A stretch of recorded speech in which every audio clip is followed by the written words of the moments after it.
751. Jiang Shangzhen clenched his fists, squinted his eyes and whispered, "Be careful." Han Jianshu found that her father's humility was a bleak scene that she had never seen in her life. It was even something that she could not imagine. Han Jianshu's soul suddenly shook, almost showing signs of losing her Taoist heart. It was the ripple of sword qi caused by the trembling of the willow leaf that woke her up. She swallowed a mouthful of blood and suddenly reached out to grab a willow leaf. She did not hesitate to affect her soul and the life item of the 5 elements, and then used the secret technique of the sect to lock the famous willow leaf flying sword. Han Jianshu actually risked her life to stop Jiang Shangzhen from using the sword. Even if she could only hold on for a moment, Han Jianshu did not hesitate. In the instant that Han Yushu showed his weakness and begged for mercy, he made a Daoist bow and revealed his true trump card. It was a trump card, which was the mountain guarding formation of the blessed land of the 3 mountains. It was the true form of the 5 mountains that had been hanging in the ancestral hall of the Wn Yarrow sect for thousands of years. And according to her father, the history of this painting could only be longer than that of the Wan Yarrow sect. When the founder of the Wn Yarrow sect was just a young woodcutter, he accidentally broke a layer of tottering restriction and inadvertently entered the blessed land of the 3 mountains that was unknown in the history of the world. In the ancestral mountain where he would establish the sect in the future, he inadvertently found this painting scroll of the immortal weapon grade. From then on, he set foot on the road of cultivation. In the blessed land of the 3 mountains, which could be rated as a superior blessed land, he could summon the wind and rain. On the way up, he constantly absorbed the spiritual qi of heaven and earth, so that he gathered nearly half of the spiritual qi of the blessed land in his body. But for some reason, the founder still failed in his closed-door training. As an ascendant realm cultivator, his vigorous Taoist will and countless spiritual qi returned to the blessed land. As for who had the boldness, strength, and spirit to draw the 5 mountains and 9 rivers on the painting scroll, the signature was an untraceable name, Mr. Marquis of the 3 mountains and 9 rivers. Outside the world of the painting scroll, Han Jianshu was facing the gate of Taiping Mountain with his back facing the 2 sides of the battlefield in the distance. But there was a strange phenomenon over there. The world was turned upside down as if a painting of thousands of miles of mountains and rivers was casually folded, causing Han Yushu and the strange sword immortal to lose their figures. It was as if they fell into a blessed land, isolated from the world, and disappeared without a trace. This made Han Jianshu truly felt a kind of fear. How dangerous and unimaginable the battle between immortals and sword immortals of the land. Her father almost in the blessed land of the 3 mountains could be counted on one hand. Friends and visitors, the number of Taoist skills, the number of Taoist Tao that could be counted. And no outsiders knew it. Moreover, in the history of the Wn Yarrow sect, Han Yushu was a qi refinement warrior whose cultivation aptitude was second only to the founding ancestor. It seemed that he had never ascended to travel the vast world. Jiang Shangzhen sighed with emotion. This heaven and earth in the sleeve is very exciting. Even if I were in your father's shoes, I would have accidentally fallen into the heaven in the pot. It seems that Master Han has been hiding at the bottom of the pond for so many years as a 1,000-year-old tortoise. He has learned many superior Taoist skills. This time, he is willing to show up. Sure enough, he has come prepared. This ancestral painting scroll of the 5 mountains real shape painting is supposed to be used to deal with other hostile immortals. Jiang Shangzhen smiled and bent down to pick up the wine pot by his feet. He took a sip of wine and had no intention of breaking the heaven and earth restriction formation with his sword. It seemed that he had no intention of helping Chen Pinggan. Instead, he looked indifferent and said slowly to Han Jianshu, "I am not reminding you to be careful. There is no need. I am just reminding myself that I have to be careful of cultivators like Han Yushu for the rest of my life. Now, there is also the future Han Jianshu. I need to apologize to you. I have underestimated you before. Just wait. After this incident, I will use half of the patience I had when I returned your embroidered shoes to play with your Wn Yarrow sect. Even without many old people, it is still not easy to establish a foothold in the Tongye continent." Han Jianshu only held on to the willow leaf tightly. The flying sword that was being circulated by the sword qi had his flesh and bones exposed. It was a tragic sight. If the sword really wants to leave, can you catch it? Jiang Shangzhen's thoughts moved slightly. He took back a willow leaf and suspended it in front of him. He extended his finger and flicked it gently. He seemed to dislike the flying sword that was stained with Sister Jianshu's blood.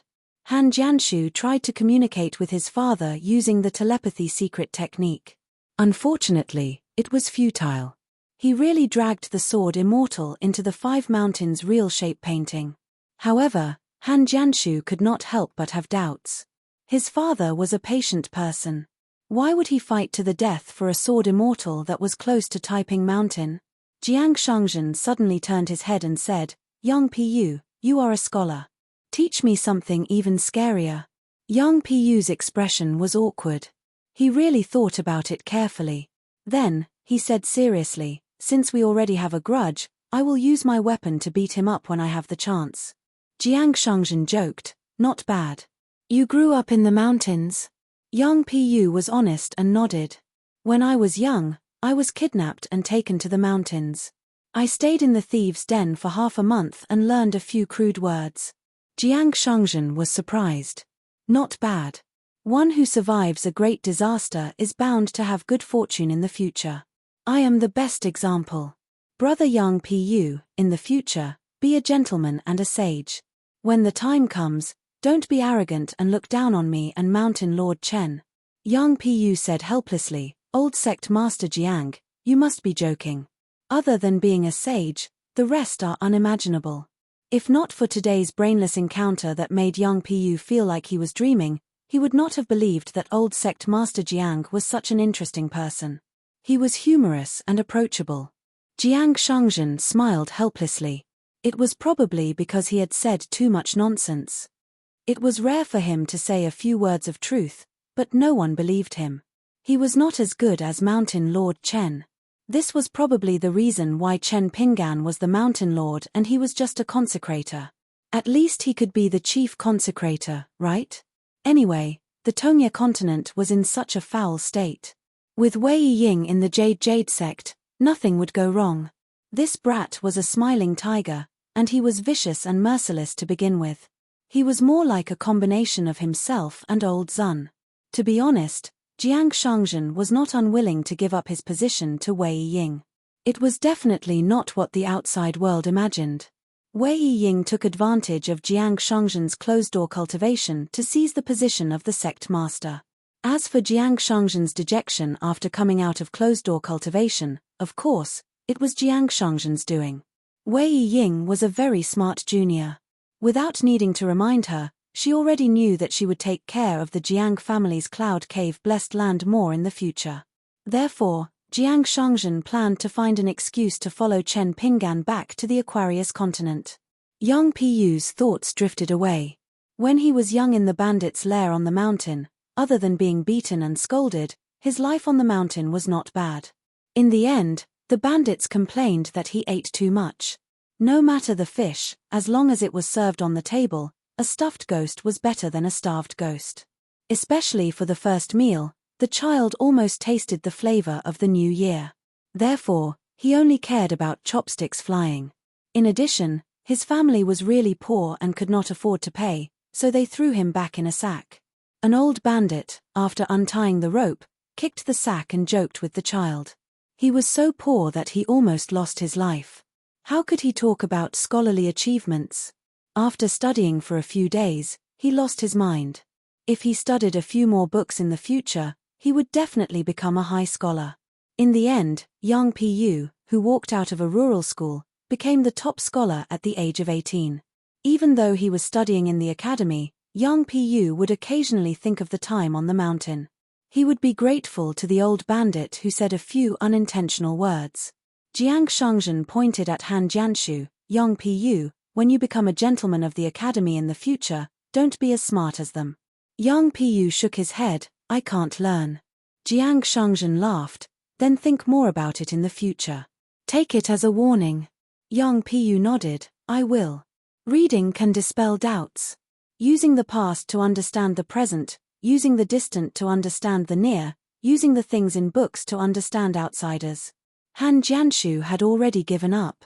She spat at Jiang Shangzhen and said with a face full of disdain, "How good can you be, Jiang Shangzhen? The infamous heartless seed of the Jade Gui sect, the butcher of the Cloud Cave blessed land. Do you really think that you can change your appearance and become a hero just because you have great military achievements? Do you take a few words of praise to your face seriously? Do you need me to dispel old sect master Jiang's doubts?" Jiang Shangzhen rolled his eyes. He fanned his palm and slapped the fairy's spit on the face of an earth immortal. He said, "You don't have to thank me, fellow Daoist." Jiang Shangzhen flicked his finger and sent Han Jianshu flying, knocking her out completely. Actually, Jiang Shangzhen was also very curious as to why Han Yushu suddenly turned hostile. Logically speaking, a fallen mountain that was not famous in the Aquarius continent, or the name Chen Pingan, should not have aroused Han Yushu's killing intent and would not stop until one of them was dead. In today's vast world, the news of Chen Pingan becoming the last hidden official of the Great Wall of Sword Qi was not known to many cultivators except for the Confucian Temple in the central continent. Firstly, the Great Wall of Sword Qi had long blocked the news. The people at the inverted hanging mountain and the cross-continent ferry only knew that the new hidden official of the Great Wall of Sword Qi was a young man that Chen Qingdu had high hopes for. Over the years, there would occasionally be rumors circulating on the peak of the mountain. They were all vague and beautiful words, such as a genius sword cultivator, outstanding talent, almost as good as Ning Yao, born out of the blue, educated and reasonable, good at planning, kind to people, and had shown himself a few times at the Spring Banner House on the inverted hanging mountain, outstanding. In addition, the sword immortals from various continents who returned from the Great Wall of Sword Qi either did not like to talk about the past with their friends in their hometown. Occasionally, they would mention it, but without exception, they intentionally avoided the hidden official. They seemed to have a tacit understanding, or they had received some reminders from the Summer Palace at the Great Wall of Sword Qi. The only more accurate explanation was from the local greatsword immortal Lu Ji of the Great Wall of Sword Qi. She said that the young hidden official and the eldest sword immortal got along very well and could be considered as half a direct disciple. Moreover, the hidden official was not a foreigner, but a member of the Great Wall of Sword Qi.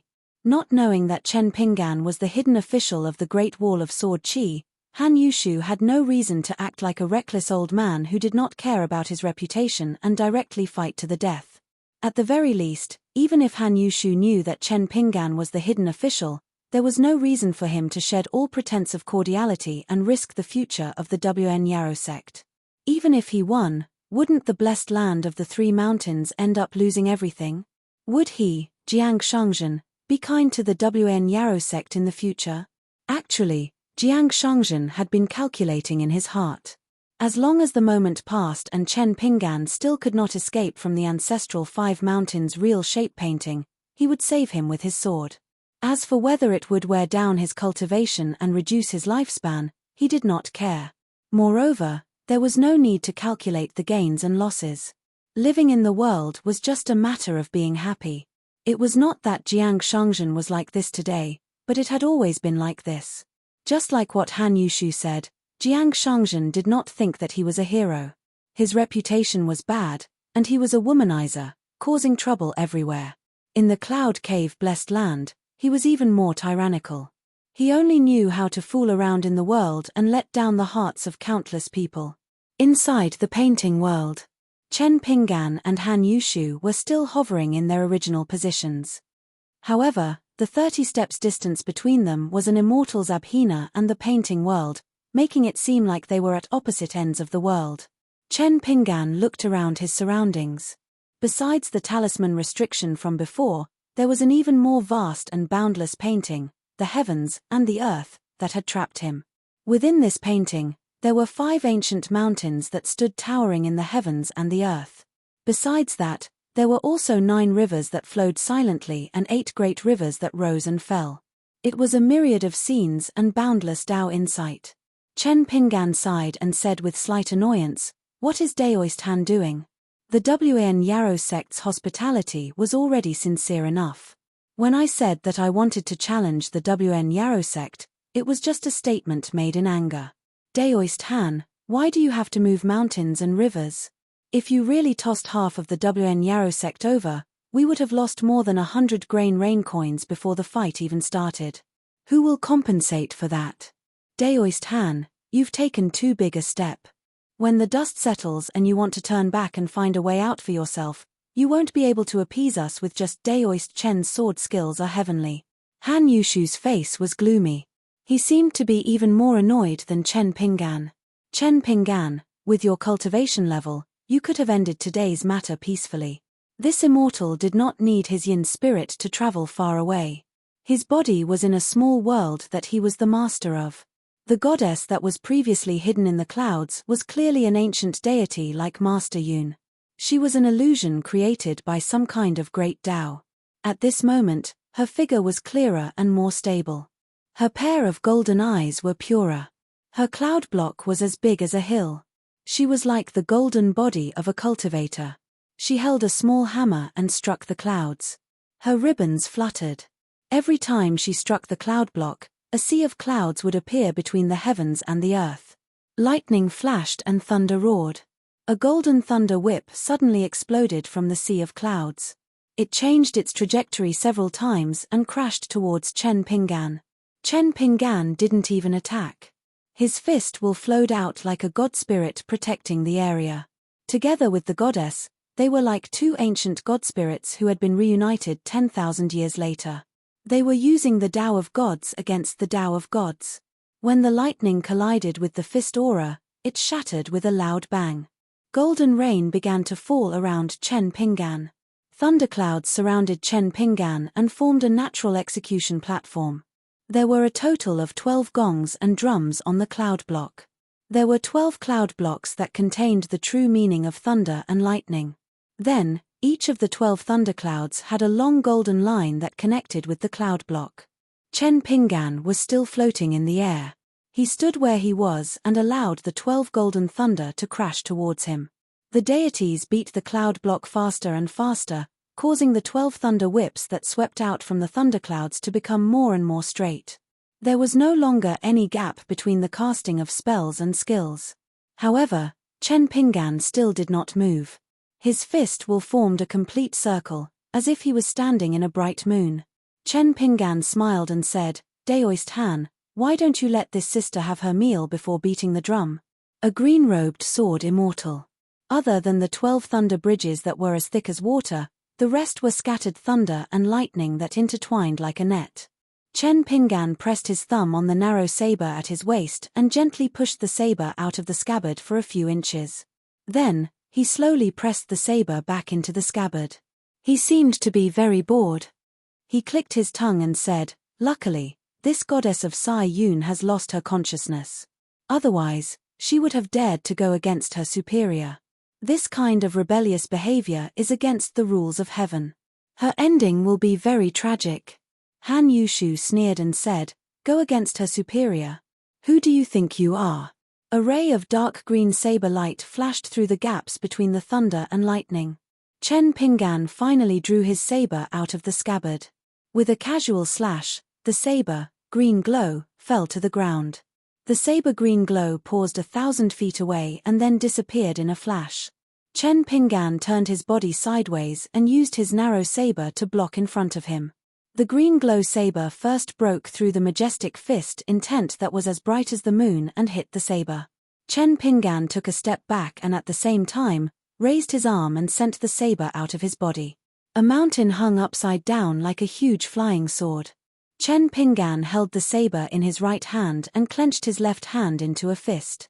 He punched towards the mountain that was pressing down on him.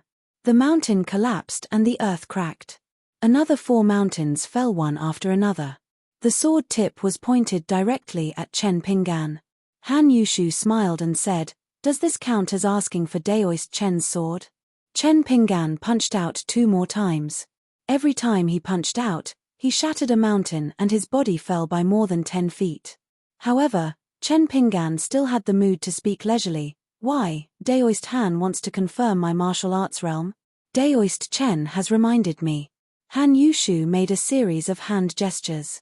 Where Chen Pinggan stood, the spiritual energy of the mountains and rivers disappeared. Not only that, the spiritual energy of the 2 heaven and earth restriction formations, along with the fate of the mountains and rivers, were all swallowed into Han Yushu's stomach.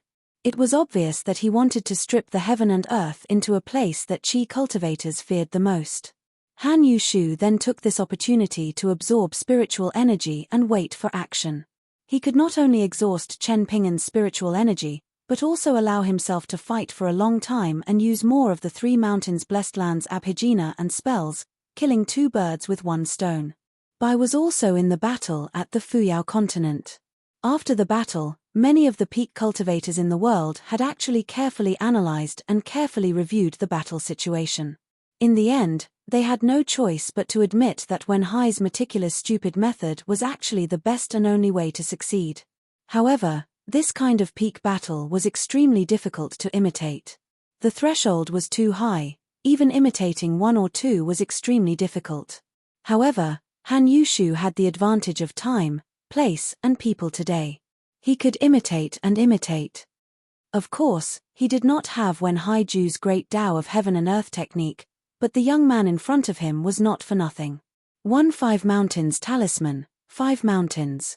When the second last mountain pressed down, Chen Ping'an habitually punched out again. Unexpectedly, it only made the mountain shake slightly. In the next moment, his entire body was pressed down to the ground by a mountain. This mountain was extremely strange. It seemed to be able to take the initiative to pull in the momentum of the pressure. It did not give Chen Ping'an a chance to escape with the shrinking ground mountain river. The man moved the mountain to follow. That young man's reaction was actually fast enough, but in the end, he could not escape. Han Yushu smiled slightly. Being suppressed by an almost real Mount Tai, whether it was a martial artist or a sword immortal, they were all suffering. Han Yushu used his sword technique to write a golden talisman on the mountain from afar. The cliff carved a list from the peak to the mountainside and then to the foot of the mountain. On a line, there was a piece of the Three Mountains orthodox Tao formula written in golden characters. Han Yushu was continuously increasing the weight of the true meaning of the great Tao for this Mount Tai of the 5 mountains. Only the Three Mountains Blessed Land had the mountain technique Tao formula. If someone climbed the mountain to take a closer look, the thin golden line drawn by Han Yushu was actually a river flowing down from the peak of the mountain.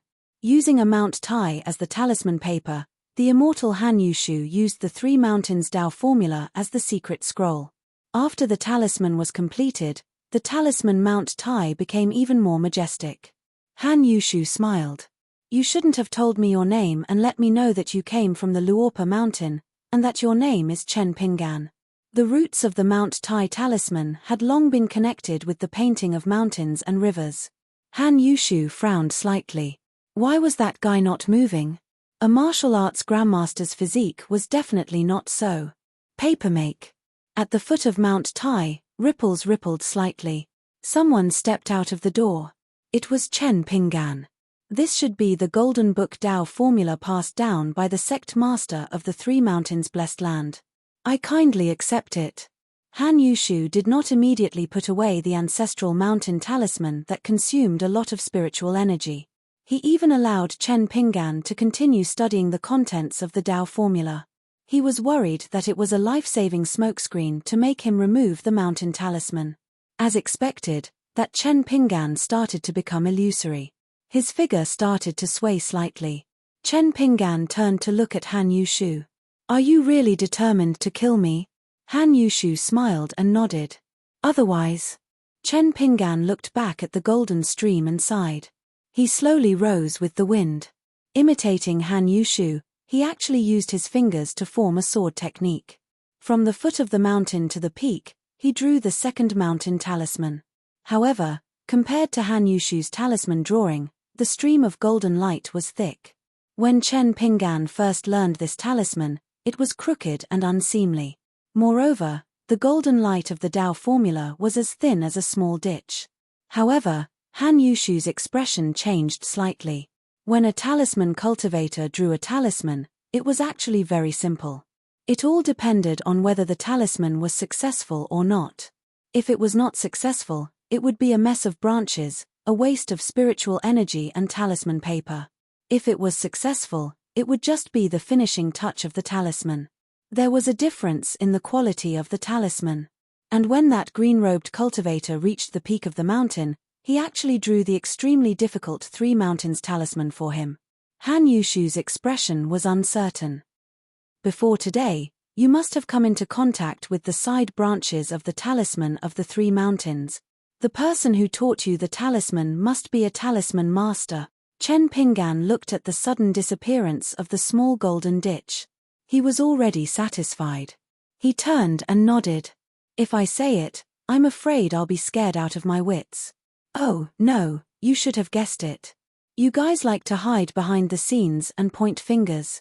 Not only are your realms high, but you're also quite smart. Compared to Xingyang Mountain and Qingfeng City, you're much harder to deal with. Yes, much harder to deal with. It's good that you're hard to deal with. Otherwise, wouldn't all the martial arts I've learned be useless? Han Yushu still did not dare to put away the Three Mountains talisman. That guy simply turned around and continued to observe the details of the talisman. For the first time, Han Yushu was somewhat hesitant. Did he really have to exhaust the remnants of the ancient god's broken golden body? This ancient existence was the opportunity for Han Yushu to reach the Ascendant Realm in the future. If he killed this young man, the Three Mountains blessed land could forget about establishing a sect in the vast world. Han Yushu could actually accept this. How could the glory and disgrace of the WN Yarrow sect compare to his own breakthrough and further progress? Now, the number of Ascendant Realm cultivators in the vast world had decreased by a lot after the war. Therefore, with each additional Ascendant Realm cultivator, the invisible fate of the Great Tao would increase by a little. If he let the god who was equivalent to half an Ascendant Realm cultivator dissipate in exchange for the merit of killing Chen Pinggan, Han Yushu was really unwilling and reluctant. How difficult was it for an immortal to ascend to the Ascendant Realm, where the Great Tao was as unfettered as a boat? Especially when the Great Tao opportunity that could be easily obtained turned into a bleak hope. He was reduced to the same situation as ordinary immortal realm cultivators. Every time he went into seclusion, it was like walking through the gates of hell. Of course, it was even more torturous for Han Yushu's Tao heart. Chen Pinggan clapped his hands and laughed. I understand. Fellow Daoist Han and that sneaky guy from Xingyang Mountain are the same kind of people. It can accommodate a martial artist from the mountain, Chen Pinggan, but after all, it's still a Taoist field in a snail's shell. It's difficult to achieve anything. However, it may not be able to accommodate a returnee with the title of hidden official. You're worried that I'll settle the score with you later. When you pull out a radish, you'll bring mud with you. If one day you're wiped out by me, wouldn't you be capsized in the gutter? Fellow Daoist Han, am I right? Han Yushu's expression returned to normal. Since things have come to this, fellow Daoist Chen, don't try to sound me out with words. It's meaningless. Chen Pinggan smiled and said, if guarding the big and small heaven and earth can allow fellow Daoist Han to advance by one realm and fight against the enemy with the Ascendant Realm, I'll immediately admit defeat and apologize. After all, I'll spend money to ensure my safety. Han Yushu's expression was playful. He said slowly, not only can the dead not be solved, but you don't have to spend a single coin. Chen Pinggan continued, as long as I join you. Han Yushu laughed and said, as expected of the hidden official of the Great Wall of Sword Qi, Han Yushu finally removed that Mount Tai. At the bottom of Mount Tai, there was a Chen Pinggan with a dusty face sitting up. He laughed loudly and his figure flashed. Chen Pinggan, who was hovering in the wind, was about to shrink the mountains and rivers, trying to meet up with that person halfway. Mount Tai appeared out of thin air again and crashed to the ground. Chen Pinggan stopped in his tracks and said helplessly, all right, I'll stop teasing fellow Daoist Han. With a snap of his fingers, a natal flying sword brought some ripples and returned to his natal aperture acupoint. Han Yushu's eyes were shining. He sighed and said, great creation. No wonder you can be the hidden official of the Great Wall of Sword Qi. As expected, you've nurtured 2 natal flying swords, and each has its own supernatural power. The previous one can transform into thousands of swords, and this one can quietly create a small heaven and earth. With the powers of the 2 flying swords accumulated, you'll really be invincible in the same realm. There's still a chance. Interesting. Just like the sword cultivator Liu Cai, who is also one of the 10 young people, his 2 natal flying swords, Load of Mind and Immediately, seem to be able to restrain the hidden official's 2 swords. No matter, as long as the hidden official is willing to sincerely join our camp, we'll first resolve today's deadlock. This deadlock that's enough to put people on tenterhooks will definitely be resolved. I'm not afraid of being reasonable. Everything can be discussed. This has always been my motto in the pugilistic world. Chen Pinggan nodded and walked up to the sky step by step. He glanced at the ancient deity with the figure of a woman and retracted his gaze. He smiled and said, "No wonder fellow Daoist Han would act so recklessly. It turns out that you want to win big in the gamble. As long as you rope me in, not only will you become friends with Luo Po Mountain, at least half of the incense that the Great Wall of Sword Qi left in the vast world will be yours to use." Han Yushu clasped his hands behind his back and held the 2 scroll paintings that were stacked together. The eyes of this immortal of the Thousand Jade sect were full of undisguised admiration. "Chen Pinggan, you're too strange." After becoming the hidden official of the Great Wall of Sword Qi, the Inverted Mountain and the cross-continent ferry had countless tricks of deception. It was a mess, and no one knew where to start. Even we spent a lot of effort and could only carefully gather intelligence from all sides. It wasn't until the last few years that we were able to confirm your true identity.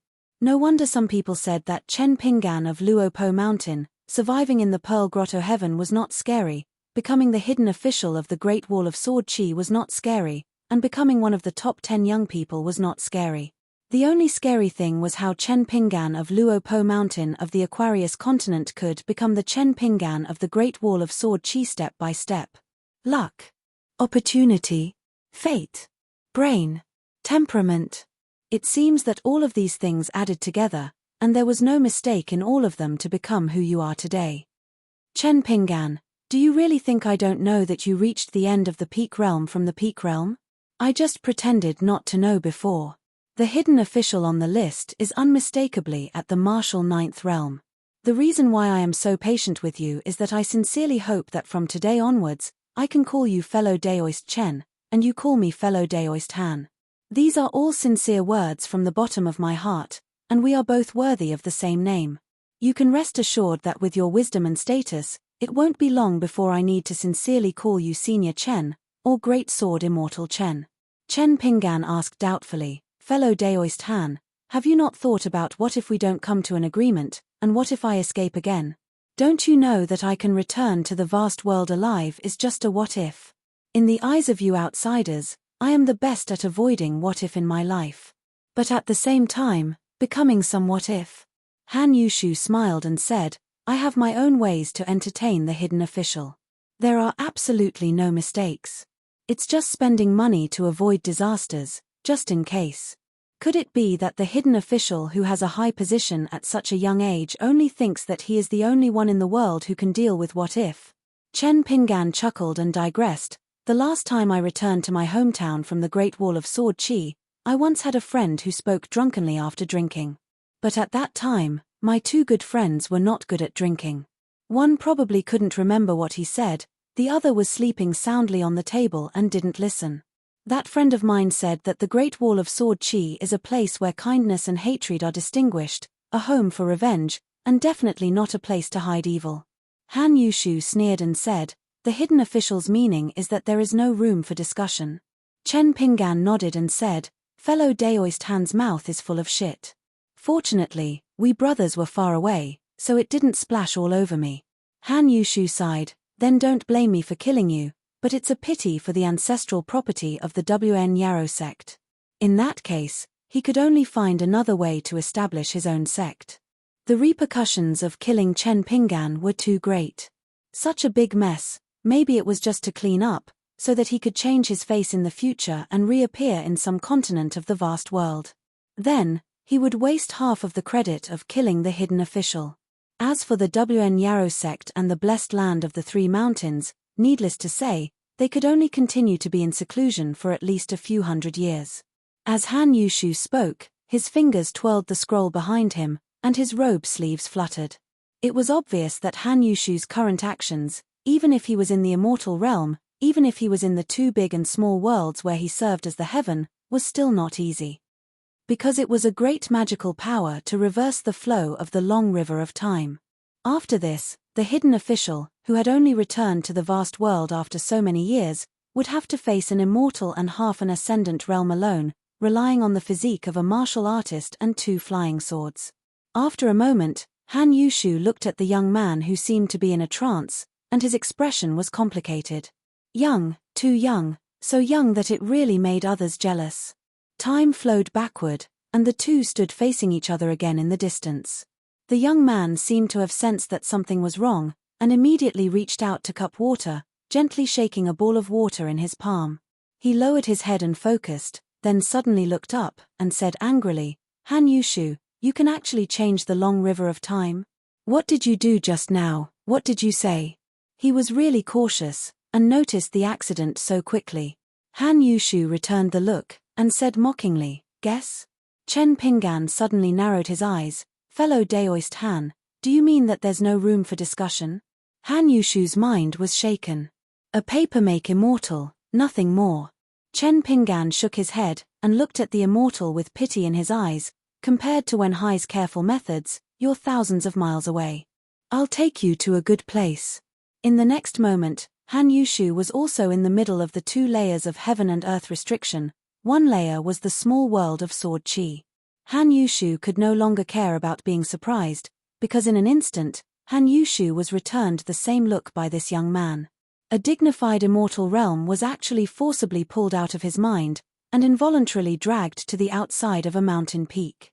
And Chen Pingan's mind that had been left here, after his real body brought Han Yushu here, it seemed to have tricked someone, and fled like a rainbow, as if it was being chased by a 14th realm cultivator, and could only run for its life, but still suffered a punch to the head, and was thrown out of the heaven and earth. Han Yushu knew that things were not good, and then he felt as if the weight of the entire vast world was pressing down on him alone. He heard a majestic voice, like a great bell, resounding through heaven and earth, completely shattering Han Yushu's mind, and all the souls outside of it.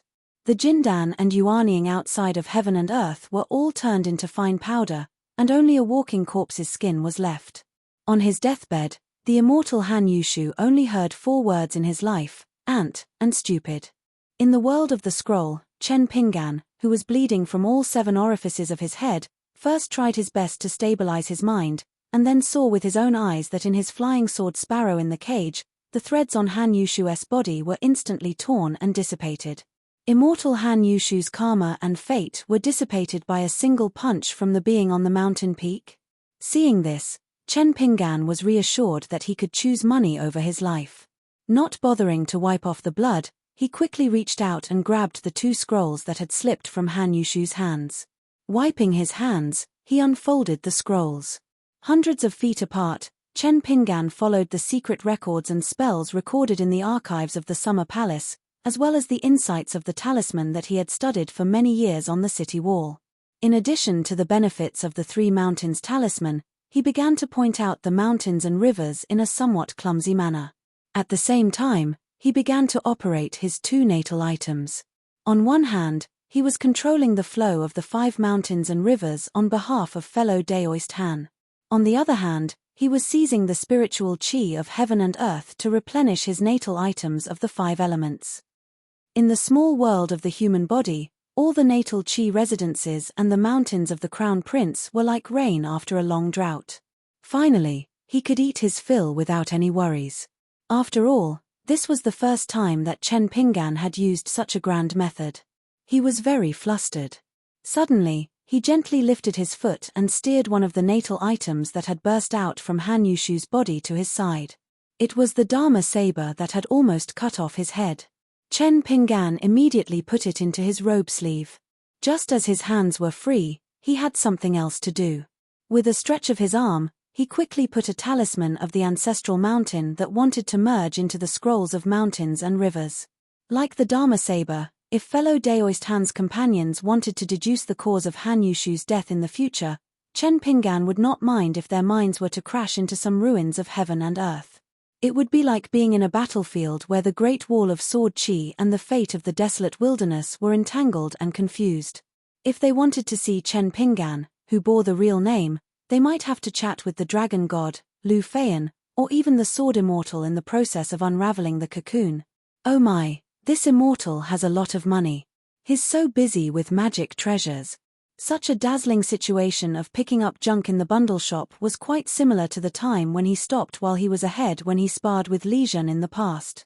It was a pity that Immortal Han's item, which was right in front of him, was destroyed along with his 7 or 8 natal items, which glowed with precious light and were of extremely high quality. It was a pity that Immortal Han's soul, golden core, and nascent soul were all shattered. Not a single one of them was left behind. In the end, the goodies should not be allowed to flow into the fields of others. It turned into the spiritual chi of heaven and earth. In any case, just like the Grand Mountain, it was left behind in the painting. As for the cloud block, the Dharma saber, the 2 mountain and river talismans of the ancestral mountain of the myriad jade sect, and the purple gourd that nourished the true Samadhi fire, they were already in Chen Pingan's robe sleeve. He still did not dare to put them in the things close to him, let alone put them in the flying sword 15. It would be a waste if he did not use the heaven and earth in the sleeve. It was worthy of being the first natal magical ability of the bundle shop. Chen Pingan's shoulder suddenly tilted. He complained that the sleeve was really heavy. He could not help but sigh. The more of these paper immortals, the better. As for why the existence on the mountain peak left Han Yushu's skin behind, Chen Pingan did not need to guess to know the reason. It was a promise after the other party heard the answer. However, Chen Pingan's previous request was for him to bear the fist of the 11th realm. Of course, he could not die. He could not die under that fist, nor could he delay the battle and die under Han Yushu's spell. The existence on the mountain peak agreed to this matter. Otherwise, as long as the mountain peak had the intention to close the door and not accept guests, Chen Pingan was afraid that even if he was an ascendant realm cultivator, he would not be able to bring Han Yushu's mind to the mountain peak. As for why the Fist of the 11th Realm was called, martial artists of the ultimate realm would know at a glance. Because the current Han Yushu himself was a fist manual. Chen Pingan killed 2 birds with 1 stone. Over at Taiping Mountain, when Jiang Shangzhen was about to get up, he heard a voice. He immediately sat back down on the steps and flicked his finger. He listened to the scoundrel, the wise mountain master's orders and woke Han Jianshu up. Then, he was not in a hurry to catch up with her. Jiang Shangzhen then fixed the souls of the 2 earth immortals. If the 2 rough men heard some private conversations with Sister Jianshu in her room, wouldn't it spoil the mood? A moment later, Han Jianshu was not restrained and her movements were not hindered. However, she still did not dare to move. She became more and more worried. After getting up, her back faced Taiping Mountain. She did not know the result of the battle between the immortals and the sword immortals.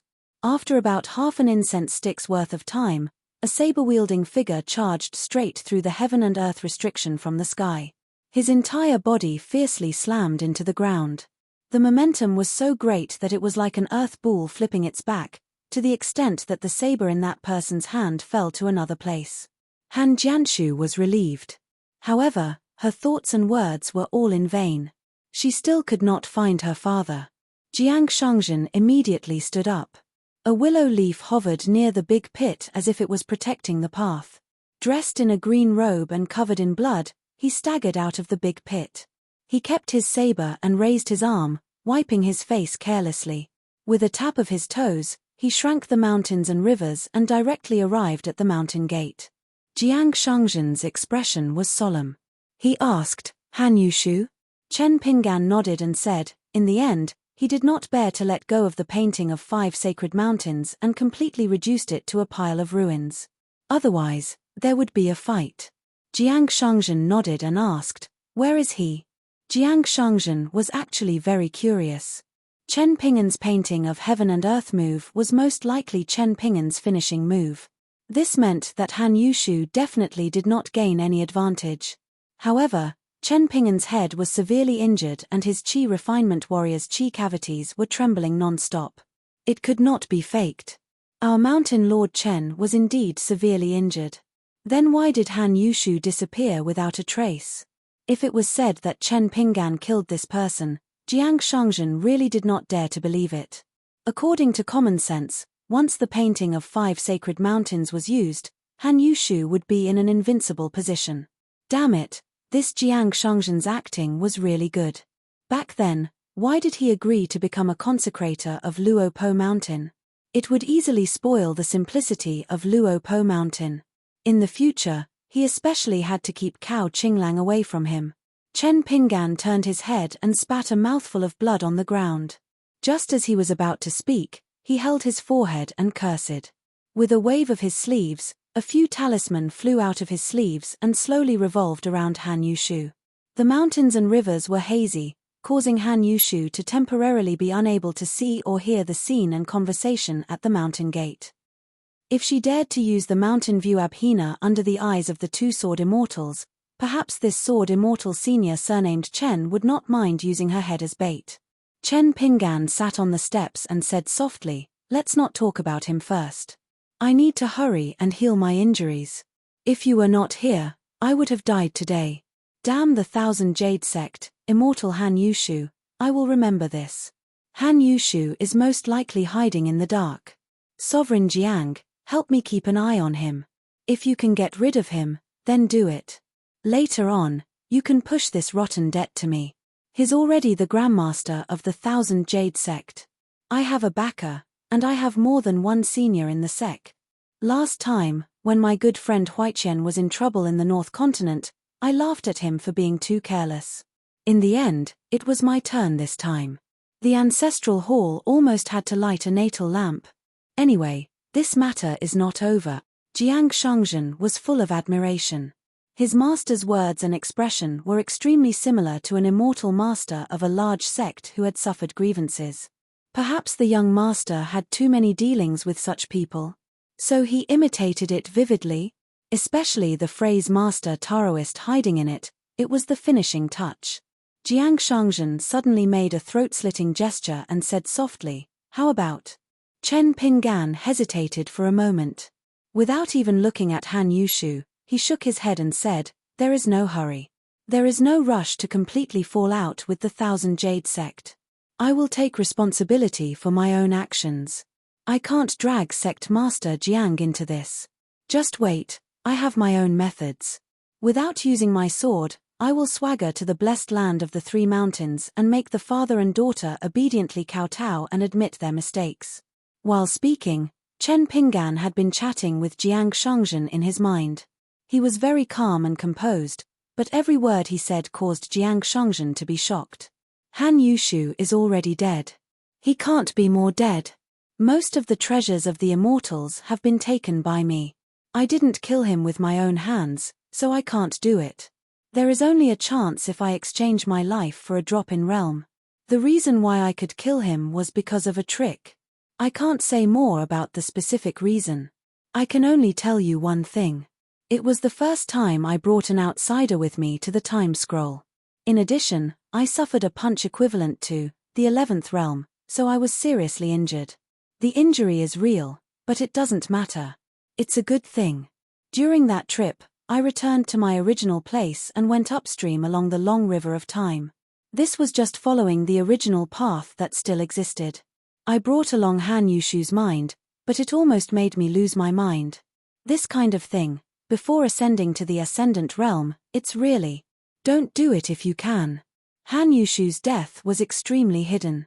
I dare not say that no one in the whole world knows about it, but certainly no one will notice it in the near future. Han Yushu's own 2 small worlds, plus the natal magical power of my flying sword, is another world. It is enough to hide the mysteries of heaven for many years. Moreover, I have a big meeting gift waiting for an ascendant realm cultivator to come and collect it. So when the other party understands the mysteries of heaven, I will sense it. At least I know. It's about time for both parties to meet and have a chat. Yang Pu suddenly whispered, "Seniors, that Han Jianshu seems to be peeping at your conversation." Because the sword immortal senior Chen was seriously injured, he didn't speak to old Lord Jiang telepathically. So Yang Pu noticed that Han Jianshu had been staring at them. He could roughly guess the content of their conversation based on their lips. Chen Pinggan immediately turned and stared at Han Jianshu. Jiang Shangzhen didn't need Chen Pinggan to say more. He cupped his fists towards somewhere in the sky and smiled. Sect Master Han, you're leaving? You're not bringing Sister Jianshu with you? A beautiful woman like her had fallen into the hands of a certain Jiang. Her reputation was worrying. Why don't you return to the Divine Seal Peak with me and Daoist Chen? It's a small misunderstanding, it's better to talk it out. While the two were chatting casually, they talked about the survival of the WN Yarrow sect and the blessed land of the Three Mountains. Chen Pinggan didn't think of such a scene in the past. Jiang Shangzhen did, but he didn't expect it to happen so quickly. Han Jianshu said in a deep voice, I'll stay here and accompany old Lord Jiang to the Divine Seal Peak. It's fine. These words were obviously directed at Han Yushu.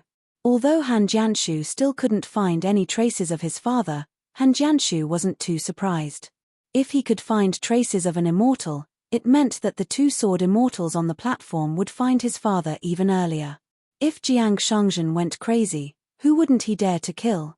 This was probably one of the reasons why his father showed mercy to the sword immortal of the Daoist sect. He was the biggest mad dog in the Tongyi continent, he dared to bite anyone. During the battle, Jiang Shangzhen fought with imperial concubine, Yuan Shou, and the sword immortal minister who replaced the throne. There was also imperial concubine Chong Guang, the great demon who had been at odds with him for many years.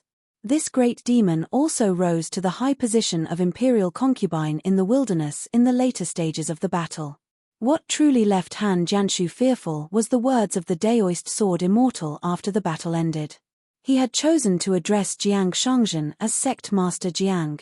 Furthermore, Jiang Shangzhen had previously addressed him as his friend and brother. This was even more troublesome than the Lord Daoist. This was because it was obvious that one statement was somewhat unfamiliar, while the other was slightly fawning. This meant that the Daoist sword immortal with the surname Chen was from a sect that was definitely a prominent existence that was even more massive than the Jade sect. But that Luorpa mountain? Chen Pinggan? Han Jianshu suddenly fainted again, and was forced into a mysterious state where his body and mind were motionless. Jiang Shangzhen could slay an immortal's willow leaf, and his supernatural power wasn't only about killing, it was infinitely mysterious. It was a pity that most of Jiang Shangzhen's enemies couldn't open their mouths to tell others about the strange supernatural power of that willow leaf. Why was Jiang Shangzhen so afraid of the White Emperor City Lord, and the degree of his fear far exceeded that of the great heavenly master of Mount Longhu? Naturally, it was because Jiang Shangzhen and Zheng Juzhong were on the same side in a certain matter, and Jiang Shangzhen admitted that he was inferior and was a junior. Jiang Shangzhen first took the initiative to stabilize Han Jianshu's mind and soul, and then said telepathically, Luorpa Mountain's Chen Pinggan has said this. Han Jianshu is a little stupid, but he's not so stupid that he can't be saved. He will eventually come to his senses, so there's a little trouble. Shall I help you solve it? Chen Pinggan laughed. Otherwise? I was waiting for you to say that. If it's done, the chief consecrator can be discussed. Jiang Shangzhen said, You are the mountain lord, who will be the chief consecrator? Isn't it just a matter of a word? Chen Pinggan couldn't help but laugh and scold, T, my Luorpa mountain isn't a place where one person has the final say. Jiang Shangzhen threw over a pot of wine, while Sister Jianshu is sleeping soundly, let's drink a pot first. Han Yushu and Han Jianshu, the father and daughter of the Five Realms, met the Mountain Lord consecrators Chen Pinggan and Jiang Shangzhen. They really did not burn incense or turn over the almanac. Therefore, to cultivate on the mountain, one had to cultivate the heart, and experience the mortal world was a must. Chen Pinggan suddenly said, I have my reasons for killing Han Yushu. It's not as simple as the Thousand Jade sect encroaching on Mount Taiping. Jiang Shangzhen laughed, Are you treating me like an outsider? Are you hurting our feelings? Chen Pinggan reached out and patted Jiang Shangzhen's arm, but didn't say anything.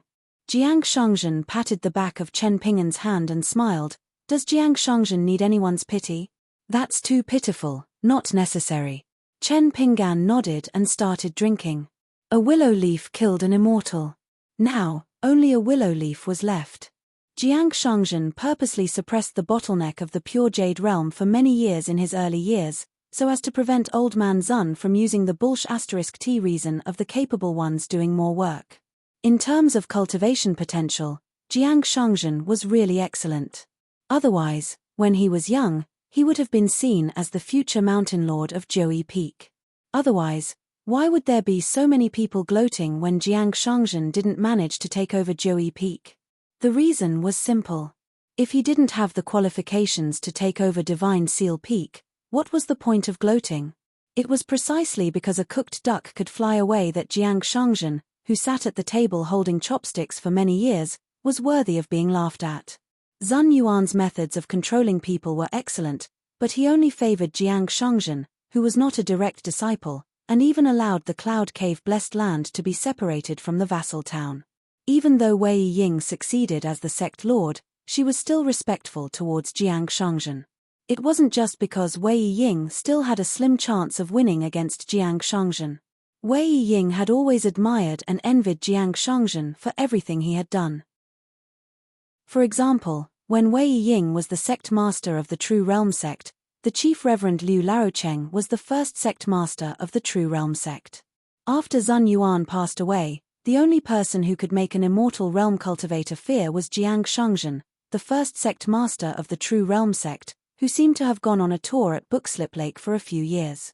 Wei Ying was well aware that as long as Jiang Shangzhen was still the Jade Gui sect's immortal master of the Jade Gui sect, even if he had to give up the position of the master of the Cloud Cave blessed land, no one in the Jade Gui sect of the Tongyi continent or the lower True Boundary sect of the Aquarius continent would dare to rebel against their superiors. They would not even dare to have such thoughts. From Liu Laocheng to Liu Zhimao to Li Fuyao, they were all like this. There was only one reason why Wei Ying had no grudge against this. Wei Ying had long regarded the Ascendant Realm as her own. It was not ambition, but the truth. Jiang Shangzhen's thoughts, words, and deeds, the demeanor of an immortal master, his means of earning money, spending habits, and the major decisions he made at every critical moment were all too elegant. At the most critical moment of the sect war, Jiang Shangzhen used a secret of the Jade Gui sect that was not passed on to others. He violated a great taboo and forcefully ascended to the Ascendant Realm. His path was similar to that of the former sect master of the Tongyi sect. His ending was also similar. They both forcefully ascended to the Ascendant Realm and had to pay a great price. The cultivator's longevity bridge, which was originally abnormally stable, was completely cut off at the end of the bridge after the Ascendant Realm fell. However, cultivation after that was the same as walking on the broken road and wandering in place. It seemed that he was only a few steps away from the Ascendant Realm, but it was a natural moat that was difficult to cross in this lifetime. Therefore, when the overall situation was set, Jiang Shangzhen retreated successfully and rarely appeared in the Jade Gui sect. Firstly, Jiang Shangzhen indeed needed to go into seclusion to heal his injuries. Secondly, just like how Jiang Shangzhen mocked himself that he would be dissatisfied even if he had been in charge for 3 years, the current situation in the Tongyi continent was very chaotic. It was no longer the kind of situation where both sides revealed their identities and fought to the death. Instead, it was the kind of situation where the storm had settled and the people who survived the disaster met again in the Jianghu. They were full of smiles, and when they bowed with their hands folded, there was a flash of a blade hidden in their sleeves. Otherwise, it would be the likes of the immortal Han Yushu, who hid behind the scenes and plotted against each other. Over the years, there were many immortal masters from the Tongyi continent who were guests at the Divine Seal Peak. They admired the Lord Jiang's heroic spirit and lamented the immortal Jiang's experience of the Ascendant Realm. When they turned around and drank with their own people, they would chat and laugh from ear to ear. It was easy to waste the wine. However, Jiang Shangzhen did not feel aggrieved. Jiang Shangzhen was the most self-aware. On his path of cultivation, he often laughed at others. Whenever he had the opportunity, he would openly hold a banquet to celebrate. Back then, the Ascendant Realm cultivator from the Tongyi continent, Du Maro, was able to become the ancestor of the Jade Gui sect's resurgence. Wasn't it all because of Jiang Shangzhen's contribution in hosting a banquet on the Sea of Clouds in the territory of the Tongyi sect? Moreover, he did not know how the mountains and rivers of the continent were in the eyes of others. Anyway, Jiang Shangzhen really could not bear to look at it for a few more times. Thousands of miles of mountains and rivers were like a broken chess piece. His heart was filled with sorrow. One should know that when Jiang Shangzhen was running around to accumulate military merits, he seriously looked at the mountains and rivers of the continent. Even if he looked back now, what else could he do? There were ruins everywhere, countless deserted tombs, and unburied corpses were still everywhere on the mountain and at the foot of the mountain. Could he bear to look at this Taiping mountain? Chen Pinggan cleaned up his face and said, "Don't be discouraged. Otherwise, you won't be the Jiang Shangzhen I know. For example, I relied on falling more than 10 times, and my jindan was broken again and again, to reach the peak of the mountain with great difficulty. Just take it as me nagging. You probably don't need me to comfort you." Jiang Shangzhen looked up at the sky. "Of course. From the first day I climbed the mountain to cultivate, I regarded the ascendant realm as something in my hands. Therefore, I have never cultivated seriously like these years." He turned his head and lightly clinked his wine pot with Chen Pinggan's. After drinking, Jiang Shangzhen wiped his mouth and looked into the distance. He smiled and said, "If I didn't receive your flying sword message, even if the great celestial master of Mount Longhu came again, I might not be willing to meet him. Originally, I wanted to recuperate and go on a mountain trip. I wanted to play chess with Xiao Ye and find Xu Jun with my sword." Chen Pinggan stood up and said, "I'll go up the mountain by myself first." Jiang Shangzhen waved his hand. "Don't disturb me from having fun with Sister Jiang Shu." After Chen Pinggan climbed the mountain, Jiang Shangzhen looked at the female cultivator of the upper 5 realms who was about to be unheard of Luo Po Mountain Chen Pinggan. They hadn't seen each other for many years. Her realm was high and she was not cute anymore. When he first saw her, she was still a girl with a hint of sadness. She wanted to run away from home but did not dare to. Her face was rosy and her eyes were charming. Her body also carried the fragrance of plants that had lived in the mountains for a long time. When she was cute, she was really cute. When she was no longer cute, she was really not cute at all. Jiang Shangzhen stood up and stretched. The sky was high and the ground was wide. He felt refreshed. He walked to a Jindan Earth Immortal whose soul and body were separated. He turned his head and asked, "Yang Pu, do you know the origin of this guy?" Yang Pu shook his head and said, "I'm not sure. This person has always been hiding. I've never seen him before." Jiang Shangzhen rubbed his chin. The ruins of Taiping Mountain, the mountains and rivers were broken and the spiritual energy was scattered. There was almost no fate to speak of. In fact, for a large sect like the Yugui sect, if one did not talk about morality, it was also a relatively weak existence. However, it was the first choice for sects like the Wn Yarrow sect and the Golden Peak Temple. This was because it was not as grand as it used to be. Taiping Mountain was still Taiping Mountain.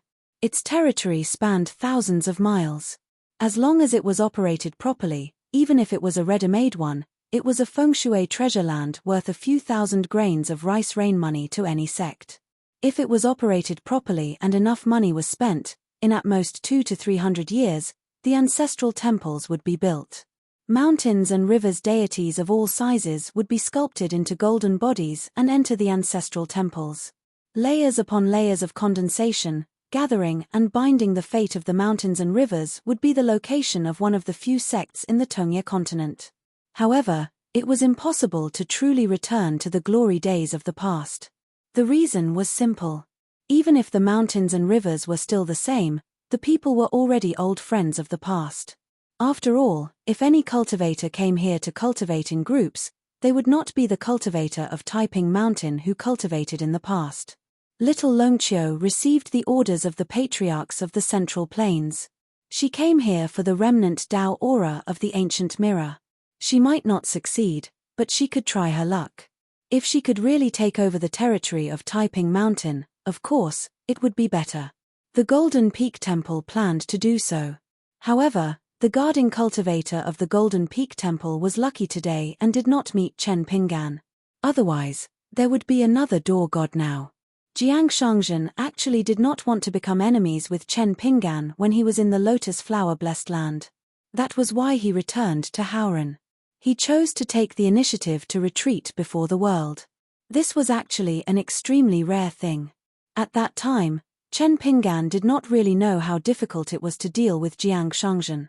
As for what happened later, he chose to stick to him shamelessly. It was also not just because Jiang Shangzhen knew about the relationship between left and right and Chen Pinggan. Among the cultivators on the mountain, Han Yushu was slightly better. He was actually very smart. However, for someone like Han Jianshu, even if he was in the Jade Raw realm, he still often knew the truth of a matter.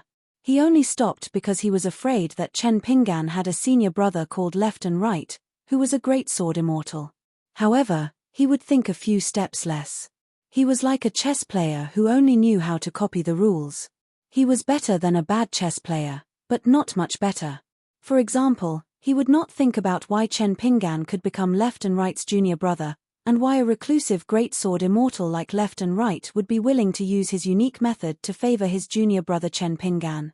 The world was complicated. One truth could cover up many truths. Just like Jiang Shangzhen himself. Did he only become a friend of the Grand Celestial Master of Mount Longhu, one of the Howran Ten, because he became the sect master of Jade Gui sect? Of course not. Before this, Jiang Shangzhen had risked his life time and time again to fight with his sword. Therefore, even if Wei Ying was the sect master for another 1,000 years, as long as Jiang Shangzhen was not on the Divine Seal Peak, the Grand Celestial Master would never set foot on the Divine Seal Peak. Once Jiang Shangzhen was forced to leave Jade Gui sect, the Celestial Master's residence of Mount Longhu would even have a better impression of the entire Jade Gui sect. Fortunately, Wei Ying was very clear about these small matters and did not hold any grudges. This was also the reason why Jiang Shangzhen was relieved to let Wei Ying take over Jade Gui sect. Jiang Shangzhen suddenly smiled and said, "Yang Pu, when you become a gentleman one day, or when I return to the Ascendant Realm, we can invite Mountain Lord Chen and have a good drink together. You can choose the place. Even the Dafu Academy is not a problem." In the past, Jiang Shangzhen was not very willing to be polite with a little fool like Yang Pu. At most, he would not bully him. However, in order to get the position of chief consecrator, Jiang Shangzhen was willing to cut off a chicken's head and burn yellow paper with Yang Pu, let alone have a drink with him. Yang Pu stood up and bowed. "This junior is very happy. Who said he was a fool?" Yang Pu was secretly happy to be able to get to know the old sect master Jiang and sword immortal Mountain Lord Chen. Jiang Shangzhen sat back down on the steps. Probably because there was only one scholar beside him, he sighed with a rare scholarly sentiment. Reading more doesn't let people see the world and sigh with emotion. Instead, it makes people understand and believe that it shouldn't be like this. This is what Mountain Lord Chen said to you before. There are things to do and things not to do. As well as why you have to understand one thing and understand it before you make a decision. Yang Pu stood up again and stood sideways on the steps. He bowed again and said, "This student understands." Jiang Shangzhen smiled. "It's not my principle. Why are you thanking me? You really don't have any eyesight. Even I have to address him as Mountain Lord. What's the use of flattering me?" Yang Pu thought about it seriously and glanced at the wine pot with the talisman on it. He said, "Then this junior will accept the wine pot. This child is teachable." Jiang Shangzhen laughed heartily and looked into the distance again. He raised his hand high and gave the Confucian scholar a thumbs up. Sister Jiang Shu also woke up. She reached out and touched her forehead. "Old thief Jiang, what did you do to me?" Jiang Shangzhen smiled. "Sister Jiang Shu can call me Little Thief Jiang. It's more intimate." Yang Pu had already gotten used to it. He sat quietly beside the old sect master Jiang and sipped his wine leisurely. Jiang Shangzhen said, "If you want to leave, no problem. Follow the method I taught you and make an oath." Han Jianshu, you know what kind of temper Jiang Shangzhen has. Han Jianshu remained silent. Jiang Shangzhen told him about a secret method of heart oath from the Hall of Patriarchs. It was from the Tongyi sect. Han Jianshu did as he said. Han Jianshu didn't want to provoke Jiang Shangzhen, who had a serious expression on his face. Jiang Shangzhen stretched out his hand and signaled Han Jianshu to leave. Jiang Shangzhen did not have his usual carefree expression. He stood up and reminded her telepathically. Sect Master Han is also badly injured. Just now, you listened to my advice and accepted the old saying that no discord, no concord. Therefore, after you received a secret letter from my friend, you decided to go to the central divine continent immediately. Strange, strange. Sect Master Han seems to have an impressive old friend in the central divine continent. His words just now were not the least bit inferior to my friend who announced himself. Could it be that the three mountains blessed lands chose Taiping Mountain this time because they wanted to lean against a big tree and enjoy the shade of the central plains? Han Jianshu frowned slightly and was deep in thought. She snorted and used earth escape to hundreds of miles away. Then, she used water escape to enter a large river. Finally, she traveled thousands of miles away. She had to hurry back to the three mountains blessed land in the East Sea of the Tongyi continent. She had to discuss this with the patriarchs in secret. Seeing those fancy escape techniques, Jiang Shangzhen facepalmed. This sister Jianshu was a little cute again. Standing at the peak of Mount Taiping, outside the flattened hall of patriarchs, Chen Pinggan took out 3 incense sticks. The 3 incense sticks burned in the air. When the incense sticks burned out, Chen Pinggan turned and walked to the edge of the cliff. His vision widened. The bright moon flew out of the sea, and the yellow river flowed into the sky. In the day, the hometown was far away, and the mountains were beautiful. Mount Taiping cultivated me, and the Hall of Patriarchs continued. He had to protect Mount Taiping for the sword cultivator Huang Ting in these 80 years. He had to make a trip to the Dafu Academy that he had purposely taken a detour to previously. Chen Pinggan walked down the mountain. As for Han Jianshu's departure, he did not stop her. In fact, she hadn't even done anything superfluous. She had hidden a strand of sword will in one of her natal Qi palaces. Otherwise, Jiang Shangzhen would have been able to use the willow leaf to help her deceive everyone.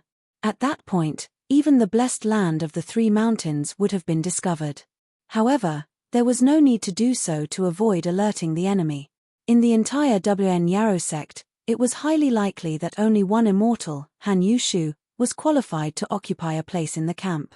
With Han Yushu's cautiousness, he must have deliberately concealed the identity of his first daughter, Han Jianshu. At the mountain gate, Chen Pinggan walked to the Jindan Earth Immortal, whose background was unknown. He pressed down on the ball of soul and patted it lightly. The Jindan Earth Immortal shivered and trembled in fear. He did not even dare to beg for mercy.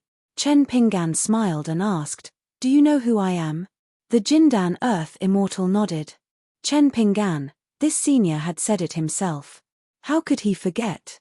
Chen Pinggan said, "Can you make yourself remember this name?" The Jindan Earth Immortal's face was bitter. Suddenly, he had a flash of inspiration and swore in his mind, "I can swear that I will never tell anyone about what happened today." In fact, after the soul was stripped out of its body, it stood here as a door guard. All he cared about was guarding this little bit of inspiration. He really did not see or hear anything else. Chen Pinggan said, "I am a guest of Jade Cassia sect. I can trouble Sect Master Jiang to impart a secret technique of heart oath to you. Take it as compensation for the loss of your cultivation base."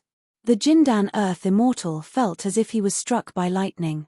Sect Master Jiang? Jade Cassia sect's Jiang Shangzhen? He turned his head in a daze and indeed saw a man waving at him from the steps. That wretched signature smile and expression was as real as it could be. It was more effective than any words. The Jindan Earth Immortal's knees went soft. It was not that he did not have a backbone, but it was as if he had been struck by lightning too many times today. As a mere Jindan Earth Immortal, he could not take it anymore. Jiang Shangzhen had no choice but to impart a secret technique of Jade Cassia sect to him. This was a treatment that even a female immortal of the upper 5 realms did not have. Compared to cultivators who used their real names to light up incense, using their own ancestral halls to swear was, of course, more effective. Chen Pinggan looked at the Jindan Earth Immortal whose forehead was sweating. With both hands in his sleeves, he said with a smile, "Tell me, where are you from? Tell me in detail. Who knows, I might visit you in the future." Of course, the Jindan Earth Immortal did not dare to hide anything. He spilled the beans. Whether he should say or not, who cares? He wanted to save his own life first. Therefore, he spilled everything, no matter how big or small. As it turned out, this gold core Earth Immortal named Dai Yuan was actually a sinecure of Yu dynasty. Although he did not have a high position in the inner circle, he was still much stronger than the sinecures and visiting elders, as he had more real power. Back then, when the mountains and rivers of the Yu dynasty changed, the emperor fled with the crown prince. However, they did not go to the north, nor did they rush to the gate leading to the fifth realm. Because they did not have enough time, they hurriedly fled into a very secluded secret realm of mountains and rivers. It was not a big place, but it was the most precious treasure of the immortal sect Dai Yuan belonged to. It was big enough to hide several thousand of the emperor's relatives and all the immortal masters in the country, from the imperial court to the capital city, from the imperial court to the imperial court, from the imperial court to the imperial court, from the imperial court to the imperial court, from the imperial court to the imperial court, from the imperial court to the imperial court, from the imperial court to the imperial court, from the imperial court to the imperial court, from the imperial court to the imperial court, from the imperial court to the imperial court, from the imperial court to the imperial court, from the imperial court to the imperial court, from the imperial court to the imperial court, from the imperial court to the imperial court, from the imperial court to the imperial court, from the imperial court to the imperial court, from the imperial court to the imperial court, from the imperial court to the imperial court, from the imperial court to the imperial court, from the imperial court to the imperial court, from the imperial court to the imperial court, from the imperial court to the imperial court, from the imperial court to the imperial court to the imperial court, and from the imperial court to the Jianghu, the imperial court, the mountain, and the Jianghu, were all broken. Therefore, when the world was at peace, the old emperor of Yu clan brought the crown prince and a group of mainstays of the dynasty to clean up the old mountains and rivers, and did not forget to issue a few edicts of grievance and resentment. Now, Yu dynasty and the immortal clan Dai Yuan belonged to had attached themselves to a major sect from another continent in the north. In just a few years, they were thriving again. Even as he spoke, Dai Yuan was carefully observing the senior's expression. Fortunately, he kept his hands behind his sleeves and was smiling, and did not seem to be angry. Chen Pinggan said with a smile, "You mentioned that the mystic realm controlled by your sect has 4 great sceneries, namely the Green Pearl Well, the Dragon Summoning Pool, the White Jade Mountain, and the Sword Tree, right? Fellow Daoist Dai, can you please tell me more about them? I'm a man who loves to listen to the stories of strange people and the secrets of mountains and rivers. Also, that ancestral master of yours is called Gao Taishu. It's a good name, and he is an old earth immortal who has the potential to break through the bottleneck. Fellow Daoist Dai, you are indeed from a wealthy immortal clan. You have 2 gold core cultivators in your sect. No wonder you can help Yu dynasty continue its reign." Dai Yuan smiled awkwardly. In the past, he really thought so. As one of the 2 gold core cultivators, he had the backing of his ancestral master and his sect. In Yu dynasty, he was only slightly inferior to the immortal protector of the state who had hidden his strength and a general who was a martial artist of the far travel realm. Although the number of immortal mountains in Tongyi continent was still small compared to the vastness of mountains and rivers of a continent, it was easier for experts to emerge when the forces were gathered and the fate energy of mountains and rivers gathered. However, this was all in the past. Now, apart from the upper 5 realms, the rest of the Earth Immortals in the Tongyi continent would have to lower their realms when they met cultivators from other continents. This was especially true when they met cultivators from the Aquarius continent and the North continent. After hearing about the 4 sceneries, Chen Pinggan clicked his tongue in wonder and said, "Fellow Daoist Dai, your sect is really good at making money. The water from the Green Pearl Well could make female cultivators retain their youthful looks. As for the Dragon Summoning Pool, it was impossible for it to be a real flood dragon. It was a close descendant of the flood dragon. There were 36 caves of different sizes and a snow lake at the top of the mountain. The accumulated snow had not melted even after 1,000 years. Although it was known as the White Jade Cave Paradise, it was actually not one of the 36 small cave paradises. Of course, It was a title given by Dai Yuan's sect. However, the mountain was indeed extraordinary. There was a half-real and half-fake palace made of white jade. Vermilion buildings shone brilliantly, and people came and went. Every 100 years, an opportunity would befall the world. It could be a heavenly material and earthly treasure, or a cultivation manual, which could be found by the direct disciples of the sect. In Dai Yuan's opinion, the sword system tree was the most ordinary one. In fact, a young nascent soul-stage sword immortal was resting there after getting drunk and looking at the white jade cave while admiring the mountain. During this time, he casually hung his sword on the tree. Later, when the nascent soul-stage sword immortal reached the upper 5 states and the patriarch Jiao Wenshu received the mountain and mountain bulletin, he ordered people to erect a sword system stele under the tree. Chen Pinggan asked, "Can the green pearl well really preserve a woman's youthful appearance?" Dai Yuan said in a low voice, "To tell you the truth, senior, it's pure nonsense. Every year, several hundred kilograms of snow was moved from the snow lake in the mountain city to fill up a well with water. Then, a few kinds of exotic flowers and herbs were secretly crushed and thrown into the well, making the water in the well more colorful. Then, a few famous female cultivators of the Jade Annals, and every queen of the Yu dynasty, were invited to put in a few good words for the green pearl well."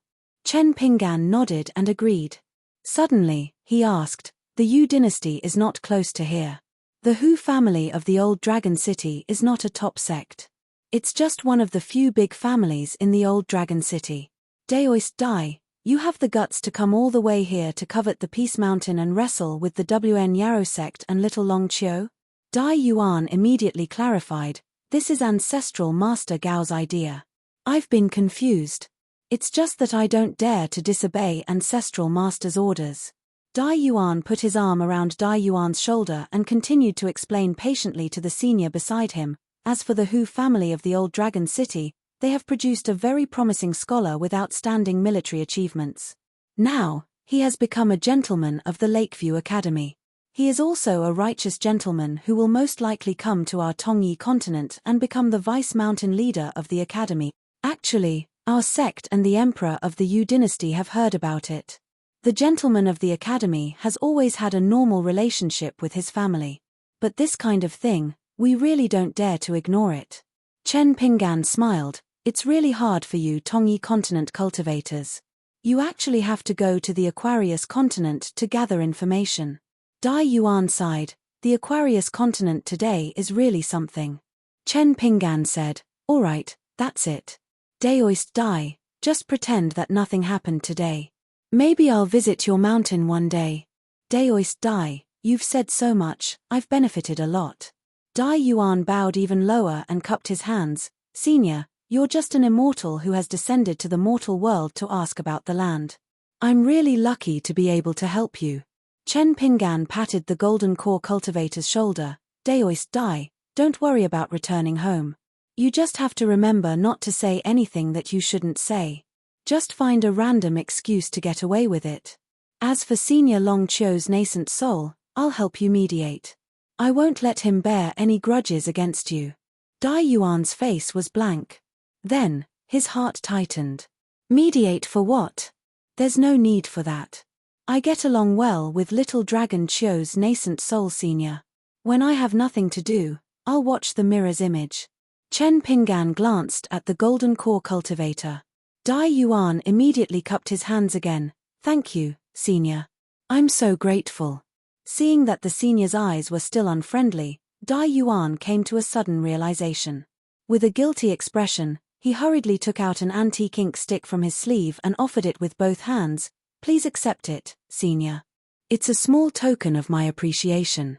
I heard from the Yu family's perfected state protector that this item has a small origin. It's called Pine Tree Daoist Ink under the moon. Every night, a little Daoist will fly on the ancient ink stick and ask questions. The answer is Black Pine Tree Messenger, Ink Spirit Minister. It's an old item from the palace of a great dynasty in the Central Plains. It's said that the emperor only gave it to the young and handsome officials of the Hanlin Academy." Chen Pinggan took the ink stick and waved his hand.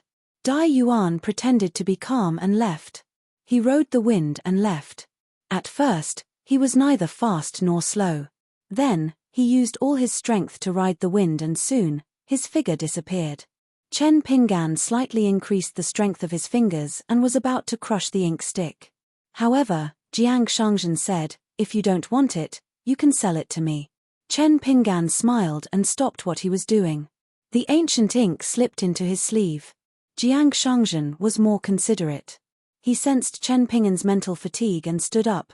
"Little Long Qiu, this nascent soul stage big shot, I'll help you deal with him." Chen Pinggan nodded. When Jiang Shangzhen did things, he would only be more thorough than him. He walked back to the steps of the mountain gate and sat down. Chen Pinggan now somewhat understood where Kuidong's second dream came from. Yang Pu hesitated for a moment and picked up the empty wine pot. He stood up and said goodbye. "Mountain Lord Chen, I plan to return to the academy." Chen Pinggan immediately gathered his thoughts and stood up to cup his fists. "Forgive me for not seeing you off." After Chen Pinggan stopped, he handed the ancient ink stick to Yang Pu and smiled. "You can't be biased." Yang Pu lowered his head and looked at the wine pot in his hand and then at the ink stick in Mountain Lord Chen's hand. He kept it in his sleeve and bowed again. After watching Yang Pu leave, Jiang Shangzhen also solved the problem. Jiang Shangzhen threw a piece of black stone to Chen Pinggan and said, "Don't underestimate this thing. It's one of the glittering piles in the past. It's just that it was used by the Yuanying realm big shot to admire the moon in the water. It's pretty good.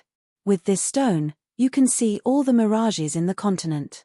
If Old Zun is still here, he will definitely fight with you for it. By the way, Old Zun asked me to pass a message to you at the end of the last meeting in the Hall of Ancestral Masters of the Divine Seal Peak. Back then, he did not act properly, but he still doesn't think that he did wrong." Chen Pinggan nodded. "I can understand. Since he didn't accept it, he had to accept it. Anyway, some personal grudges won't stop Old Zun from being a true hero." Jiang Shangzhen held the back of his head with both hands. "It's enough to hear you say that. Old Zun seems like he doesn't care about his reputation, but he cares about it the most. However, as a sect master, there are many things that are beyond his control." Chen Pinggan asked, "What about my senior brother's were?" Jiang Shangzhen shook his head. "I don't have any concrete information. I only heard that he and the level 14 sword cultivator Xiao Chuo followed one of the doors to the ruins of End that appeared out of nowhere and went to the wilderness to ask for swords. There are also rumors that Mr. Zhuo and Xiao Chuo broke through the sky canopy and went to the ancient battlefield beyond the heavens. Anyway, the only thing I can confirm is that they haven't returned yet." Chen Pinggan asked carefully, "Buried River Goddess? Green Tiger Palace of Heavenly Fault Peak?" Jiang Shangzhen had a playful expression and smiled. "The Green Tiger Palace's ancestral hall has moved to the Aquarius continent. It's doing well and has become a consecrator of the Dali dynasty. Our old friend almost couldn't bear to go south and return to his hometown. As for the Great Spring Mirage City and the Buried River Goddess, you can take a look at them yourself. I guarantee that they won't make you sad." Chen Pinggan felt as if a heavy burden had been lifted off his shoulders.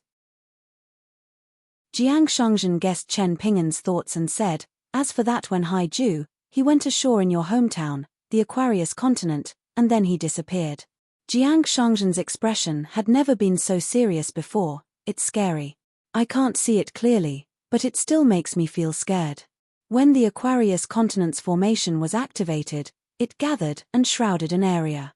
No one knew what happened inside. Anyway, this is the biggest taboo in the Confucian temple.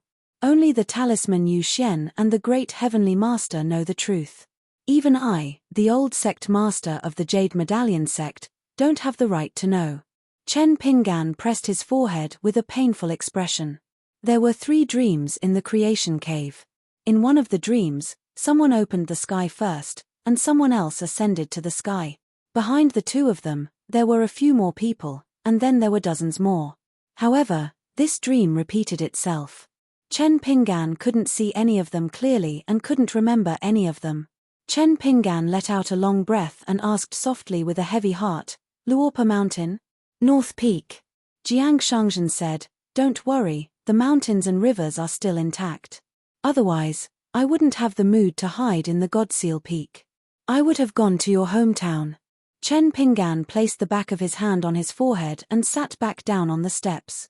Jiang Shangzhen smiled faintly and asked after he sat down, "Do you know a lady called Kui Yu? She has a round face and wears cotton-padded clothes and cloth shoes. She looks cute, has a good temper, and speaks honestly. Kui Yu is probably the only good lady from the demon race who was sincerely accepted by the vast world. She's very good. I don't know if I'll have the chance to meet her again, but I'm looking forward to it." Presently, this was something that was universally acknowledged in the world. 2 large batches of genius cultivators that were rarely seen in 1,000 years had sprung up like bamboo shoots after the rain, and they belonged to the profoundness of the times and were blessed by the heavens. Not only had they survived the great battle, they had both broken through and obtained extremely great fortuitous encounters. When the fighting broke out, the 2 heavens involved even more heavens. That was especially true of the vastlands and the wildlands. The spirit energy of heaven and earth, as well as the natural destiny of mountains and rivers, had previously flowed in an orderly fashion. The first wave didn't have many people, but it was a sign that heaven and earth were going to be transformed. The most typical example was the 10 most junior cultivators and the 10 most reserve cultivators. In fact, even earlier, during the great year of the Great Wall of Sword Qi, a large number of sword deity embryos led by Ning Yao appeared. Their counterpart was the 100 sword deities of the moon-bearing mountain in the savage world. The next group was not as young, but before the war, they either focused on cultivation and were unknown, or because they hid their true cultivation. Then, in the chaos of heroes, they appeared out of nowhere and rose rapidly. In the end, each one of them was bright and dazzling, like a river of stars in the sky. For example, the new sect master of the Jade sect, Wei Ying, who was already a great sword deity, broke through to the immortal realm in the battlefield of the central capital of the Old Dali. There was also the sword deity of the Golden Armor continent, Shu Jun and Shu Ku. As the guest of the Liu family of the Snow Mountain continent, they stepped into the Tongyi continent for the first time. Some busybodies had already begun to gather intelligence reports from various continents and limited mountain and river reports. They began to count the names, numbers, realms of these geniuses, especially their performance in the major battles, and then used this to guess the final height of their great Tao. Chen Pinggan was puzzled, and shook his head, the round-faced lady in cotton-padded clothes. "I don't know, I've heard of her, but I've never seen her." Like Chen Pinggan, he was one of the 10 young people. In his early years on the city wall, he had a small misunderstanding with a lady that was completely negligible. At that time, Chen Pinggan mistakenly thought that she was Liu Cai, a sword cultivator whose flying sword naturally restrained him. Too many years had passed, and his brain was not very good, so he could not remember at all. What round-faced lady in cotton-padded clothes? Perhaps, it was uncertain. It was useless to say or think more, and it was easy to misunderstand more. Jiang Shangzhen felt that it was a pity. Chen Pinggan took out the white jade hairpin, and prepared to tie up his hair again. In an instant, Chen Pinggan quickly put away the white jade hairpin, and then hurriedly let Jiang Shangzhen leave this place. The next moment, Chen Pinggan lowered his head, bent his waist, and rushed forward. In the blink of an eye, he was far away from the mountain gate of Taiping Mountain. Then, on the ground, a small but extremely big pit appeared. Chen Pinggan seemed to have been punched without any strength to fight back, and almost lost half of his life on the spot. Even the 2 robes could not stop the blood from flowing all over his body. His small body was like a small world, and everywhere was like a spring. Jiang Shangzhen squatted next to the pit, and after confirming that the young hill master of Luopa Mountain was seriously injured, Jiang Shangzhen was confused and could not tell whether it was true or not. He could only ask in his mind, "Hill master, what are you doing? Who are we going to trick this time? Another immortal came? And the kind that is not made of paper? Give me a definite answer, I will protect you." Chen Pinggan, who was dying, said weakly, "Protect your ass, quickly pull me up." Jiang Shangzhen hurriedly pulled Chen Pinggan out of the ground. Chen Pinggan looked dispirited, and fell back on the ground, muttering to himself, "Good punch." Jiang Shangzhen looked around and clicked his tongue in wonder. If this punch landed on his body, he would not be able to withstand it. The key was that Jiang Shangzhen could not detect the real source of the punch at all. There was nowhere to hide, and he could not withstand it. Fortunately, his hill master was responsible. Chen Pinggan sat up, with a sullen expression on his face that he did not dare to curse. Finally, he said helplessly, "I can't not go to Cloud Cave Blessed Land." Jiang Shangzhen laughed, "That's good, my Cloud Cave Blessed Land is famous for having many beauties." Chen Pinggan sat cross-legged, handed the white jade hairpin to Jiang Shangzhen, and asked him to take good care of it, and then fainted. Jiang Shangzhen put away the white jade hairpin, carried Chen Pinggan on his back, and used the camouflage technique, and flew south as fast as lightning. What was a friendship of life and death? This was it. Chen Pinggan had given his life, and the hairpin that was more important than his life, to Jiang Shangzhen. Jiang Shangzhen felt that it was not that important whether he was the chief high priest or not. The young hill master behind him had been feeling uneasy, but in the end, when he repeatedly murmured a girl's name in his dream, he gradually calmed down. Jiang Shangzhen suddenly stopped and turned his head to look. A young man in white who was bleeding from his 7 orifices did not wipe it. With the cultivation of the immortal realm, he forced himself to travel across continents with the means of the ascendant realm. He was already at the end of his rope, so when he bumped into him, he could not stabilize his mind and body at all. Jiang Shangzhen almost stabbed the exhausted guy to death with a willow leaf. However, after seeing the man's face clearly, Jiang Shangzhen smiled. What an audacious man who didn't care about his life. The young man's footsteps staggered as he rushed forward. In the end, Jiang Shangzhen reached out and held his shoulder. The young man in white put his hands on his waist and gasped for breath. He raised his head and raised his hand, indicating that Jiang Shangzhen should not speak and disturb his master's rest. The young man in white smiled brightly, but his face was full of tears. With a hoarse voice, he said, "Let me carry master home." 7:52. On the 15th night of the moonlight was like water and the night was as bright as day. One of the 18 sceneries of the Cloud Cave Blessed Land, the yellow crane base, was exceptionally beautiful. Tonight, it was especially moving. There was a viewing pavilion built on a stone cliff. In the pavilion, a young man in white raised his butt and leaned on the railing, overlooking the flowing water. The river was vast and calm. Outside the yellow crane base was a river named Luxian Cave. It was formed by the confluence of 3 rivers and 18 streams, including the Lotus Pond River and Gaian Stream. After passing by the Jinshan Temple upstream of the yellow crane base, the water suddenly calmed down and became quiet. Coming to see the yellow crane base was like a girl who married into a rich family from the countryside. She could not help but be virtuous. There was once an ancient sword celestial who got drunk in this pavilion. There was a story about how he killed mosquitoes on the river. The young man in white lowered his head and muttered, "Everyone's heart is like flowing water, so the moon in the water is like a boat." Jiang Shangzhen took off his boots and sat down, leaning against the pillar of the pavilion. He held a wine cup in his hand. The cup was brewed with celestial wine named moonlight wine. Jiang Shangzhen gently shook the wine cup and smiled. Dongshan's words are like the words of a celestial.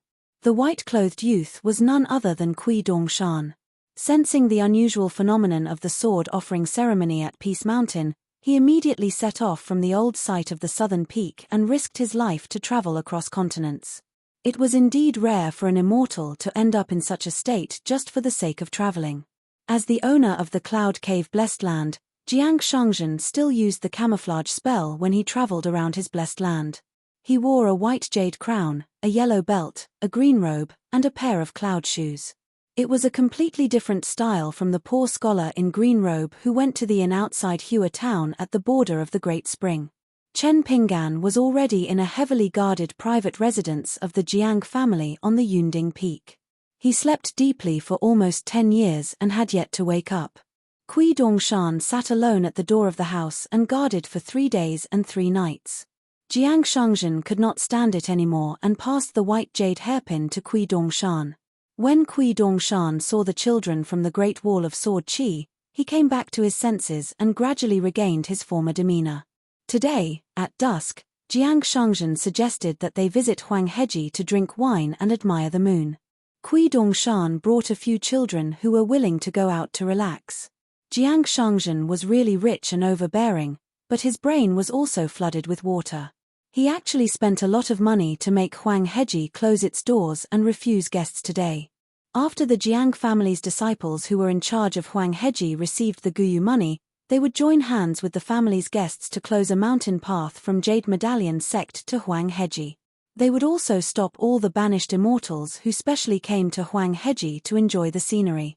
The 18 sceneries of the Cloud Cave Blessed Land were located at the edge of the mountain and river boundary. The Jiang family spent a lot of immortal money to hire the mechanical masters of the Kanyu family and the Mohist family to work together to create an interconnected array formation of mountains and rivers, making it convenient for the banished immortals to visit along the way. For example, Huang Heji was the hub that connected the Yunding Peak and Mount Larojun. This caused most of the immortal masters who came to travel to visit the 18 sceneries in one go. The 18 sceneries of the Cloud Cave was also famous for squandering money. As long as one had money in one's pocket, they would not have to worry about not having a place to spend it. Previously, Jiang Shangzhen gave each of the 4 children a fasting jade token that was equivalent to a customs clearance document. Not only could they visit Mount Larojun casually, but the children also had the first-class fasting jade token of the Blessed Land. They could also pick up any inkstone from Yanxi Mountain. It was a special stone used to make the water dragon inkstone, one of the 10 famous immortal inkstones of Howran. As long as the cultivators of the upper 5 realms did not use the magical power of heaven and earth in the sleeve, they could not break the prohibition even if they used things that were close to them, let alone carrying a wicker basket or a sack up the mountain. Mount Larojun was huge. The Jiang family had been mining it for thousands of years, but it was still far from being exhausted. Among the 4 children, Naylan's jade token was immediately in high spirits when the little girl heard about it. However, she was too embarrassed to ask Kui Dongshan and Zhu Fei to borrow things that were close to them. She just asked Yaro Xiaoyan and Cheng Chaolu to prepare their belongings and go to Mount Larojun to plunder the land. They must return with a full load. As for Bai Xian, forget it. Therefore, after leaving Yunming Peak and arriving at Yellow Heji, Naylan Yuji was not in the mood to stroll around. He directly asked Zhu Fei for the location of the array gate that led to Mount Larojun. Then, he hastily led his men and rushed there. At that time, Kui Dongshan was very emotional. This little girl who only cared about money was very congenial with Luorpa Mountain. She was not afraid of acclimatization. Jiang Shangzhen raised the wine cup to Kui Dongshan and smiled. The mountains and rivers are broken, but the moon is still round. I am honored to invite you to enjoy this moon and drink this wine together. Kui Dongshan sat back on the bench and picked up the wine pot and a white porcelain wine cup. He murmured and poured a cup of wine for Jiang Shangzhen. The sun and moon swam in the cup. Then, he raised the wine cup high and drank a cup of wine with Jiang Shangzhen with a smile. Kui Dongshan snorted as if he had been struck by lightning. His eyes rolled back and his whole body trembled uncontrollably. Jiang Shang almost thought that someone had poisoned the wine. Kui Dongshan burped and said casually, Wei Ying is too similar to you. The first few decades or centuries were fine. It was a good thing for your sect. With his temperament and skills, he can guarantee the prosperity of Jade Gui sect. However, there is a big problem here. If Wei Ying wants to be himself in the future, he can only choose to kill Jiang Shangzhen. Not only was he exaggerating, he was also sowing discord between the 2 sect masters of Jade Gui sect. However, Jiang Shangzhen understood Kui Dongshan's meaning. Jade Gui sect was Wei Ying's Jade Gui sect after all. Wei Ying was ambitious and had high aspirations. He would definitely not be willing to be the second Jiang Shangzhen. It was very likely that in the future, the foundation of Jade Gui sect, the strategy, and the method of accumulating incense on the mountain would be deliberately opposite of Jiang Shangzhen's. The imprints of Jiang Shangzhen and Zun Yuan, the 2 sect masters, would be wiped out by Wei Ying one by one. In the end, Jade Gui sect would only be Wei Ying's Jade Gui sect. Then, after more than 100 years, Jiang Shangzhen's situation in Jade Gui sect would become more and more awkward. The situation of the Jiang clan and the blessed land of Cloud Cave would only become more and more subtle day by day. Unless Jiang Shangzhen really retired completely and no longer showed his face in public. He could not be the sect master of Jade Gui sect, but he could not run to Calligraphy Lake to be a sect master of a lower sect. With Jiang Shangzhen's temper, he would definitely not stay in Cloud Cave blessed land. The only way out was to wander around and be a wild crane. It was not that Wei Ying would be hostile to Jiang Shangzhen, who had the best military exploits in Tongya continent, but the situation of the people around her and the sect would force Wei Ying to constantly take over Jiang Shangzhen's position. In fact, this completely predictable situation was Jiang Shangzhen's own fault. Jiang Shangzhen abdicated too early and too fast. He could have waited until Wei Ying reached the Ascendant Realm. At that time, Wei Ying would succeed to the position of suzerain, which was a matter of course. Jiang Shangzhen would also support a large number of trusted subordinates, such as those young people of Jade Gui sect who were still willing to worship Jiang Shangzhen as a god. When these young geniuses grew up one by one, the Hall of Ancestral Masters of the Divine Seal Peak would almost all be Jiang Shangzhen's followers. In the following 1,000 years, Jiang Shangzhen would be a veritable suzerain and the leader of the immortals on the continent. Jiang Shangzhen smiled and said, "I am originally a transitional sect master. Not to mention the cultivators on the continent, even those cultivators with sect pedigrees in my own sect can't remember me for a few years." Kui Dongshan raised his head and said with a faint smile, "Is Consecrator Ju a person who belittles himself? How come I didn't know this before?" Jiang Shangzhen leaned against the pavilion pillar and crossed his legs. He took a sip of the moonlight wine in his cup and said, "In the end, I'm still lazy. What others want but can't get, I'll throw it away like a pair of worn-out shoes. If I knew how to do things that should be taken for granted, I wouldn't be Jiang Shangzhen." Kui Dongshan also didn't want to talk about the affairs of Jade Gui sect. After all, it was someone else's family business. Looking at the deserted Huang Heji, he complained, "You made such a big fuss and forbade tourists from coming to Huang Heji. Yunming Peak and Mount Laojuan's ferry must be full of complaints. What are you doing? Damn it, is there a need to do this? If my master knows about this, he'll definitely scold you for being a wastrel." Jiang Shangzhen smiled and said, "I honestly paid for my own family with the identity of a banished immortal tourist. I also spent a lot of money on the Cloud Cave's blessed land, the Jiang family's snow. It's double the market price. I haven't asked for money from my family for a long time. It's been stored there and hasn't been touched. Every year, the dividends and interest are rolling in the account book. It's not a small amount now. Of course, my money is mine. The entire Jiang family's money is still mine." Kui Dongshan leaned against the railing and poured himself another cup of moonlight wine. He took a sniff and said, "If we're talking about the ability to earn money, Brother Ju can definitely be ranked in the Howren 10. Liu Jubao, Old Man Yu Xian, Stinky Chess Loser Yu. Brother Ju, you're a really capable person." Jiang Shangzhen waved his hand. "Not as good as you, the two of you." Kui Dongshan also waved his hand and said with a mischievous smile, "These words spoil the mood. Let's not talk about this. It's annoying. Master can wake up soon and see how the Cloud Cave's blessed land makes money." Huang Heji occupied a huge area. The cliff's edge was lined with white jade railings that were more than 10 li long. They were all made from genuine snow.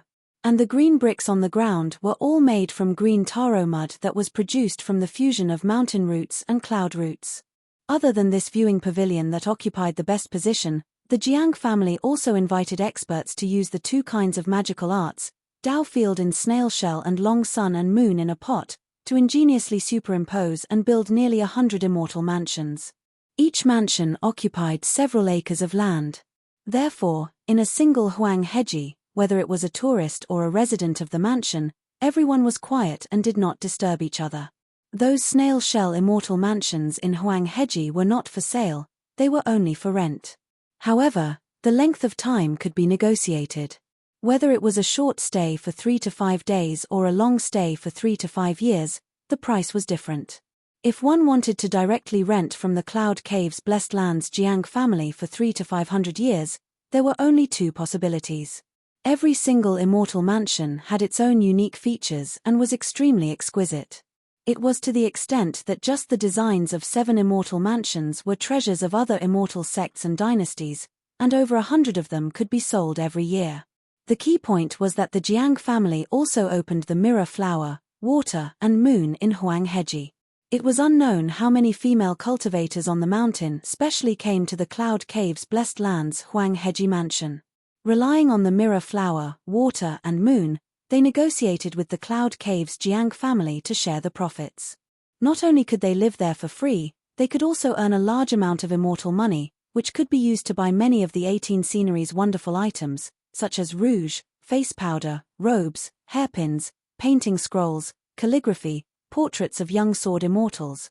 Also, the moonlight wine in Jiang Shangzhen and Kui Dongshan's hands was indeed infused with the moonlight essence of the Blessed Land's moon. This slight loss could be completely made up for by the expensive cost of the wine. The wine cup was a gift from the Blessed Land.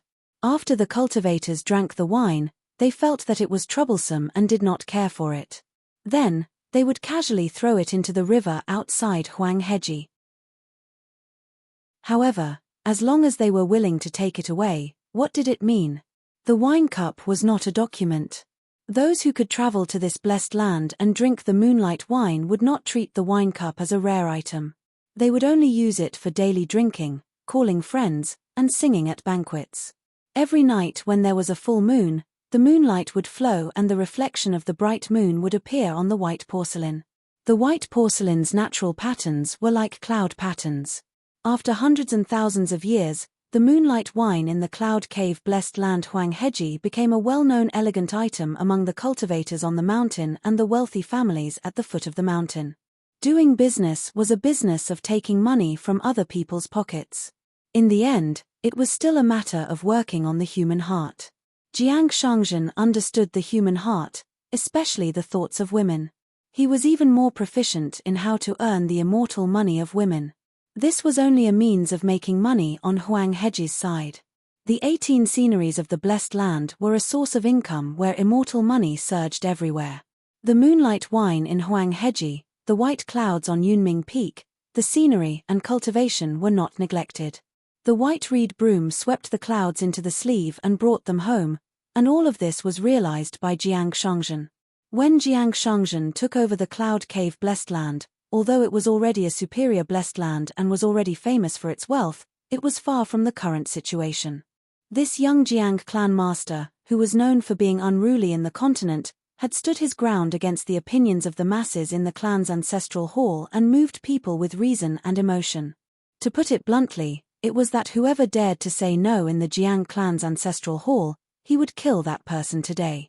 He would let them come in standing and go out in a dead body.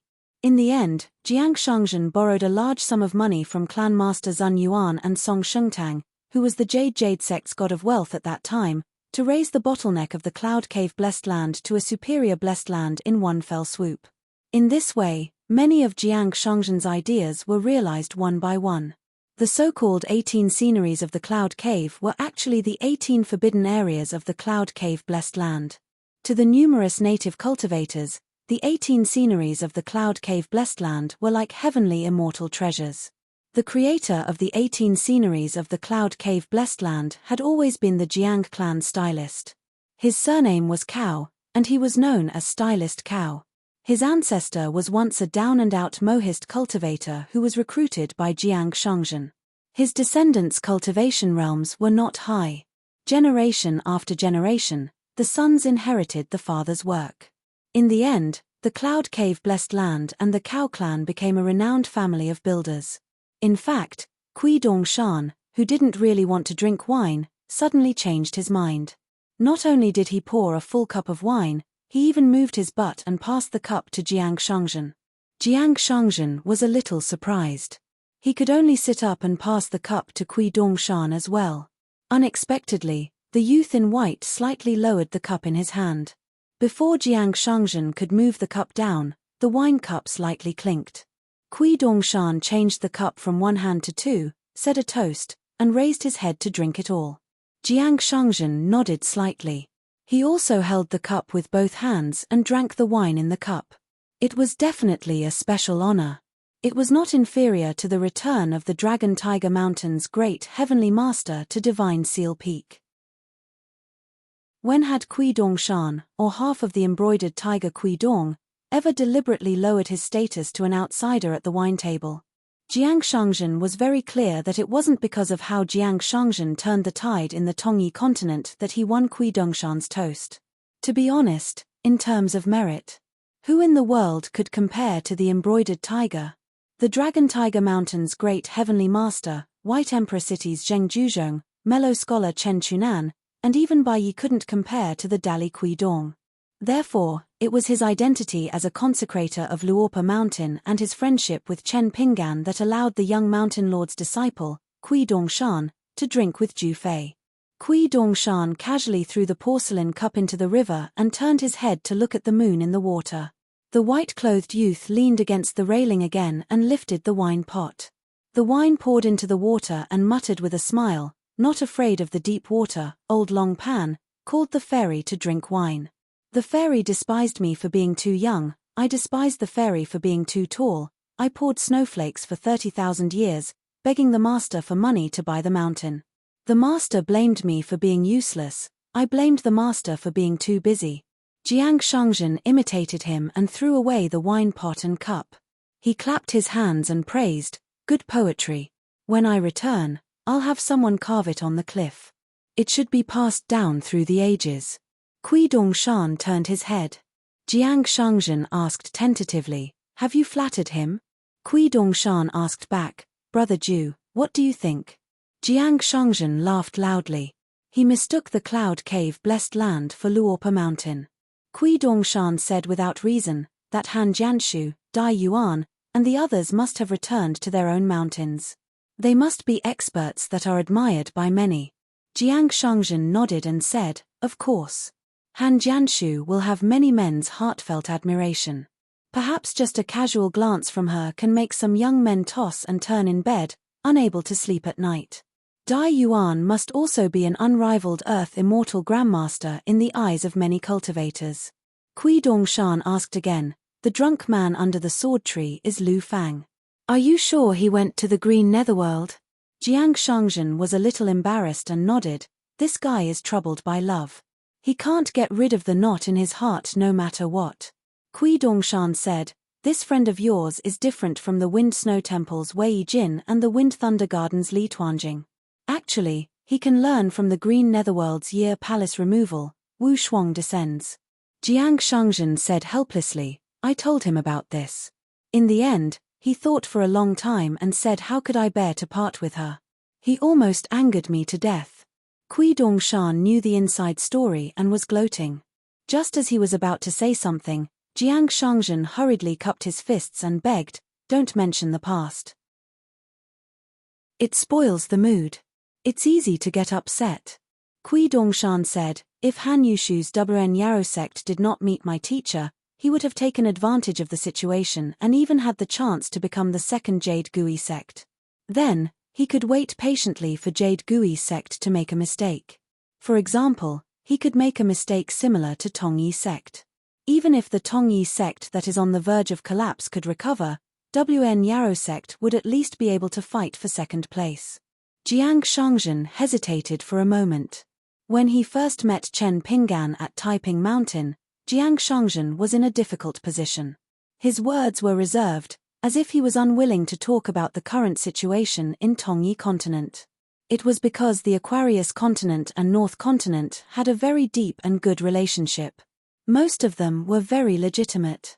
The cultivators of these two continents spared no effort in infiltrating Tongyi continent from other continents. The sword cultivators of North continent had a deep relationship with the Great Wall of Sword Qi. Chen Pinggan was also a hidden official for many years. The Aquarius continent was also Chen Pinggan's hometown. During the war, the mountains and rivers of these two continents were connected to form one continent. It was enough to shock the eyes and ears of the two continents. Now that they had gone south to Tongyi continent, it was inevitable that they would be arrogant. Kui Dongshan laughed. You are very curious why Kui Dong wants to protect Tongyi sect in the dark, and not let the other continent's internal and external forces divide it up like a hungry tiger pouncing on a sheep. Jiang Shangzhen nodded and then shook his head. If he wants to support a force like a hub to go south for the Aquarius continent, and use it to restrict the local sects like Jade Gui sect, I am not surprised at all. What I am really curious about is, look at that Imperial Tutor's plan. It is obvious that he wants Tongyi sect to have a chance to return to its peak within 1,000 years, and become a continent second only to Jade Gui sect. One Tongyi continent was extremely tragic. Jade Gui sect's ascendant realm Zun Yuan. Jade Gui sect's ancestral hall, god of fortune Song Shengtang. Jade Pure Realm female cultivator Liu Huamao. Tongyi sect's sect master, great sword celestial Fu Lingqing. Taiping Mountain's old heavenly lord, mountain lord heavenly lord Song Maro. Fui sect's sect master Ji Hai. They were all ancient people. After a long time, they had become pages of an ancient calendar. The most outstanding and powerful cultivators of the upper 5 realms had all died in battle, and there were many followers who had generously sacrificed themselves. As for the Tongyi continent's earth immortals who were closest to the mountain peak, more than half of them ran away and hid in the 5th world to enjoy their lives. Now that there were cultivators from other continents infiltrating Tongyi continent, the key was that Tongyi continent had no power and no reason to show any toughness. The huge Tongyi continent had a bad reputation, and it had become the laughingstock of the entire world. It was like an old man in his twilight years with a broken spine, unable to straighten his back and speak to outsiders. Like Fuyao continent and Jinjia continent, even though their mountains and rivers had sunk, they had fought many tough battles from the top to the bottom of the mountain, and only in the end did their mountains and rivers crumble. But in this way, with Tongyi continent as a foil, even the central divine continent had a good impression of those 2 continents. Pitiful, hateful, laughable, and lamentable, there was only one Tongyi continent. Kui Dongshan clasped his hands behind his head. What's there to be confused about? The young people of Tongyi sect are worthy of such treatment. Just like how Wei Ying is worthy of being the sect leader of Jade Gui sect, you are willing to give the position to a young person. It's the same logic. Do you think that the old bastard only has eyes for the Aquarius continent? To be honest, not to mention the North continent, even the Dali dynasty, Kui Dong does not care to be biased. Because he is even more lazy than you. Millimeter, this is a good way to put it. Kui Dong will definitely not allow people like Han Yushu to live an ignoble life, and even take advantage of the situation to steal a high position. That is too disgusting. The Tongye sect was even more miserable than the Yugue sect. They suffered the most, and it was in their hearts that they suffered the most. Since they suffered the most, they would have the best memory. They knew better than you what true suffering and torment were. Anyway, you and the young people of Jade Gui sect can be considered the true hope of Tongyi continent. Kui Dongshan turned his head. The sea of clouds covered the moon. He used a celestial technique and gently parted the sea of clouds with 2 fingers. He smiled. This is called parting the clouds to see the moon. Jiang Shangzhen said with a double meaning, Brother Kui's move is indeed celestial. Kui Dongshan did not agree. He asked curiously, when my master heard that the backing of Yu dynasty was the old Longcheng Hu family, what was his expression? Jiang Shangzhen smiled. It was a half smile. He probably heard a joke that was not so funny. Kui Dongshan smiled and sat cross-legged. He shook his shoulders. That's great. We can go home now. Jiang Shangzhen said, bring me along. Kui Dongshan patted his chest. Before Brother Ju Fei returns to the Ascendant Realm, even if I have to make a scene, kneel, and kowtow, I will make sure that the position of head consecrator is always empty. I will wait for Brother Ju Fei to take his seat. Jiang Shangzhen sighed. Although I never thought that I would be like this for the rest of my life, it's still the Ascendant Realm. It's not that easy to get there. It's difficult. Kui Dongshan narrowed his eyes and lifted a sleeve. He rotated it gently. Is that so? Is it difficult? If it were other celestials, even me, they would find it difficult. It's very difficult as ascending to the heavens. But a Tongyi continent without an ascendant realm, and a future head consecrator that Luopa Mountain is sure to be. I think it's fine. Just wait. You can't rush it, but you can wait. As for whether it's 100 years or a few hundred years, I can't guarantee it. Jiang Shangzhen smiled and cupped his fists. Thank you for your auspicious words. Jiang Shangzhen glanced at Kui Dongshan's sleeve. That little girl called Sun Chunwang is still inside competing with you? Kui Dongshan nodded. Good seedling. Boss, you're a sword immortal. You're kind and generous. The sleeve that Kui Dongshan lifted was called by Ben Place. There was a little girl practicing swordsmanship inside. Previously, when he took the white jade hairpin from Jiang Shangzhen, Kui Dongshan saw a group of sword immortal embryos with different temperaments. Kui Dongshan was not idle. He often chatted with them and reasoned with them. He said that they were not young anymore, and they were all sword cultivators. They had to be sensible. They had to pay attention to what they said, do things with dignity, and be calm. Small money comes from frugality. Don't you know it? Anyway, those who deserved to be beaten were beaten, scolded, and praised. Otherwise, it would be inappropriate. Bai Xian, He Jiyu, He Xiangting, Yu Xiehui, Yu Qingjong, and Sun Chunwang. These 6 little sword cultivators were all kept in Kui Dongshan's sleeve. The magical power of the upper 5 realms was very different. For example, Chen Pinggan could only store things, and there was no other mystery. However, Kui Dongshan's heaven and earth in his sleeve could control the cultivators who fell into his sleeve. All of their perceptions, and divine senses would be controlled by Kui Dongshan at will. It was easy to understand the saying that one day felt like a year. One could imagine how it felt to guard in a vast illusion for 100 years. Of course, Chen Pinggan's heaven and earth in his sleeve was one extreme. Kui Dongshan's was another extreme. Even among the Ascendant Realm cultivators, except for Zheng Juzhong of White Emperor City, no one was as powerful as Kui Dongshan's heaven and earth in his sleeve. One after another, Yu Xiehui, He Jiyu, and He Xiangting almost lost their minds. They were thrown out of Kui Dongshan's sleeve by Kui Dongshan. After that, they looked at Kui Dongshan as if they were looking at the god of plague. Then it was Yu Qingjong who couldn't stand it. After a few years in the mountain, it was Bai Xian who was old and had eyes on his forehead. However, this little bastard was not a cultivator who couldn't stand it, but he couldn't stand the innate emotion. He felt that it was too boring, so he begged Kui Dongshan to let him out. If Kui Dongshan really couldn't stand it, he would go out for a meal and chat, and then throw him back. Kui Dongshan deliberately ignored him. As a result, the little bastard took out his flying sword and ran all the way. The flying sword followed him all the way until he ran out of spiritual qi. He fell to the ground and scolded Kui Dongshan for being a jerk. He didn't let Kui Dongshan see Master Hidden Official later, or he would make Kui Dongshan, a stupid student, suffer the consequences. So Kui Dongshan was very considerate. He first threw Bai Xian out of his sleeve and then suddenly grabbed him back. The kid was also able to judge the situation and was flexible. He began to flatter Kui Dongshan. When he found that it didn't seem to work, he began to say good things about Master Hidden Official. Kui Dongshan listened to him and then released the little bastard from his sleeve. He touched Bai Xian's head and smiled to remind the kid who didn't even dare to put his hands behind his back that he should be obedient in the future. Bai Xian had a sincere face and shouted that he must. However, Kui Dongshan was surprised.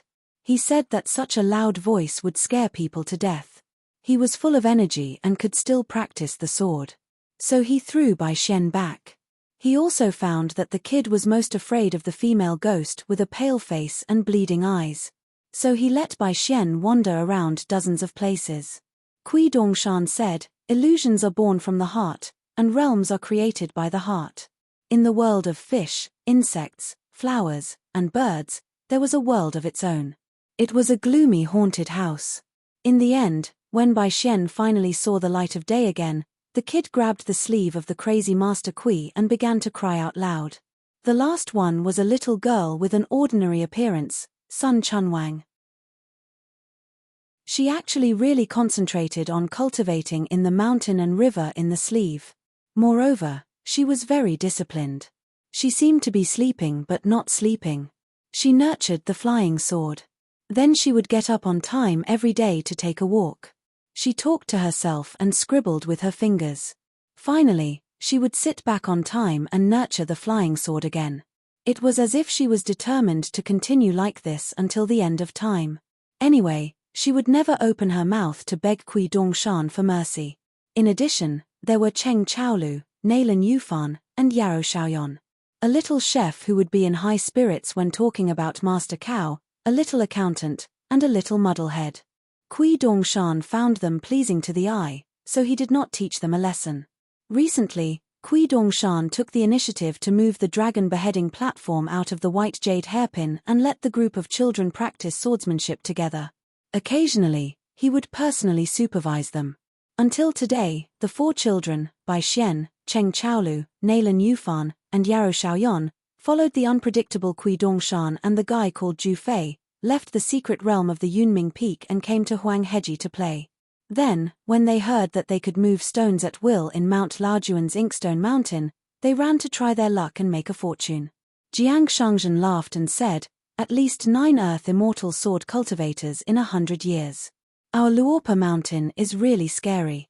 Kui Dongshan complained, "Sword cultivators need money the most." Jiang Shangzhen complained, "Talking about money? Brother Kui, are you scolding people?" Kui Dongshan gave him a thumbs up. "Brother Zhu Fei is so generous." Jiang Shangzhen suddenly said, "I heard that the 5th world made an exception for a young scholar, and allowed him to return to the vast world. His name is Zhao Yarrow. Is he from the same place as our mountain lord?" Kui Dongshan nodded. "Zhao Yarrow is most likely the future Dali imperial tutor. He will be groomed as the imperial tutor for a few years, and will assist the next emperor. It is the old bastard's doing. It has nothing to do with me. It has nothing to do with me." Jiang Shangzhen nodded. "That makes sense." The current Aquarius continent situation was extremely complicated. The Dali dynasty that once occupied a continent, the Song dynasty emperor followed the agreement and allowed many of the old dynasties and vassal states to recover. But the capital of Dali that was built near Chi Bu in the central region was still kept. It was handed over to vassal King Song Mu to oversee. Just how to properly settle this vassal king, who had made outstanding contributions and had a reputation that spread far and wide, would give Emperor Song He a headache. Song Mu, or rather, Song Jisin, in that war, his performance was too dazzling. He had gathered a large group of cultivators around him. Other than the true dragon Ji Qiu, who could be regarded as half of the Ascendant Realm, and Martial Mountain's Ma Kushuan, Song Mu had a close relationship with the sword cultivators of the North Continent. In addition, the 6 ministries of Padu were all officials who had experienced the baptism of war. They were in the prime of their lives and were full of vitality. Each one of them was more than the other. Most importantly, each of them was brimming with talent and were extremely practical. They were definitely not people who would sit back and talk. That was why there was a saying that people would die from anger. It was widely spread in the Tongyi continent. Any middle-level official from the Dali Padu was more than qualified to be the minister of the 6 ministries of the Tongyi continent. As for the Song clan dynasty, it used to be a continent that included the entire Aquarius continent. It was still ranked at the bottom of the 10 great dynasties. Now that it had given up half of its territory, it was named as the 2nd great dynasty in the Central Plains. And there was almost no objection on the mountain and at the foot of the mountain. Kui Dongshan smiled and asked, "If I remember correctly, because of the war, the Cloud Cave Blessed Land lacked the rouge painting for 2 years. Recently, the Jiang clan has started to re-evaluate it." Jiang Shangzhen nodded and said, "I can ignore the Jiang clan's affairs. But this matter, I have to watch over it personally." One of the 18 sceneries of the Cloud Cave Blessed Land was a rouge stage. It was also known as the Flower Deity Mountain by the Tongyi continent. At the peak of the high platform, there were 36 fairies and beauties standing on it all year round. Of course, they were all transformed by the Jiang clan's cultivators using the mountain and mountain secret technique. The rouge painting was divided into 3 volumes, 2 volumes, and 2 volumes. There were 12 people in each volume. They were known as the 36 flower goddesses. They were all the most outstanding women in the celestial families on the continent and the dynasties below the mountain. Only they could stand on the platform. Kui Dongshan smiled and said, "Brother Ju Fei is busy collecting money again. No wonder you were willing to buy Huang Heji tonight. It's just a small amount of money." Jiang Shangzhen laughed and said, "It's just for fun. Earning money is secondary." Kui Dongshan asked casually, "Who's the first?"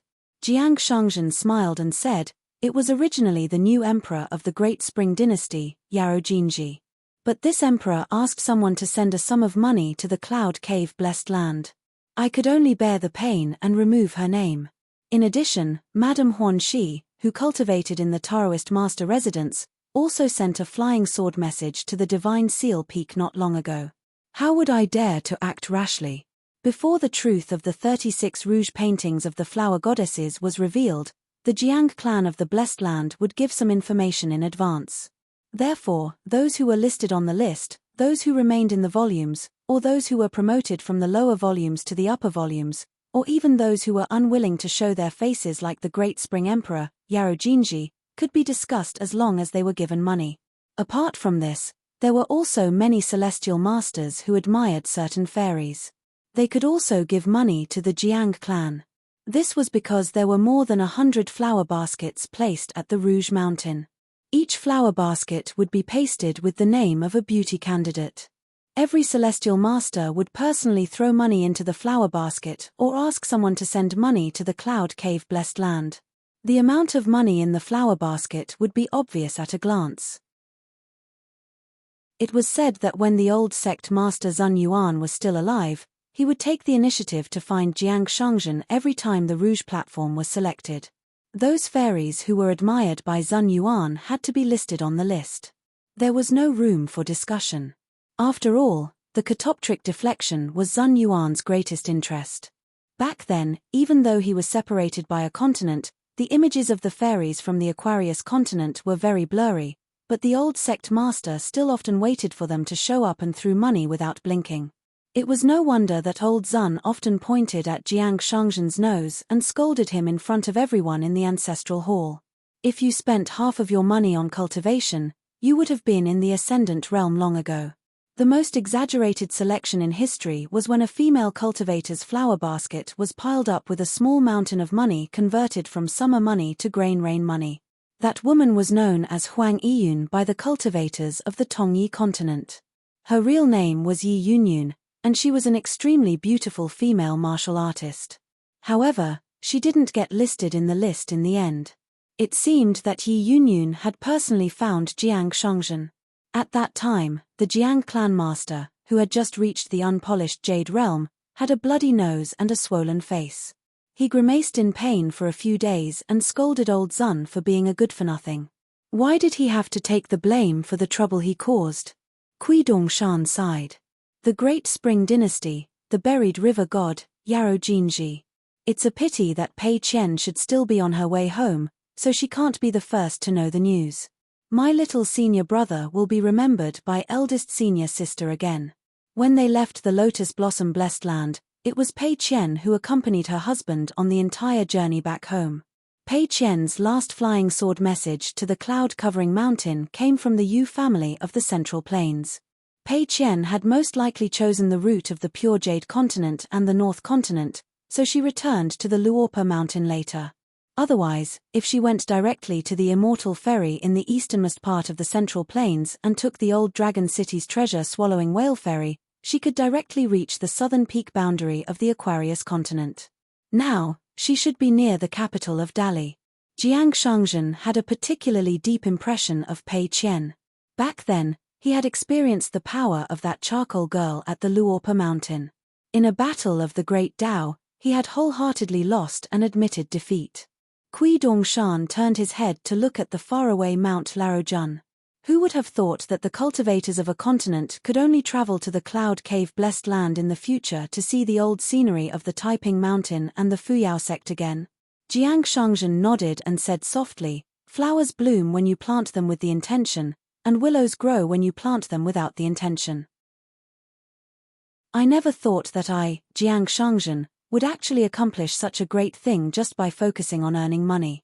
On the Mount Larojun, other than the Vassal Yang Mountain, the most famous thing was actually a painting of the mountains and rivers of the Tongyi continent. The Cloud Cave Blessed Land had chosen the most beautiful mountains and rivers of a continent and immortal residences. Tourists would be immersed in it and experience it. Moreover, it was like a saint overseeing a small world.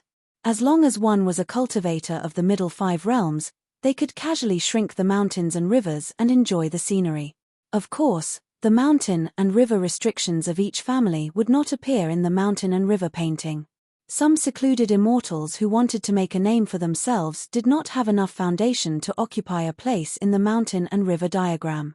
In order to attract potential cultivators, or to make friends with the incense on the mountain, they would take the initiative to take out the immortal's diagram of their own mountain and ask the Jiang family to help make a hot copy and place it in the diagram, so that the cultivators of the continent would know their name. The two of them were speechless. In early spring, the moon was bright in the sky. The moon was white, the mountains were cold, and the water was cold. The two of them were enjoying the blooming of spring flowers. Jiang Shangzhen said, "Chen Pinggan should be waking up soon." Kui Dongshan nodded. "There's no hurry. We've waited for so many years. 1 or 2 more days won't make a difference." Jiang Shangzhen raised his eyes and looked at the mountain and river gate of the yellow hedgy boundary. He smiled and said, "The little moneygrubber and the others have returned. It seems like they didn't gain much." Kui Dongshan glanced in that direction and said, "Why don't you try my husband instead? I'll empty the entire Inkstone Mountain for you. As long as my husband has nothing to do, he can cultivate there." Jiang Shangzhen quickly waved his hand and said, "I don't dare, I don't dare." The group of children returned to Yellow Hedgie. Lan Yuji was a small bookkeeper and a little moneygrubber. At this moment, he was still not satisfied with using his hands to touch the white jade wall. Seeing that there were no outsiders around, he simply stood on his tiptoes and used his face as a rag. He wiped here and there, muttering about money and how it was all spent by the snow. Bai Xian, who had his hands behind his back, rolled his eyes. The little fatty Cheng Chaolu was rewarded with a famous nickname by Kui Dongshan, the invincible little divine fist. Kui Dongshan also said that as long as he learned martial arts from his husband, your master cow, he would be able to reach a higher level. He would also reward Cheng Chaolu with a more prestigious name. Lan Yuji's Fengsuan item was immediately filled with inkstones. Yaro Xiaoyan and Cheng Chaolu also carried a bag each. A piece of inkstone that was mined from Mount Laojuan's Crown Prince's Mountain was difficult for immortals to predict. Only extremely experienced inkstone craftsmen from blessed lands could estimate the quality of the material. As for those inkstones that could be seen with the naked eye, naturally they would not be randomly scattered on the mountain. In fact, the matter of climbing the mountain to pick up inkstones was originally for the traveling immortal masters to enjoy themselves. In the little girl's Fengsuan object, in addition to the large and small stones and slates that have not been cut to determine the quality of the stone, there are also a few seals and many fans. They were all stolen from her sister. Nalan didn't dare to take too much of the Jade Archive. She only took less than half of it. She planned to do business with Kui Dongshan. This guy looked filthy rich and liked to claim that he was Master Cao's proudest disciple. He seemed to respect his teacher and would probably be very willing to spend money. However, she could not take everything out. She had to say that she only had one seal that she had painstakingly bought with a lot of money. After selling it at a high price, she would talk about it a few days later. Oh, she accidentally found a folding fan and sold it to him. She said that it was the treasure of the Yang family's shop in her hometown. In the end, she would take everything out and simply let him buy it. Anyway, she would not sell it alone. In the end, she would give him a family friendship price. If Kui Dongshan did not agree, then forget it. If he did not want to buy it, then so be it. However, Lan Yuji felt that she should not sell everything. She wanted to keep one of the seals because she liked it very much. The words on the side of the seal, 8,000 credits is not as good as $800. Sincerity is no match for evil. The seal words on the seal, earning money is not easy, cultivation is very difficult. On a mountain, a group of cultivators left a snail shell mansion. There were 7 or 8 men and women. Their faces were young and their robes were different. At first glance, one could tell that they were either rich or noble people on the mountain. It was not that the mansion did not have a good view of the scenery, but the scenery around the Yellow Crane Peak viewing pavilion was so quiet. Seeing those young immortals coming from afar, Bai Xian jumped lightly and sat on the railing. He crossed his arms and looked at them coldly. Yarou Xiaoyan was afraid of strangers, so she hid next to Na Lan Yuji. Cheng Chaolu was more carefree. She stood next to the white jade railing and looked at the river under the bright moon. The little fatty felt that if Master Cow was here right now, everyone would have a steaming hot pot. That would really be worthy of this beautiful scenery. A young woman in a dragon dress with a string of pearls in her hand opened her limpid eyes wide as she sized up the 2 little girls. They're so adorable, they're so delicate and delicate. Whose children are you? She walked quickly to Na Lan Yuji and bent down, wanting to rub the little girl's head. Na Lan Yuji turned her head away. The woman touched her again, and the little girl turned her head again. The woman retracted her hand. Her eyes narrowed into crescents as she smiled. Little girl, what's your name? Na Lan Yuji said in fluent Tong Yezhou language, I'm not familiar with you. That's more or less enough. After the woman heard this, dimples appeared on her cheeks. She looked even more beautiful. A young man with a first-class fasting jade tablet on his waist said in surprise, these little guys, could they be the disciples of the Jiang family from the Cloud Cave Blessed Land? All of them have fasting jade tablets. The woman glanced at him. Yu Qi, is your family the only rich one? The young man named Yu Qi smiled. They were a group of young talents from Tong Yezhou. This time, they were traveling together to kill demons and gain experience. At the foot of Tong Yezhou Mountain, there were many things waiting to be done. However, there were still many demon cultivators who stayed on Tong Yezhou Mountain. Some of them were sneakily hiding in the mountains, waiting for an opportunity to strike. Some of them couldn't change their natures. They ran around and caused trouble. However, there were very few Earth immortals among these demon survivors. The great demons of the upper 5 realms, Nascent Soul, and Golden Core demons had either died in the war or fled back to the wasteland through the entrance of the ultimate on the sea. Some couldn't escape in time and were killed by the surviving cultivators of Tong Yezhou Mountain and the nobles of Mount Longhu's Celestial Master residence. In addition, the Tong Yezhou Mountain was constantly infiltrated by cultivators from other continents. For example, the Hu family of Old Dragon City, which was allied with the Yu dynasty, and Sword Immortal Shu Jun, who was guarding the mountain crossing. He was one of the people who spoke to the Tong Yezhou Mountain's god of wealth. No matter why these people came to Tong Yezhou Mountain, they were not careless about killing demons. Therefore, the Tong Yezhou Mountain was still very peaceful.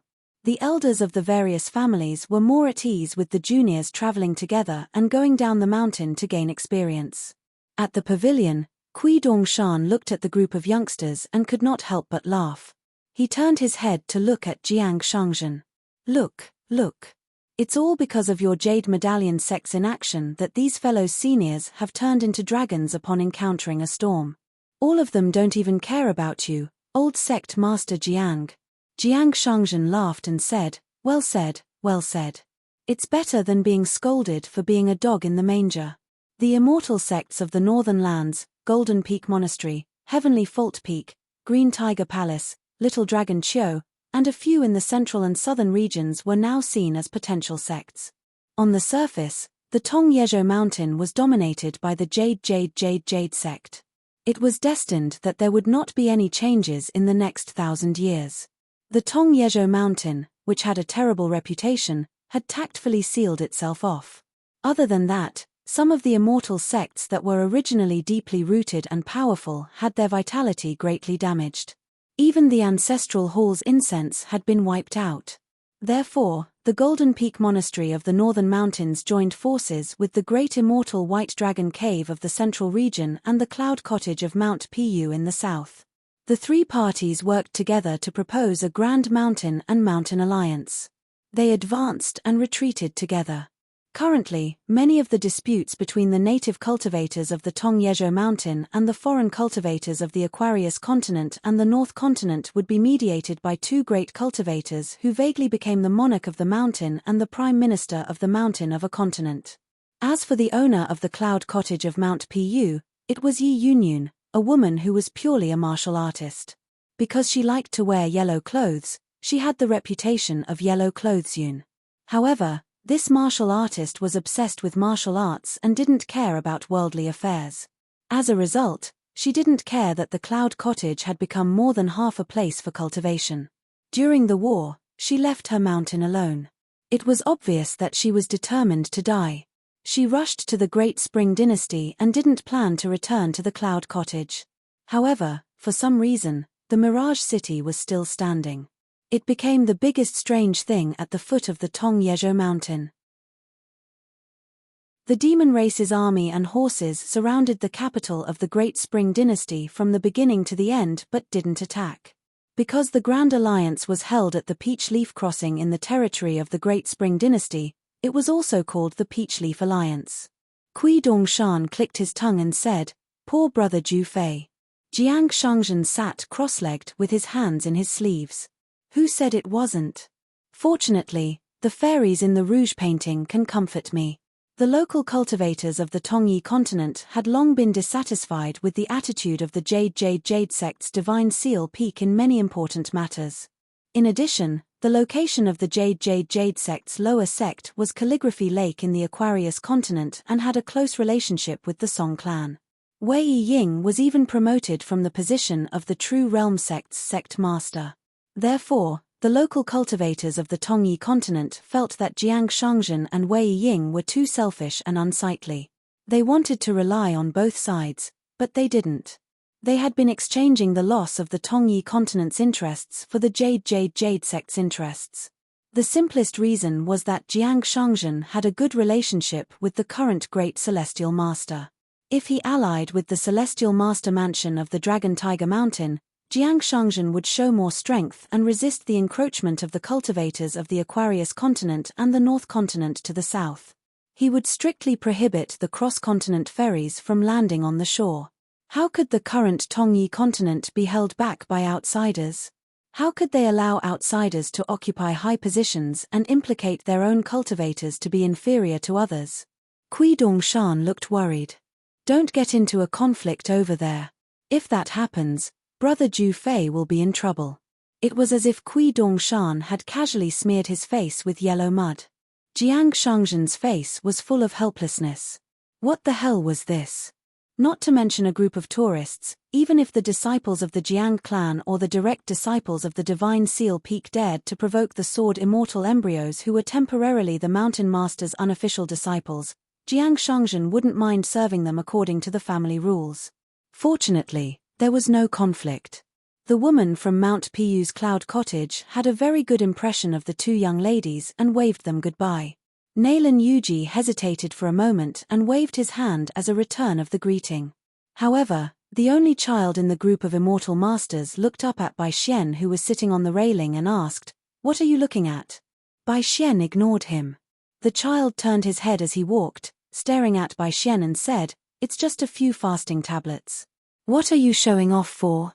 Bai Xian still didn't say anything. He just picked up the fasting tablet, shook his head and sighed softly. The child stopped and said with a smile, "What's your name? Let's be friends." Bai Xian put down the tablet and yawned, still ignoring his peer. The woman turned her head and said, "Lindsay, don't cause trouble. You should control your temper. Have you forgotten the trouble you caused in the capital of the Great Spring?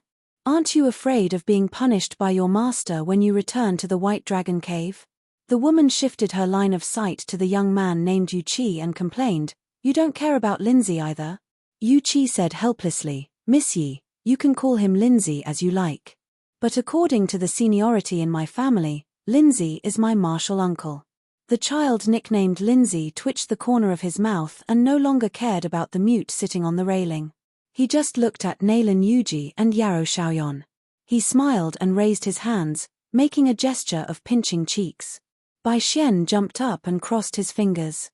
Nalan Yuji quickly turned her head and said, "It's fine. Don't mess around. Master Cow isn't here." The child sneered and left in large strides. But his steps weren't fast and he still fell behind the crowd.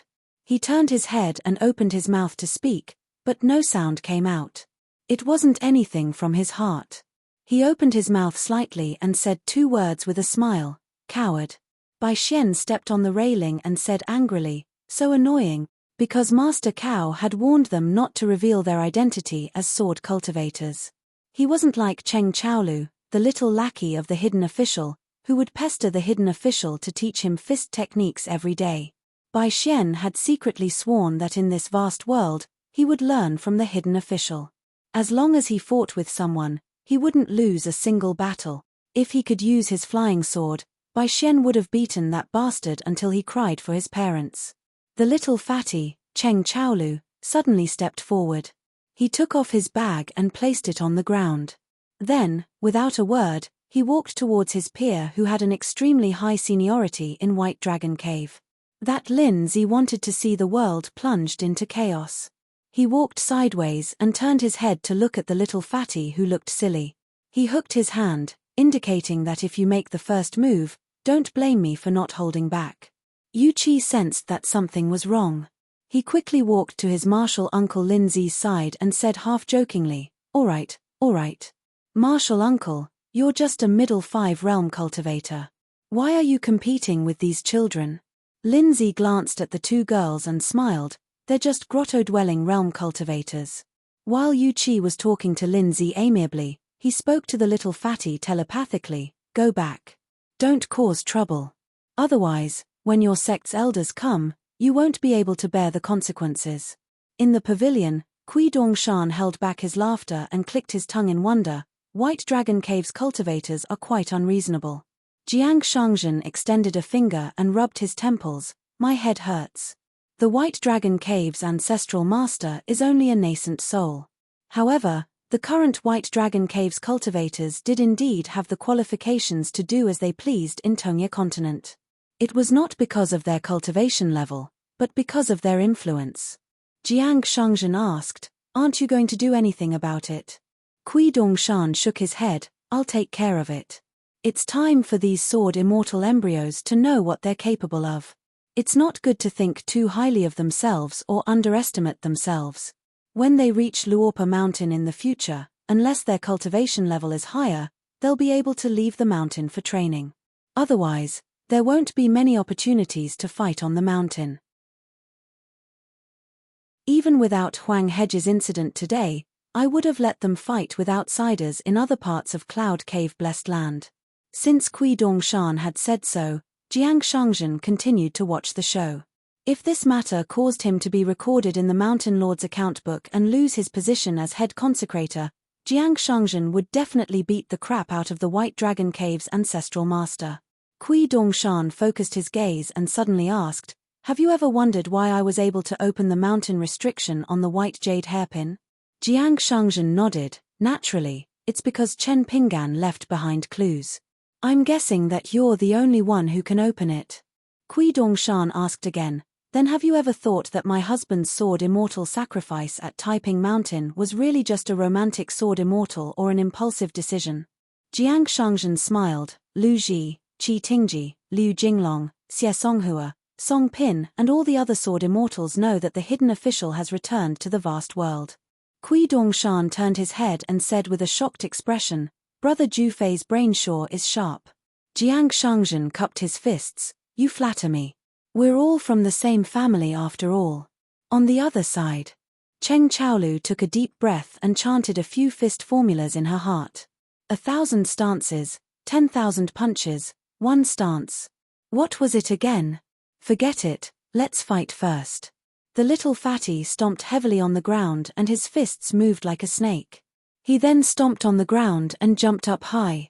He raised his arm and his strength was full. His strength was like a thunderclap and he struck out like a whip. The young White Dragon Cave cultivator with a jade-like face was punched in the head, causing his head to tilt to the side. In the blink of an eye, he smashed into the ground with a bang. Finally, his upturned legs slumped to the ground. However, He fainted on the spot after taking a punch from the child. Cheng Chaolu rushed forward and arched her legs slightly. She kicked the man's forehead and suddenly exerted force. The young man slid dozens of feet away and slammed into the white jade railing. Cheng Chaolu continued running forward. She suddenly tilted her body and dodged an immortal arcane artifact that resembled an immortal binding rope. She pressed 2 fingers together and gently tapped the ground. With a flip of her body, she dodged another spell that restrained her. The little fatty was as agile as a leopard in the forest. He arched his back and continued running towards the young man who was already foaming at the mouth and twitching on the ground. In the end, he kicked Yu Chi's head. The back of his head slammed into the white jade railing several times with a clang. The little fatty was only focused on this one person. He was very one-track minded and did not care about the rest. As for the kid named Lin Ziling, it was boring to hit him. Moreover, it was easy for him to be unreasonable. Master Cao had said that after learning boxing, one must be aware of the light and heavy punches. Cheng Chaolu was really afraid that with one punch, she would cripple or kill that muddle-headed kid. This was the advantage of sword cultivators, especially sword immortal embryos. Among cultivators, sword cultivators, and military cultivators were the best at nourishing the spirit and strengthening the body. Therefore, sword cultivators did not summon their flying swords and military cultivators did not use their spells and abilities. They were very much like pure martial artists. Kui Dongshan was stunned. The little fatty's temper is not bad. Even I have misjudged him. Jiang Shangzhen nodded and said, indeed, he doesn't usually look like one. Kui Dongshan said regretfully, among this group of people, there are still those who are willing to be reasonable. Otherwise, today's results would have been better. Bai Xian and the rest would have had a chance to draw their swords. What a pity. The Mount Pu Cloud Cottage of the Tongye continent was similar to the Thunder God Temple of the Snowy continent. They were both fist types that could be famous in their own continents. Yi Yunyun and the martial sage Wu Qiong, who carried a bamboo sword and a wooden spear on his back, were both living martial artists. They were both named as the top 10 grandmasters in the history of the Tongye continent. They were fully deserving of the title of martial sage. However, Wu Qiong was not interested in establishing a sect. He was even less interested in passing down the legacy of the fist type than Yi Yunyun. He did not even take in a single disciple. Moreover, whenever Wu Qiong made a move, it was extremely heavy. A martial artist of the Tongye continent fought him in a Wen Quan. In the end, the martial artist was severely injured and died in less than 10 years. Wu Qiong only suffered minor injuries.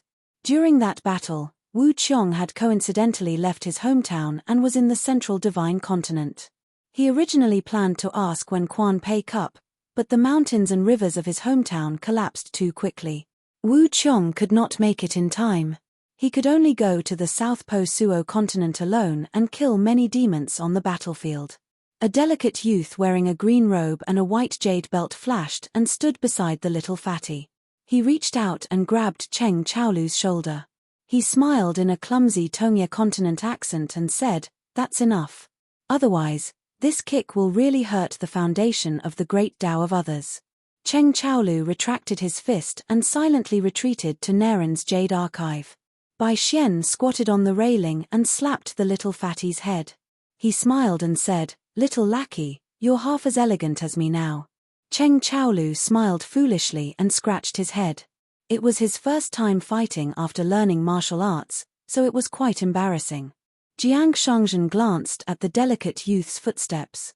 Interesting. It's that Wu Qiong's stance walking. He probably took in a disciple from outside the village.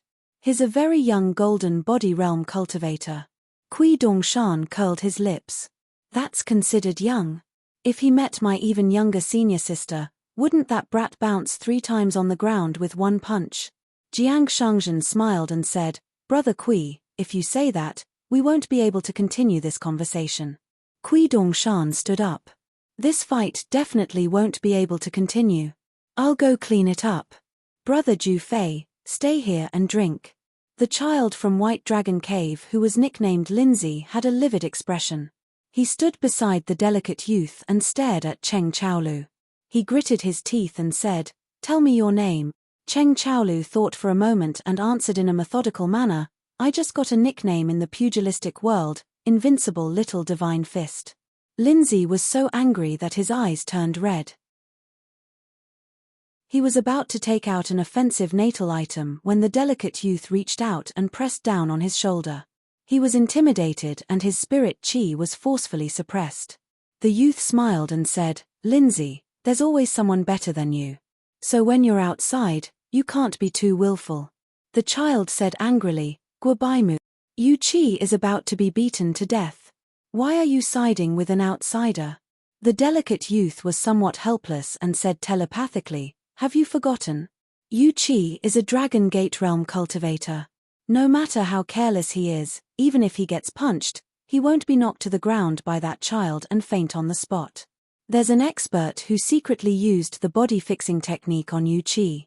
A white robe appeared on the railing out of thin air.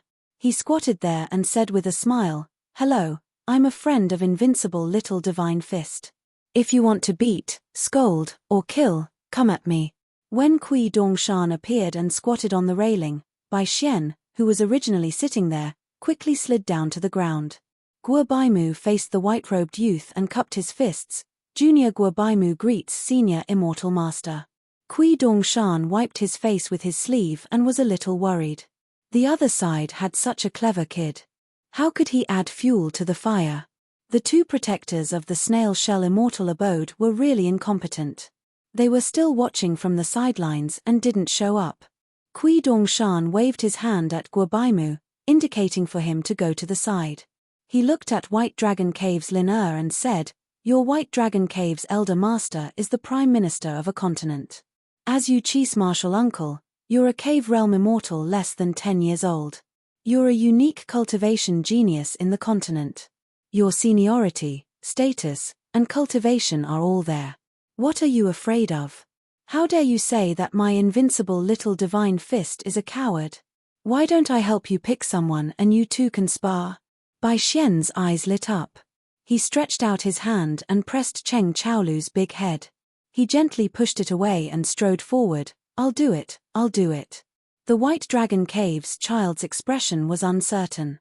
A young cultivator standing beside Miss Yi was about to speak. Kui Dongshan didn't even turn his head. "Go away. I can't afford to offend the monarch of the mountain, the Golden Peak Temple. I can only pick on the soft persimmon of the White Dragon Cave." At this moment, two elders in the Yellow Crane Base Immortal abode finally couldn't hold themselves back and arrived together with the wind. One was the chief consecrator of the Golden Peak Temple, Nascent Soul Realm. The other was a martial artist of the Cattail Fan Cloud Cottage, Far Travel Realm, and one of Yi Yunyan's direct disciples. With the protection of these two experts, as well as the martial artist of the Golden Body Realm, Guabaimu, and the Dragon Gate Realm, Yu Chi, this trip could be said to be smooth sailing. They didn't expect to stumble like this in the Cloud Cave blessed land. It wouldn't be good if word got out. The reason why the two Dao protectors didn't rush to appear was because they were worried on a deeper level. They were worried that the four children had a relationship with the Cloud Cave Jiang clan or the Jade Gui sect's Divine Seal Peak. Their trip to the Cloud Cave Blessed Land was a kind of goodwill towards the Jiang clan and the Jade Gui sect, or rather, a show of weakness. Disregarding that Cattail Mountain Cloud Cottage's Yi Yunyan, the other two nascent soul realm elders of the Golden Peak Temple, Du Hanling, and the White Dragon Cave's old ancestor had grasped the hearts of the people of the Jade Gui sect's Divine Seal Peak. They had always been careful and paid great attention to the situation.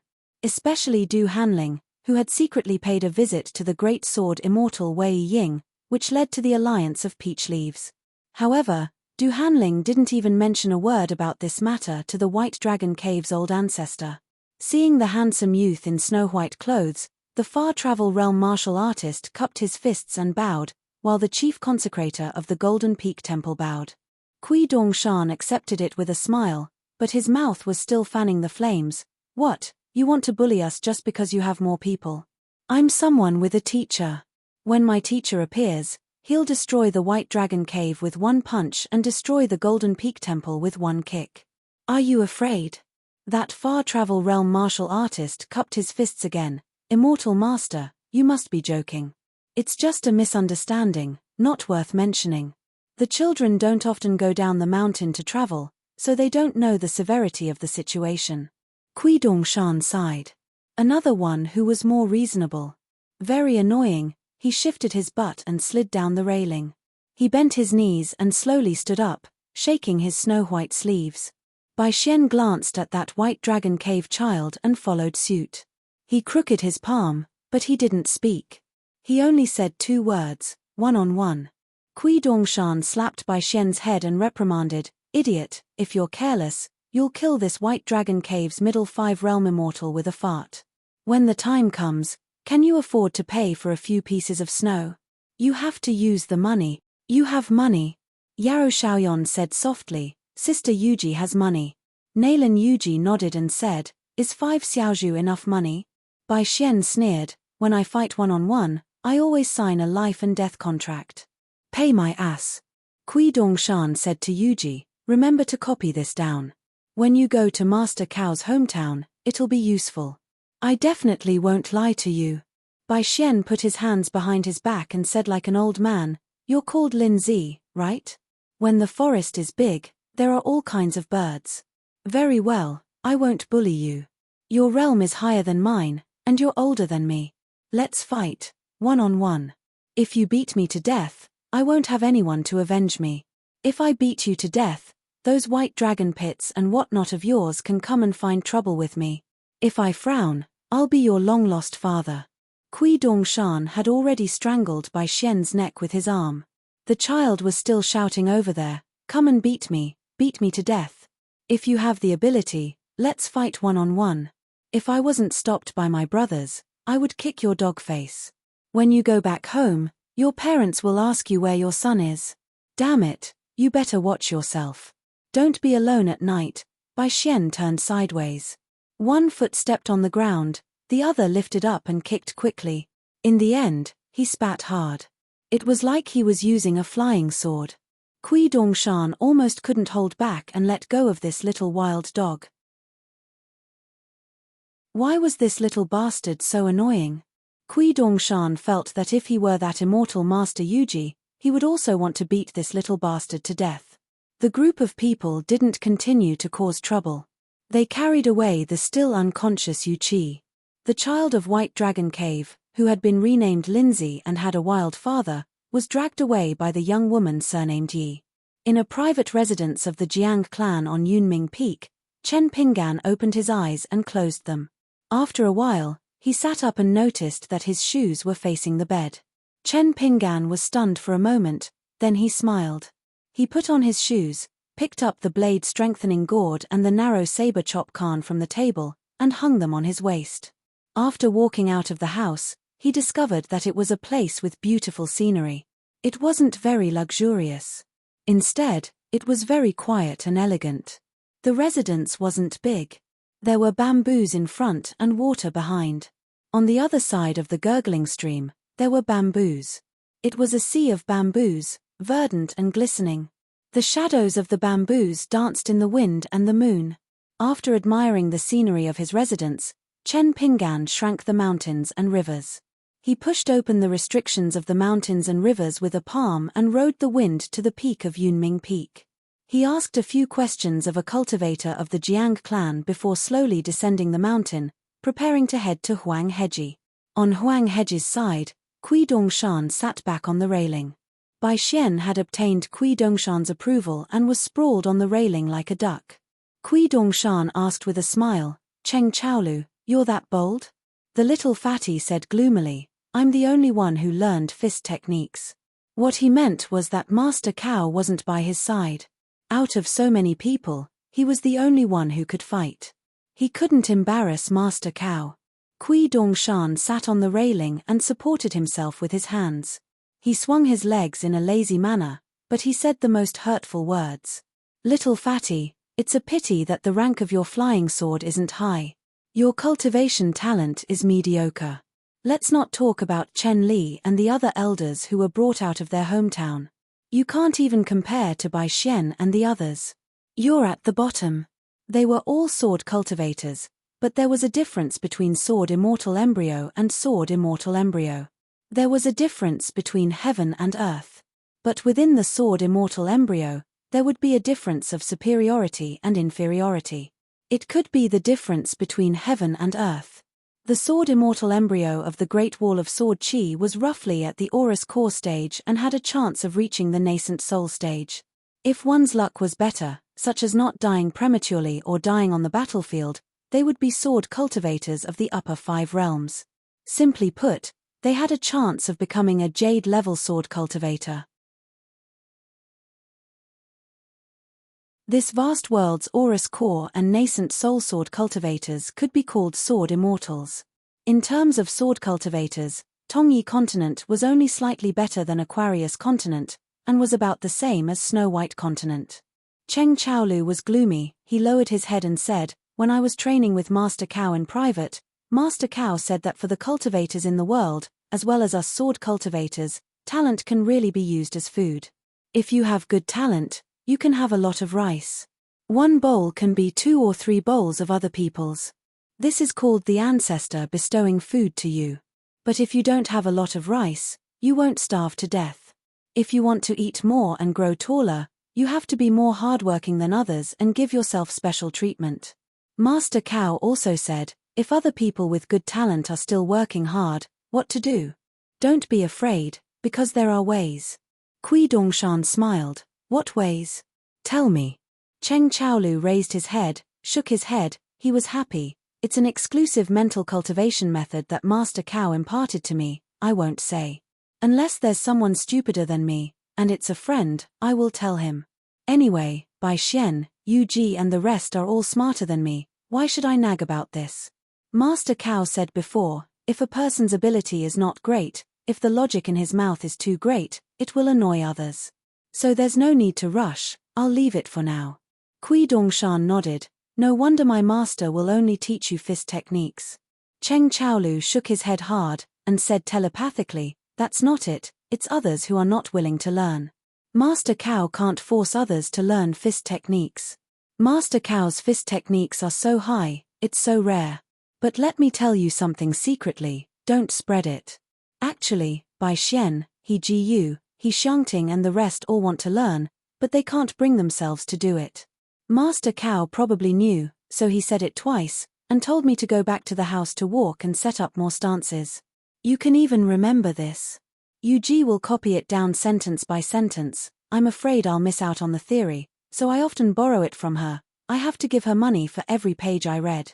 I don't have money on me, so Yu Ji specially helped me organize a small account book. You really gave it to her? Otherwise, a real man never goes back on his word. Kui Dongshan slapped his forehead. Yu Ji, this little moneygrubber, would probably be Pei Qian's little follower in the future, and the kind that would be very loyal. As for Cheng Chaolu, this little fatty chef, his master would really like her. Zhu Lian would probably like her too, not to mention the fist techniques. At least the old chef's culinary skills would be the best candidate to inherit his legacy. His master never liked children who could bear hardships. Even if the child could not bear hardships, his master would not feel that it was wrong. Kui Dongshan suddenly stood up and turned around, only to see a green robe passing through a mountain gate on the other side of the river below Yellow Crane Peak. Kui Dongshan stood on his tiptoes and stretched his neck, waving with all his might, shouting at the top of his lungs, "Master, Master, here, here." The green robe turned into a rainbow, rushing straight to the peak of Yellow Crane Peak. Like a sword cutting the river, the originally calm river surface was surging up and down. In the blink of an eye, the man landed on the white jade railing, smiling warmly. He stretched out his hand and gently pressed on the head of the youth in white. The student was still a youth, but the master was already taller and more slender, so he needed to bend down slightly to talk to the student. He did not say anything. Jiang Shangzhen slowly walked over. Chen Pinggan jumped down from the railing. Kui Dongshan immediately followed. Bai Xian chuckled. This big white goose was obviously more of a lackey than Cheng Chaolu at the hidden official's side. Bai Xian suddenly felt that something was wrong. If Chen Pinggan knew about today's matter, he estimated that he would not be any better than Cheng Chaolu. Bai Xian tiptoed and was about to sneak away, but Chen Pinggan stretched out his hand and gently pressed on his head. Chen Pinggan asked, "What happened?" Nailan Yufan and Yarou Xiaoyan, the two girls, immediately felt that someone was supporting them. Even Yarou Xiaoyan, who had a soft temperament, was somewhat indignant. It was a late unhappiness. Bai Xian hurriedly reminded the little fatty at the side, "A man should take responsibility for his own actions. Cheng Chaolu, show some martial spirit. Today's matter, I have already done my best for you." Cheng Chaolu shrunk his neck and said, "Oh." Chen Pinggan listened to Nailan Yufan's straightforward military report and glared at Kui Dongshan. Kui Dongshan blinked his eyes and played dumb. Chen Pinggan said, "Well done. In the future, you have to stick together. No matter who you are, you can't be bullied by outsiders. But don't forget the 3 rules I said before." Nailan Yufan coughed a few times to moisten his throat and began to recite loudly. "First, try not to fight people you can't beat, and don't scold people you can't beat. We are young, and we are not afraid of losing face if we lose. The green mountains do not change, and the green water will flow forever. Keep the accounts carefully, and practice swordsmanship well. Second, if you have a reason, and you have to fight seriously when you have to fight, but you must have a sense of propriety, and you must never fight to the death with others easily. Third, if you can't beat them, don't try to be brave, and run away quickly. If you can't run away, bow down and admit your mistake first, and then find Master Cow to get back your face. In addition to the 3 rules, there is a postscript. In short, pretend to be a grandson before the fight is to be a grandfather after the fight." Bai Xian, who liked to put his hands behind his back every day, was a little guilty today, so he applauded for the first time to reward Nailan Yufan. Kui Dongshan also clapped quickly without making a sound. This was the unique skill of Luopa Mountain, and it was a secret. He was indeed a teacher. Listen, this teaching and explanation, the words were simple, the principles were simple, and the principles were simple, interlocking, and invulnerable. Chen Pinggan reached out and weighed Cheng Chaolu's bag, which was full of big and small inkstones, and said, "It's a little light. You can carry 5 or 6 pounds more." Cheng Chaolu nodded vigorously, and Yarou Xiaoyan was a little embarrassed. Chen Pinggan immediately smiled at the little girl and said, "Girls don't have to carry so much." Chen Pinggan turned to look at the empty-handed guy who was hiding. "Am I right, Master Bai Xian?"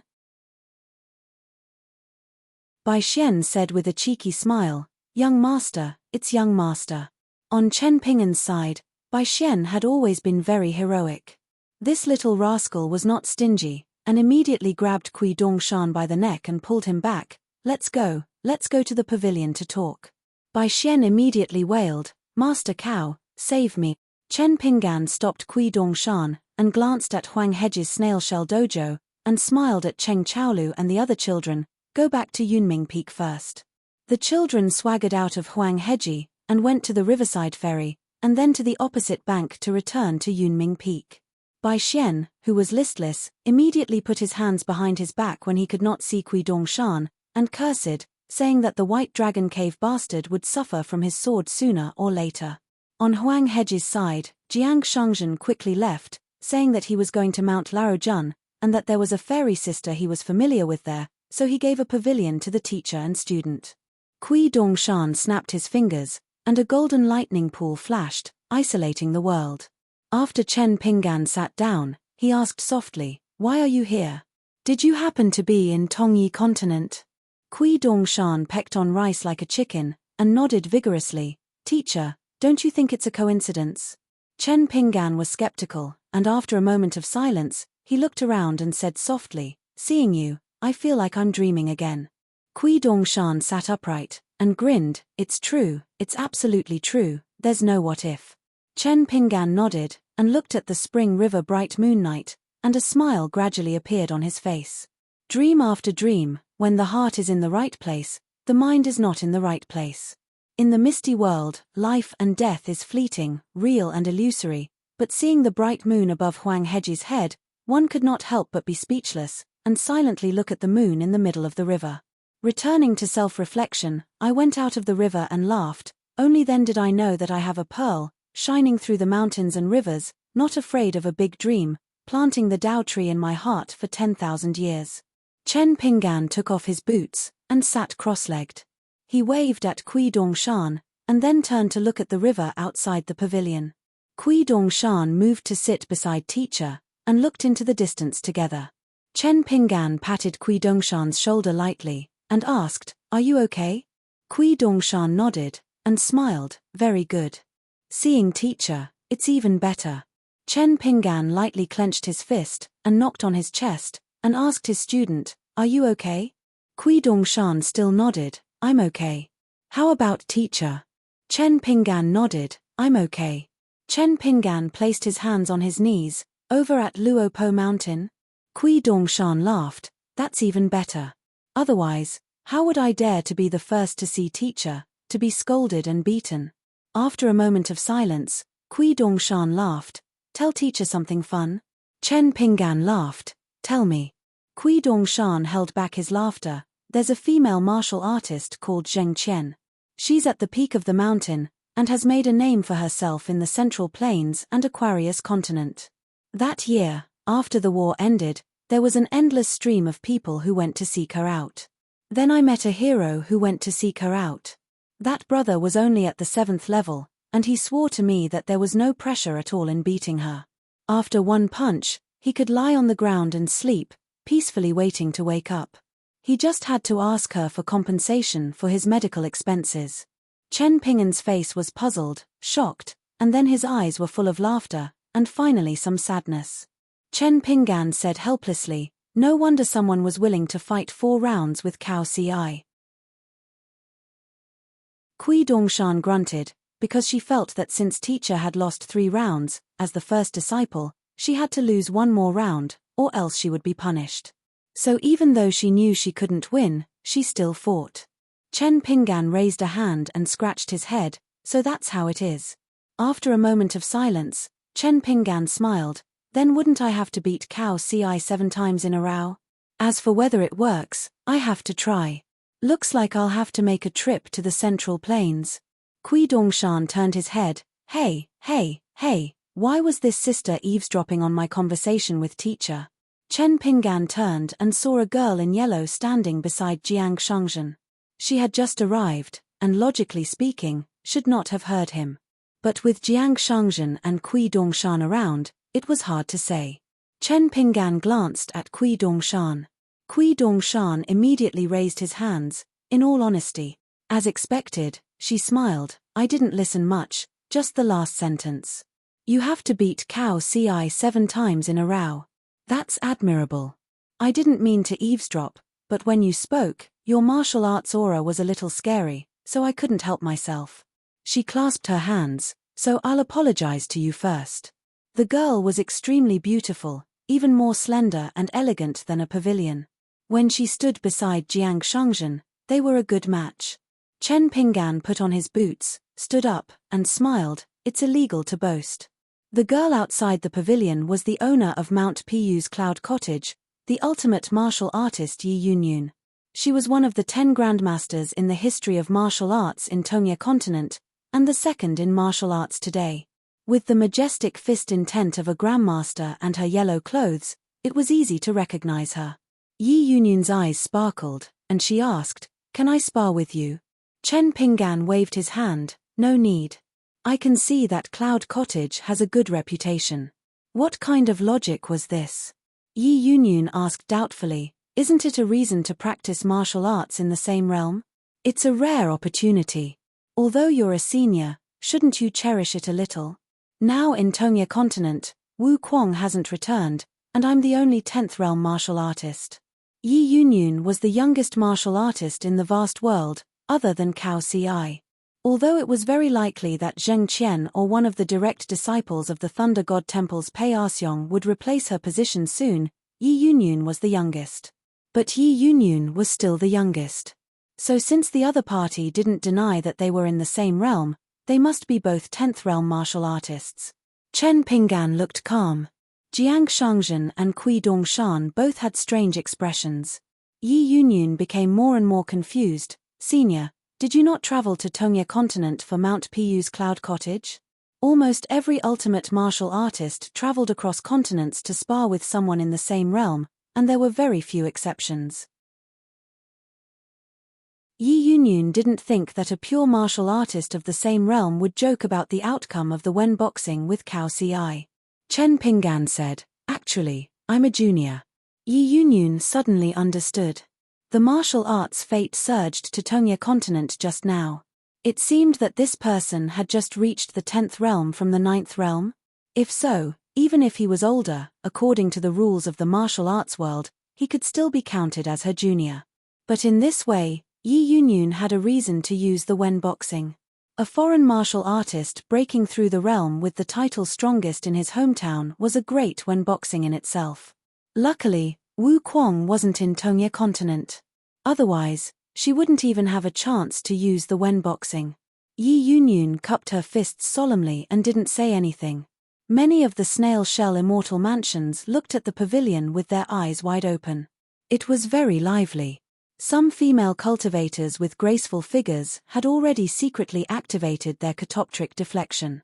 Because Huang Yiyun was going to use the Wen boxing with someone, unfortunately, there was a mountain and river array set up at the pavilion, and they couldn't see the pure martial artist's face inside. Could it be that martial Saint Wu Kuang had returned home? Chen Pinggan glanced at the snail shell immortal mansions. Many cultivators had walked out of the mountain and river array and were either leaning or sitting on the white jade railing. So even if they were originally willing to spar, they had completely lost interest in it. A young woman was traveling alone in the Tongye continent. She first took a cross-continent ferry from the Central Plains to the old site of the Fusho sect. Then, she headed north from the Great Spring Dynasty. She followed a route she had once taken and headed north. Along the way, she passed by the ruined Hua town and the border inn. She traveled through thousands of mountains and rivers, both familiar and unfamiliar. She walked all the way to the small arch bridge of Heavenly Fault Peak. Then, she suddenly didn't want to go home. She went back the same way, all the way back to Great Spring Empire. She passed by Mirage City, climbed the Screen Peak, and then went down the mountain. Finally, she went all the way south, planning to take a look at Chishan Ferry in the southernmost part of Tongye continent. After seeing Chishan Ferry, she realized that she still didn't want to go back to Aquarius continent. So, she went to Jade sect. After hesitating for a long time, she was willing to spend money to travel around the Cloud Cave blessed land. Moreover, she made up her mind to only go to Mount Crown Prince of Mount Larojun. Because she heard that at Inkstone Mountain there, she could pick up stones that could be used to make inkstones for free. What if? Therefore, she stayed at Inkstone Mountain for many days. She really picked out a few good inkstones and put them into her Fengsuan object. But today, the slender young woman saw the 4 children. She could tell at a glance that they were sword immortal embryos. Then, she focused her mind and hid her body. She pricked up her ears to listen to the 4 children's cautious and soft conversation. Kui Dongshan suddenly turned his head to look at the opposite side of the river. Even he felt that it was inconceivable. How could there be such a coincidence in the world?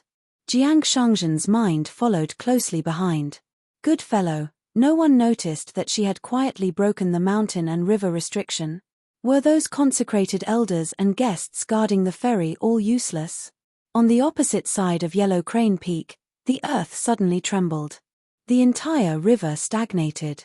A young woman in black was stunned for a long time. Then, she rose from the ground and landed near the pavilion. She turned her back to the pavilion and faced Yi Yunyun. She only said one sentence, "Are you worthy of my masters, Wen Quan?" Everyone watching from afar thought it was a joke, but no one dared to laugh out loud. A man in a green robe rushed out of the pavilion and came to her side. He gently raised one hand and bent 2 fingers. He gently knocked a chestnut on the young woman's head. His voice was gentle. "How can you talk to your senior like that?" The young woman frowned hard. She turned to look at her master. She was afraid that she was dreaming. She didn't even dare to cry out loud. She was afraid that she would wake up from the dream if she wasn't careful. Chen Pinggan pressed Pei Qian's head with his palm and shook it.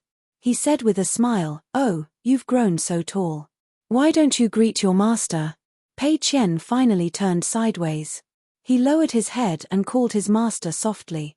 Then, he said sadly, "It's been so many years. My master wasn't here. No one cared about me."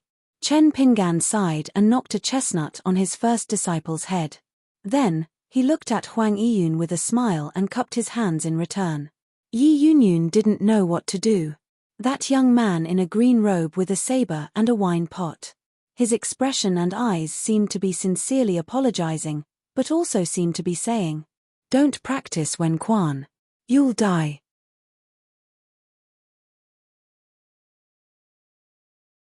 (753) Kui Dongshan and Jiang Shangzhen looked at each other. One said, "Fellow Daoist Jiang, you're the host, so you should be in charge of cleaning things up." The other said, "Fellow Daoist Kui, don't give up. You can't just disappear like that." Once the two ultimate martial artists completely let go of their hands and feet and exchanged punches, and were unwilling to move to another place to compete with their fists and feet skills. One punch overturned a pavilion and rolled it into the river, one kick shattered a large area of white jade railings. It was really hard to say whether half of the treasure bowl of Huang Heji would be left behind. Fortunately, Chen Pingan said to Jiang Shangzhen, "Let's go back to Yunxian Peak first." Then Chen Pingan cupped his fists towards Huang Yiyun again. "Junior Cao Mo, I'll ask Senior for advice later." Yi Yunyun felt as if the weight of heaven and earth had suddenly lightened. She cupped her fists in return. Jiang Shangzhen immediately cupped his fists and apologized to the young mountain master. In fact, he had taken Yi Yunyun from Mount Larojun without permission to Huang Heji today because he had some selfish motives. If the 18 sceneries of Cloud Cave became 17 sceneries, Jiang Shangzhen could only accept it. Anyway, there were still 7 or 8 alternate scenic spots in the Blessed Land. However, the disciples and guests of the Jiang clan who were in charge of Huang Heji would inevitably make a scene at the Jiang clan's ancestral hall. Pei Qian also cupped his fists and said to Yi Yunyun, "Junior Zheng Qian, I've offended you today. If there's a chance in the future, I'll visit Senior Yi at Cloud Herb Hall." Yi Yunyun nodded. Chen Pingan left Huang Heji with Pei Qian and Kui Dongshan. Teacher, master, student, disciple. It was a coincidence that the three of them gathered in a foreign land. Master seemed to be thinking about something. Pei Qian followed him all the way without saying anything. Kui Dongshan was counting his fingers and muttering something.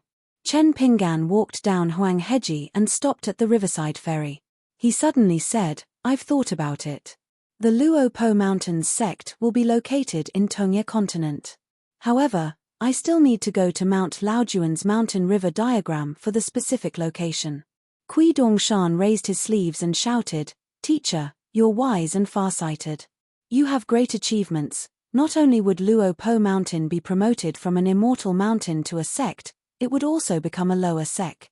This meant that Mr. had already made up his mind.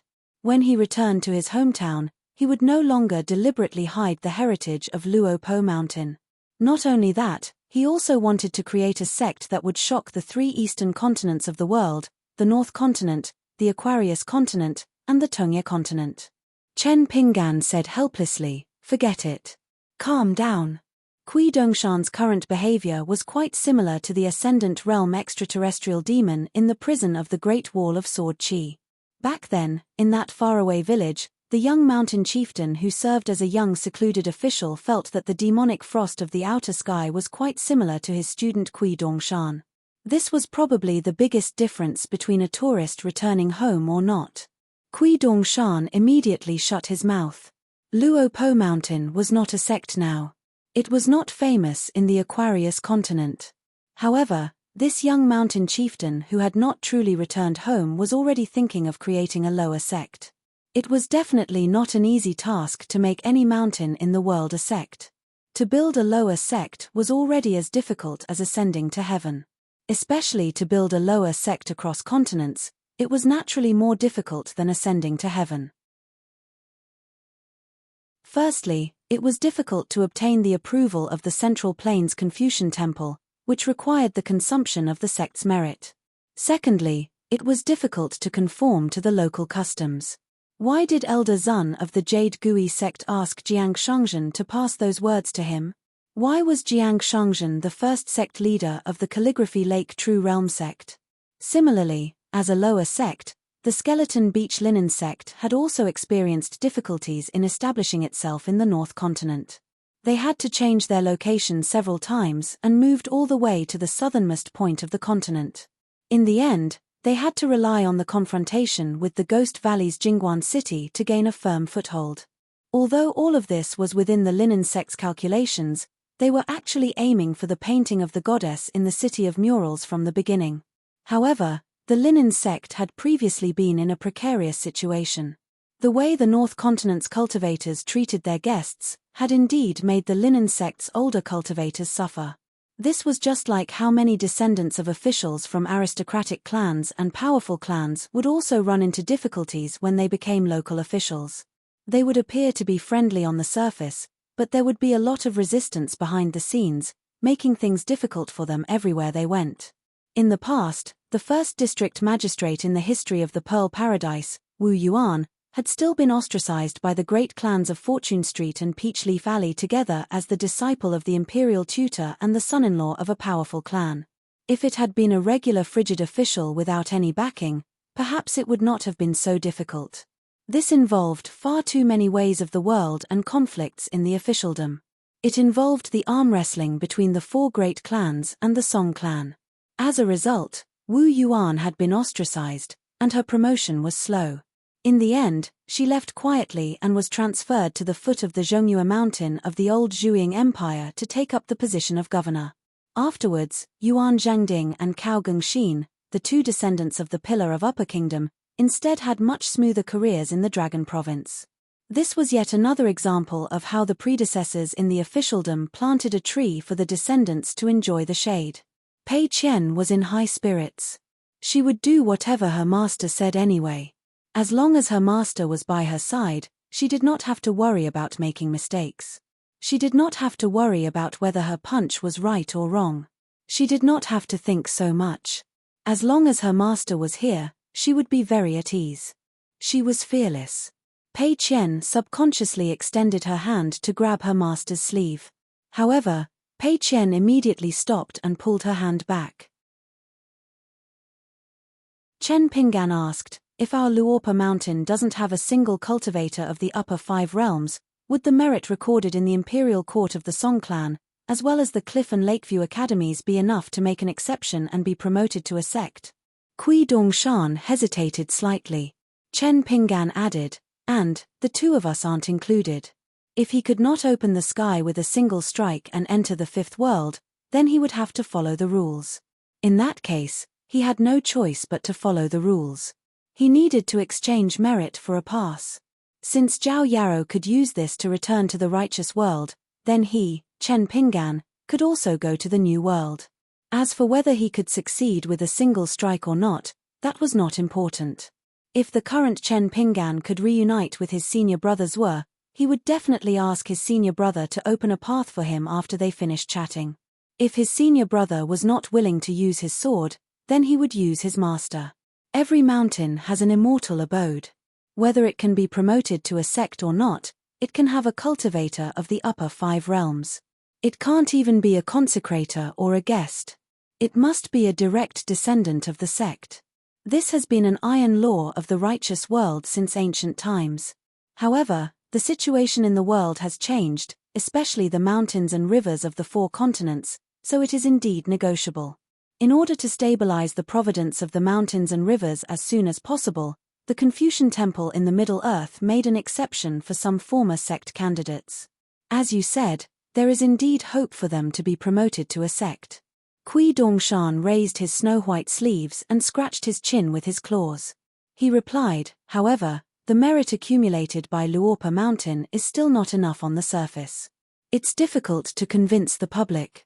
However, if the 3 parties are clear about it under the table, it's actually enough, very enough. This is the result I want. Luorpa Mountain doesn't need to be too ostentatious for the time being. In the future, the promotion of a sect and the selection of a new sect need to be carried out at the same time. It's even very likely that it will be done when everything is ready in the Tongya continent. 10 years, at most 10 years, At that time, Emperor Dali and the academies of the 2 continents will come and ask. Anyway, Luorpa Mountain is not a storyteller telling stories under the bridge. Chen Pingan nodded slightly and then asked in confusion, as for your so-called very enough? What do you mean? Kui Dongshan began to count with his fingers. Miu of the pure jade realm and Kui Wei of the nascent soul realm, our 2 old sword immortals and great sword immortals have actually made a lot of contributions. However, their identities were previously attached to the cloud-splitting mountain and they did not reveal themselves. We will make a decision after you return to Luorpa Mountain. Teacher Zhongqiu was on the top of Xie Mountain. He not only killed the enemy with his fists, but also helped to devise strategies. He was very good. He also helped Luorpa Mountain, Wind Snow Temple, and Lord of Xie accumulate a lot of incense offerings. Although Sui Yuyu has not been able to become a nascent soul realm sword cultivator, Dali still has some contributions. As long as she returns to the sect, it will be a big contribution that can be assigned to Luorpa Mountain.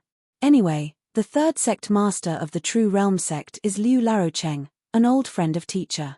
He will not be too calculative on this small matter. As for Lu Baixiang and Wei Xian, there is no need to reveal their identities for the time being. As for senior sister, she is even more amazing. On the battlefield of the Jinjia continent and the Aquarius continent, she killed countless enemies and earned more contributions than the 2 sword immortals. The oldest warrior of the North continent, the martial king of the End realm, coveted senior sister's martial arts aptitude. That shameless old boar poached her to our Luorpa Mountain and almost knelt on the ground to beg senior sister to be her disciple. Pei Qian coughed softly. Kui Dongshan immediately changed the topic obediently. In addition, there is also Changming, the Daoist friend that teacher abducted from the Great Wall of Sword Qi. He also has a huge merit of mountains and rivers. The Song clan knows about this. Chen Pingan corrected him. What abduction? He is the Daoist that I invited sincerely for Luorpa Mountain. Kui Dongshan whispered, Teacher, Changming is now the head of Luorpa Mountain. Chen Pingan was stunned for a moment. Isn't Changming and Wei Wenlong overseeing the accounting room together? Because in Chen Pingan's original idea, Changming was born as the manifestation of the world's gold and copper coins. He was most suitable to be the god of wealth of a mountain. He was the most suitable to be Wei Wenlong's god of wealth. And in any mountain in the world, if an immortal master wanted to be the patriarch of discipline who could convince the masses, there were 2 conditions. One was to be very good at fighting, have a strong fist, and be qualified to be an evil person. The other was to be willing to be a lonely minister without a mountain and be the lone husband that was criticized. In Chen Pingan's impression, Changming smiled faintly every day, was gentle and virtuous, and had a very good temper. Of course, Chen Pingan was worried that it would be difficult for her to gain a foothold in Luorpa Mountain. The most important thing was that Chen Pingan had a most important requirement for the patriarch of discipline of Luorpa Mountain in his mind deep in his heart. The other party had to have the courage to fight with him. The other party had to be able to say no to him, the mountain master who was often away from home, on some important matters. The other party had to be able to make him obediently admit his mistakes even if he had to bite the bullet. Therefore, the position of the head of discipline of Luorpa Mountain was the most important position in Chen Pingan's mind. Originally, according to Chen Pingan's original plan, the headmaster Zhongqiu would be promoted from consecrator to the head of discipline of Luorpa Mountain. Although his original plan had been disrupted, Chen Pingan did not reveal the slightest bit of emotion. Instead, he pondered slowly and carefully. Pei Qian suddenly said, "Master, I heard from old chef that it was little senior brother who recommended Changming to be the head of discipline." Chen Pingan laughed. "Then what do you think of the effect of Changming being the head of discipline?" Pei Qian nodded and said honestly, "Master, let's be honest. Anyway, I can't chat with her, but she should be a good head of discipline. Changming likes to be stubborn and not recognize her relatives, but she is reasonable and will not put on the posture of quarreling with others. She can hit the snake's weak point. 1 or 2 seemingly soft words can make people afraid. Changming smiles every day when she meets anyone. At first, I felt that she was very amiable, but after a long time, it is actually strange. Chen Pinggan breathed a sigh of relief. That's good. Chen Pinggan narrowed his eyes. Since it is a sect, our Luopa mountain will need a cultivator of the upper 5 realms who can show up often. It can't be a consecrator, which is a bit troublesome. If it doesn't work, we will have to borrow someone from the Cloud Mountain. Kui Dongshan laughed. Sure, let's get Miu to come. Anyway, he felt that being a consecrator was too distant, and he had already paved the way. From a consecrator of the Cloud Mountain to a direct descendant of the Luopa mountain orthodoxy, it was more natural. Outsiders will habitually mistake it for Lord Wei of the Cloud Mountain. Miu has been in the North Continent's Sparrow residence for many years. Every few months, he will send a flying sword message to the Cloud Mountain to ask if Mr. has returned and if he is home. If there is no news of the Mountain Lord, Mi Sword Deity will have to settle down and spread his family there. Chen Pinggan shook his head. It better not be a sword cultivator, it's too scary. Kui Dongshan said in a low voice, both Zhengyang Mountain and Qingfeng City are now sects. Zhengyang Mountain even has a lower sect, which is located in the middle mountains where there are the most potential sword cultivators. It has been expanding aggressively over the years and is doing very well. The Shu family of Qingfeng City also hopes to select a lower sect in the south. Now, they are helping to build connections in the capital city of Li Dynasty through their in-laws, the Yuan family of the Upper Pillar State. Chen Pinggan smiled and asked, Zhengyang Mountain finally has an Upper 5 Realms sword deity. Is it the ancestral master who went into seclusion to hide from Li Tuanjing and Wen Jian? Kui Dongshan gave him a thumbs up. Mister, you have a great foresight. Chen Pinggan thought for a moment and nodded. If that is the case, then our Luopa mountain will have to bite the bullet and push out a pure Jade Realm sword deity that we have borrowed. Otherwise, it will be easy for Zhengyang Mountain and Qingfeng City to let their imaginations run wild and they will not be able to sleep well. Chen Pinggan was silent for a moment and suddenly said, after reaching the Aquarius continent, on the way back to our hometown, we must remember to take a detour around Zhengyang Mountain and Qingfeng City. Otherwise, I am worried that I will not be able to hold back and will go to the ancestral hall as a guest. Kui Dongshan said, I will remember. I will remind Mr. to turn a blind eye on the way. Chen Pinggan finally said, what I think now does not mean that we will do it when we return home. Let's take it one step at a time. When we reach Jise Peak, we will discuss it together. Kui Dongshan nodded slightly. Chen Pinggan said in his heart, always in the Dharma, everywhere unhindered by the Dharma. Kui Dongshan reached out to cover his mouth and whispered, Mr. Senior sister wanted to pull your sleeve just now. Pei Qian's face flushed red. He said angrily, big white goose.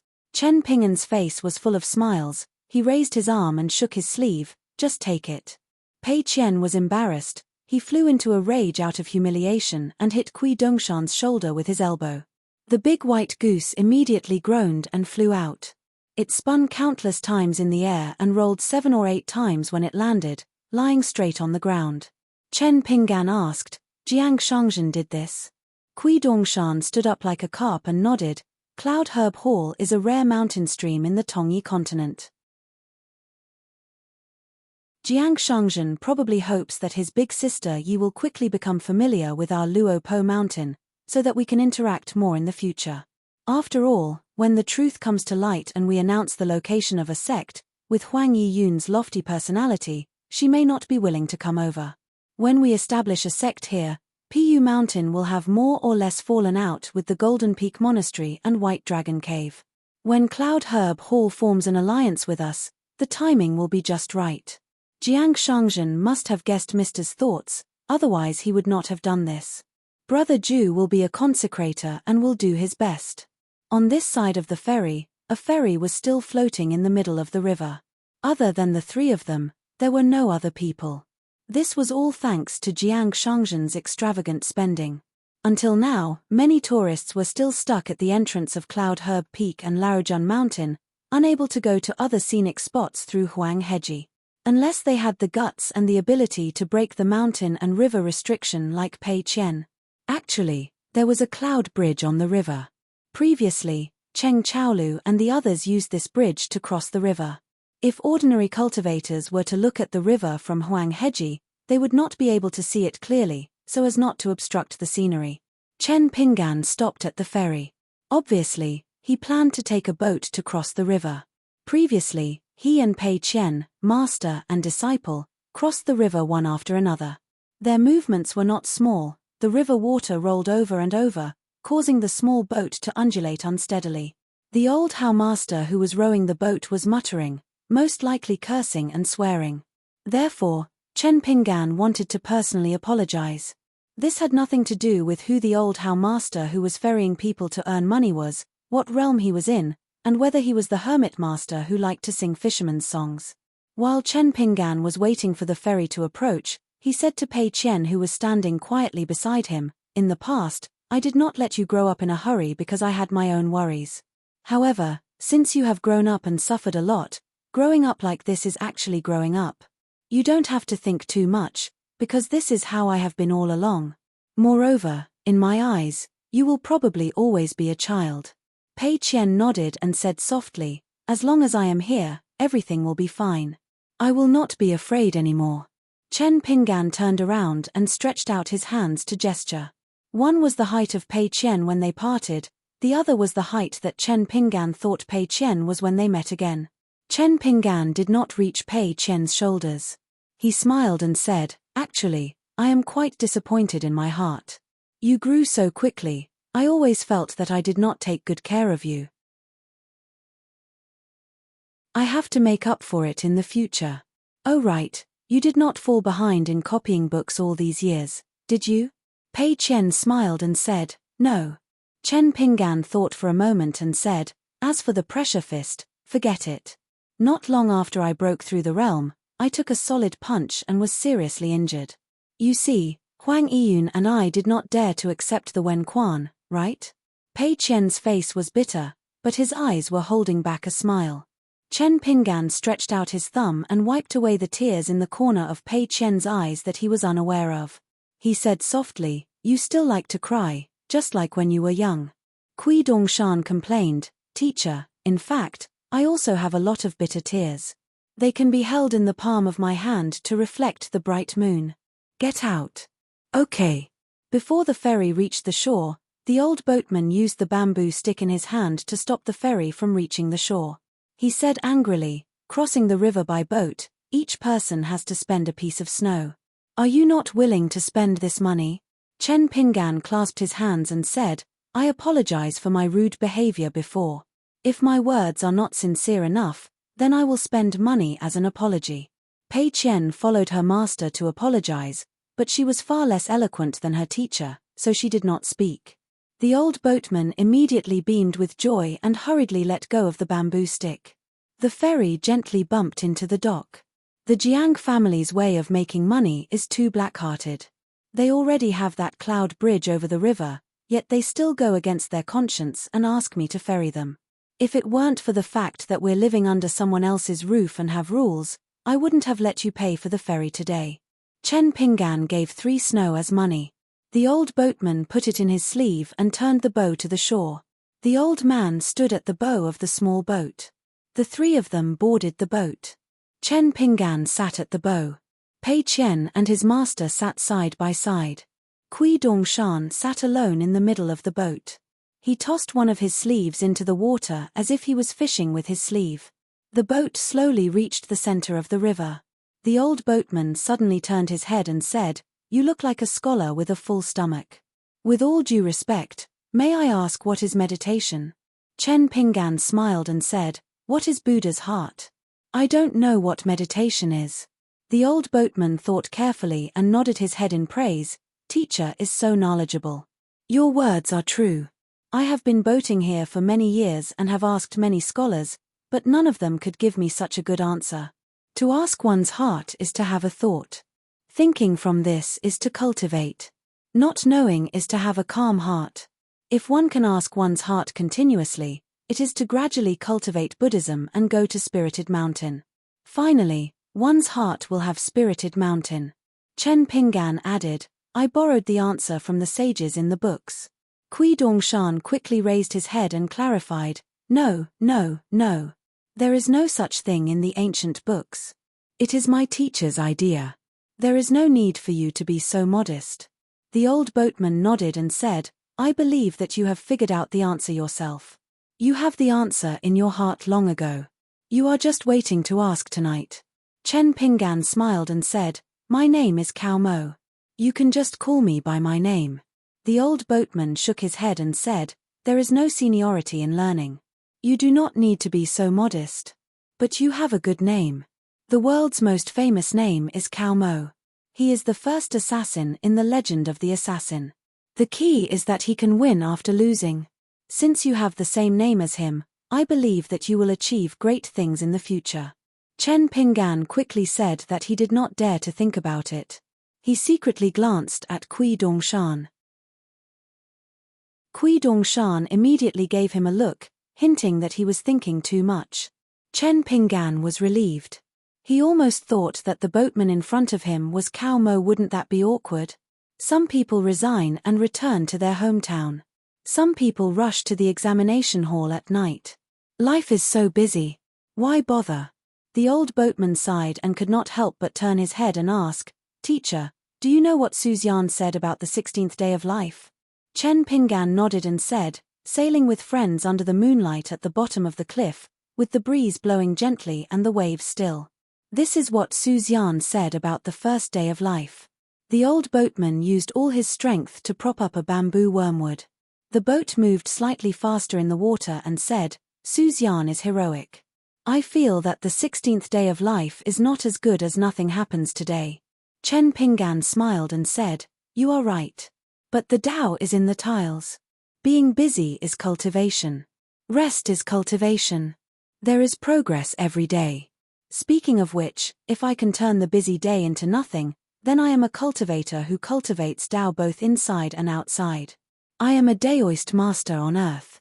The old boatman gently propped up the bamboo wormwood and paddled the water. The small boat swayed and rippled. Teacher, your words are wonderful. All Jindan practitioners and Taoists on earth should listen to your words. In the scorching heat of the summer, you can get a dose of cooling powder. Chen Pinggan cupped his hands and smiled, You are too serious. Pei Qian did not say a word. She sat beside her master. The breeze on the river brushed her face and the moon shone brightly in the sky. Pei Qian listened to the conversation between her master and the outsiders. Her mind was peaceful and her mind was clear. She gradually relaxed. The Aquarius continent, the North continent, the White Jade continent, the Central continent, the Jinjia continent, and the Tongya continent. The young female martial artist who had walked through the 6 continents by herself closed her eyes slightly, as if she was sleeping. She seemed to be able to rest peacefully for a while. Her fist quietly merged with the heaven and earth. When they reached the ferry on the other side, Chen Pinggan and Pei Qian got off the boat and went ashore. Kui Dongshan said that he was not satisfied and wanted to take another ferry. He asked his master to wait for him for a while. Chen Pinggan and Pei Qian took a stroll by the river. The old boatman laughed and took 2 snowflakes. Kui Dongshan stood at the bow of the boat and said with a cheeky smile, If you walk by the river often, be careful of the money. The old boatman did not seem to understand the strange words of the young man in white. He only cared about rowing the boat to earn money and went to the ferry at Huangheji. Kui Dongshan jumped and lightly stepped on the railing of the boat. He put his hands behind his back and walked slowly. In the past, he was famous on the stars. Now, he has fallen into the sea of miasma. The green bull visited the Jade Palace alone but left the yellow crane to guard the golden core. The old boatman turned a deaf ear. Kui Dongshan laughed again. He is used to riding a wooden horse in the Big Dipper, but Dongshan came to the water to row an iron boat. The old boatman glanced at the handsome young man and laughed, Star Monarch, drink good wine and persuade each dragon to drink. They exposed each other's roots but left some leeway. They only talked about a part of the great Tao. Kui Dongshan talked about the old boatman who changed his name to Ni Yuanzan in the Cloud Cave Blessed Land. He had a deep relationship with the Daoist temple of the East Sea Monastery. He was the celestial Huangheji who had once traveled far to the Big Dipper and left a golden core in the human world. The old boatman revealed the origin of Kui Dongshan's skin. He was once an old dragon of the Jiyu Shu kingdom. He was able to ascend to the galaxy and was lucky enough to be persuaded to drink wine by the celestial lord of the Big Dipper. However, what they talked about was only their skins. They were very old, and in ancient times, they could be considered half an old friend. Kui Dongshan sneered, "Then do you know that there was once a girl named Sui Yuyu in the lotus flower-blessed land? Her lifelong wish was to follow the teacher to the Tiantai and sweep the fallen flowers with the celestials. If she knew that her teacher, who was once the most powerful swordsman, who was only half a step away from becoming the first person to ascend from the blessed land, had to wear a funny feathered cloak and be a poor boatman who only earned a few snowflakes to spend money. He also had to call someone else teacher. Would she, as a disciple, be heartbroken? Then do you know that Sui Yuyu also left the blessed land and even became a cultivator of the divine seal peak of the Jade Medallion sect for a few years? Did the two of you not meet? Did the old boatman not ask you to wait here for her to form her Aurus core?" The old boatman sighed, "It's better not to know." The celestial who left the story of killing the mosquito in Jianghuai was the one who supported the current situation. The mosquito that was slain was naturally not an ordinary creature. It was a pure jade realm monster that could stealthily steal the spiritual chi of heaven and earth. This almost untraceable thief of heaven and earth had once almost caused Jiang Shangzhen to be in a terrible fix. Just searching for its trace took a Herculean effort. At that time, although Jiang Shangzhen had already ascended to the pure jade realm, he still had not won the reputation of a willow leaf that can slay immortals. Jiang Shangzhen had failed to kill the mosquito twice. The difficulty was so great that it was like an ordinary person standing on the shore and using a stone in his hand to smash a mosquito in a stream. At that time, the old boatman's state and swordsmanship were not higher than Jiang Shangzhen's. It was just that he had a unique skill combined with his swordsmanship, which just happened to restrain the pure jade state monster that came and went without a trace. But in the end, to be able to kill the mosquito on the river with one sword was still not a feat that an ordinary celestial in the pure jade state could achieve. If the old boatman did not come from the Taoist temple of the Lotus Blossom Blessed Land Temple and was the teacher that the right side of the Sui dynasty could not forget, Kui Dongshan would not bother to pay attention to him. He could hide his identity here and sail the boat for thousands of years without a name. In addition, the old boatman deliberately tested his teacher with words just now. Kui Dongshan could not bear it. What resignation and returning to his hometown. What assassin biography. In fact, they were all tactful words with hidden meanings. His teacher was open-minded and could not care at all. It was fate that brought them together and they parted on good terms. But as a student, how could he tolerate the old boatman talking nonsense over there? The key was that the old boatman left the old boatman to guard the Jindan. The Jindan was not an ordinary thing. It was hidden in the cliff of Yellow Crane Island. It was the Jindan left by an ancient crane ancestor. Kui Dongshan sneered, "The Big Dipper is high up in the sky. My teacher carries a knife at night. Be careful not to chop you half to death." The old boatman named Ni Yuanzan laughed, "There is no enmity between us. That teacher is not you. He would not hurt people for no reason." Kui Dongshan stretched out a hand and said, "Let's not talk nonsense. Give me the Jindan. I will help you give it to the disciple of the Jindan who has not yet reached the nascent soul stage." The old boatman laughed and shook his head. The old boatman said that I should wait here for the fated person. If Sui dynasty can meet me, I will naturally take advantage of the situation and give him the Jindan. But since he is so close and we have not met, then he is not a fated person. At most, we are not fated. Since we are not fated, it is not good to force anything. Don't make it difficult for me. If we really fight, what can you do even if you win? If I don't give you the Jindan, can you really take it away? You are just an immortal. Since when did you have such great means? So what if you can kill me? On the path of Tao, having a high cultivation level and a strong fist is just more of a killjoy. You are not as good as your teacher. The old boatman gently tapped the water with the bamboo and laughed. The mountain is like a butterfly, the flowers are like cheeks. There is no one on the empty mountain, the water flows and flowers bloom. No one steps on the white clouds, no one sweeps the fallen flowers. This is the most natural. On the shore, Chen Pinggan heard this and laughed. The spring mountain is still picking herbs. This journey is difficult. When the lotus does not fall, the prajna flower will bloom. The old boat master laughed heartily and threw away the green bamboo wormwood that was condensed from the essence of water in his hand, allowing it to drift away in the water. This otherworldly master removed the camouflage spell and wore a feather cloak with flowing lights. He liked to talk to people in Buddhist language, but he wore a yellow daoist robe under the cloak. The middle-aged daoist held a golden mud ball in one hand and a white jade rui scepter in the other. A golden three-legged toad sat on his shoulder. Meanwhile, Kui Dongshan quietly kept the green bamboo wormwood into his sleeve. This item was no ordinary item. It was equivalent to the condensation of many water cores. It was more than enough for the blessed land of lotus roots to have a golden body solidified into a river god.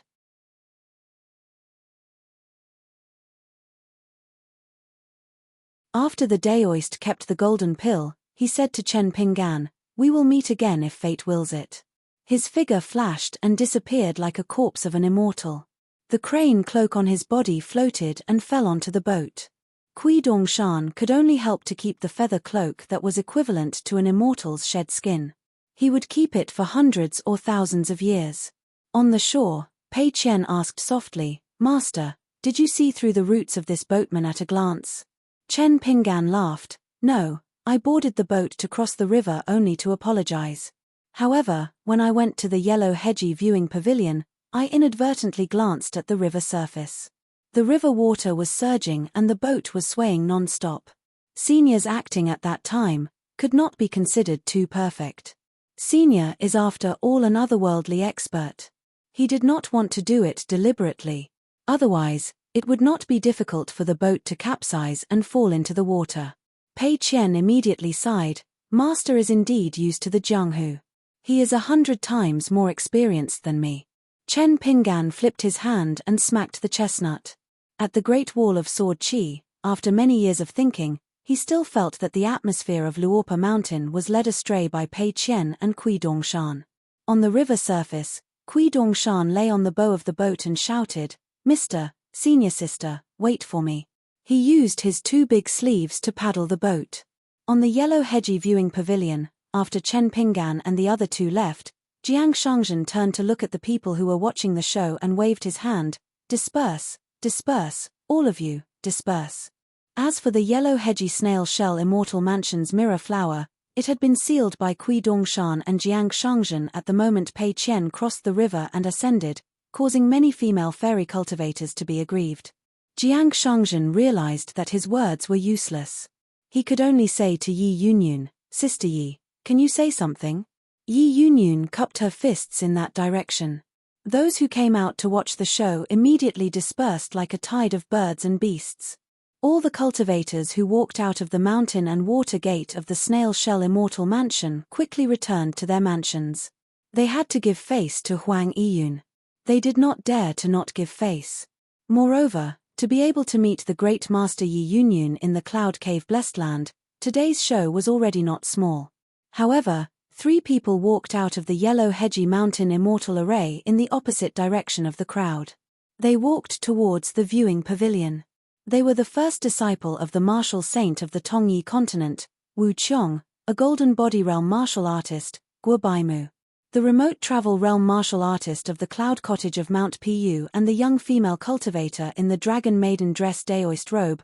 One was Huang Yiyun's direct disciple, Shui Huai, a realm 8 martial artist. The other was a disciple of the Yi clan of Mount Pu. Her ancestor was one of Yi Yunyun's elder brothers, the young female cultivator named Yi Xuanji. The disciples of the Cloud Cottage were all handsome people. They cultivated in many spells and martial arts. However, as long as they crossed the 2 major thresholds of the Golden Body Realm and the Golden Core Realm, they would only choose one to cultivate in the future. They would either focus on cultivation or martial arts. The reason for this was because most of the pillars of the Mount Pu fist seed were related to a few Immortal Array diagrams passed down in Mount Pu's ancestors. Therefore, Mount Pu had always had the saying, "The pillars come from the diagrams, and the fists go into the diagrams." However, Guobaimu and the other 2 walked slowly. They did not dare to disturb Huang Yiyun from chatting with her friends. Even if Yi Yunyun was a clay Buddha, she would still be a bit angry. Is it because Cao Mo has just reached Realm 10 and has not completely suppressed his martial arts fate, so his realm is unstable? If that's the case, I can wait. Jiang Shangzhen smiled and did not say anything. He only brought Yi Yunyun to the edge of the cliff. Jiang Shangzhen reached out and stroked the white jade railing. He chuckled softly. Cao Mo has actually rejected your Q-Ask Fist Seed 3 times. Yi Yunyun was confused. 3 times? Jiang Shangzhen explained patiently. The first time is because Mount Piyu's Cloud Cottage has a good reputation, so Cao Mo is not willing to spar with you. In your eyes, this might not be a reason at all. However, my good friend always likes to think more than normal people. For example, if Yi Yunyun wins the Q-Ask Fist Seed against a foreign martial artist at this juncture, it will be fine. It will definitely increase the morale of the people on and off the mountain. However, if Huang Yiyun, the second strongest martial artist of a continent, loses, it will be one disaster after another for the people who are already in a mess. This is especially true for Mount Piyu's Cloud Cottage. They had just formed the Alliance of Peach Leaves. If Huang Yiyun loses to a foreign martial artist right after that, would it be reasonable? How can the Mount Piyu Fist Seed that you created be carried forward? Huang Yiyun can sit on the chair of the Alliance of Peach Leaves and not say or do anything, but she can't lose. Otherwise, just wait. The foundation that Cloud Cottage has accumulated with great difficulty will be scattered overnight. Who knows how much gossip outside will swarm towards Mount Piyu and Huang Yiyun. At that time, no matter how good your martial arts are, you won't be able to block the fist intent that surges in people's hearts. Yi Yunyun frowned. From your tone, it seems that I will lose. However, she had to admit that she really wanted to say a few words for the Tongyi sect. That was why she participated in the Alliance of Peach Leaves. However, she didn't care about losing her power and let the Golden Peak Temple and White Dragon Cave take charge of the overall situation. She almost had no objections and only nodded. And today, that was why she wanted to spar with someone. She really wanted to prove to the world that there was more than one martial Saint Wu Qiong in the Tongyi sect. Jiang Shangzhen didn't comment and continued to speak. The second time I declined was because I was also a martial practitioner of the same realm and was highly valued by Huang Yiyun.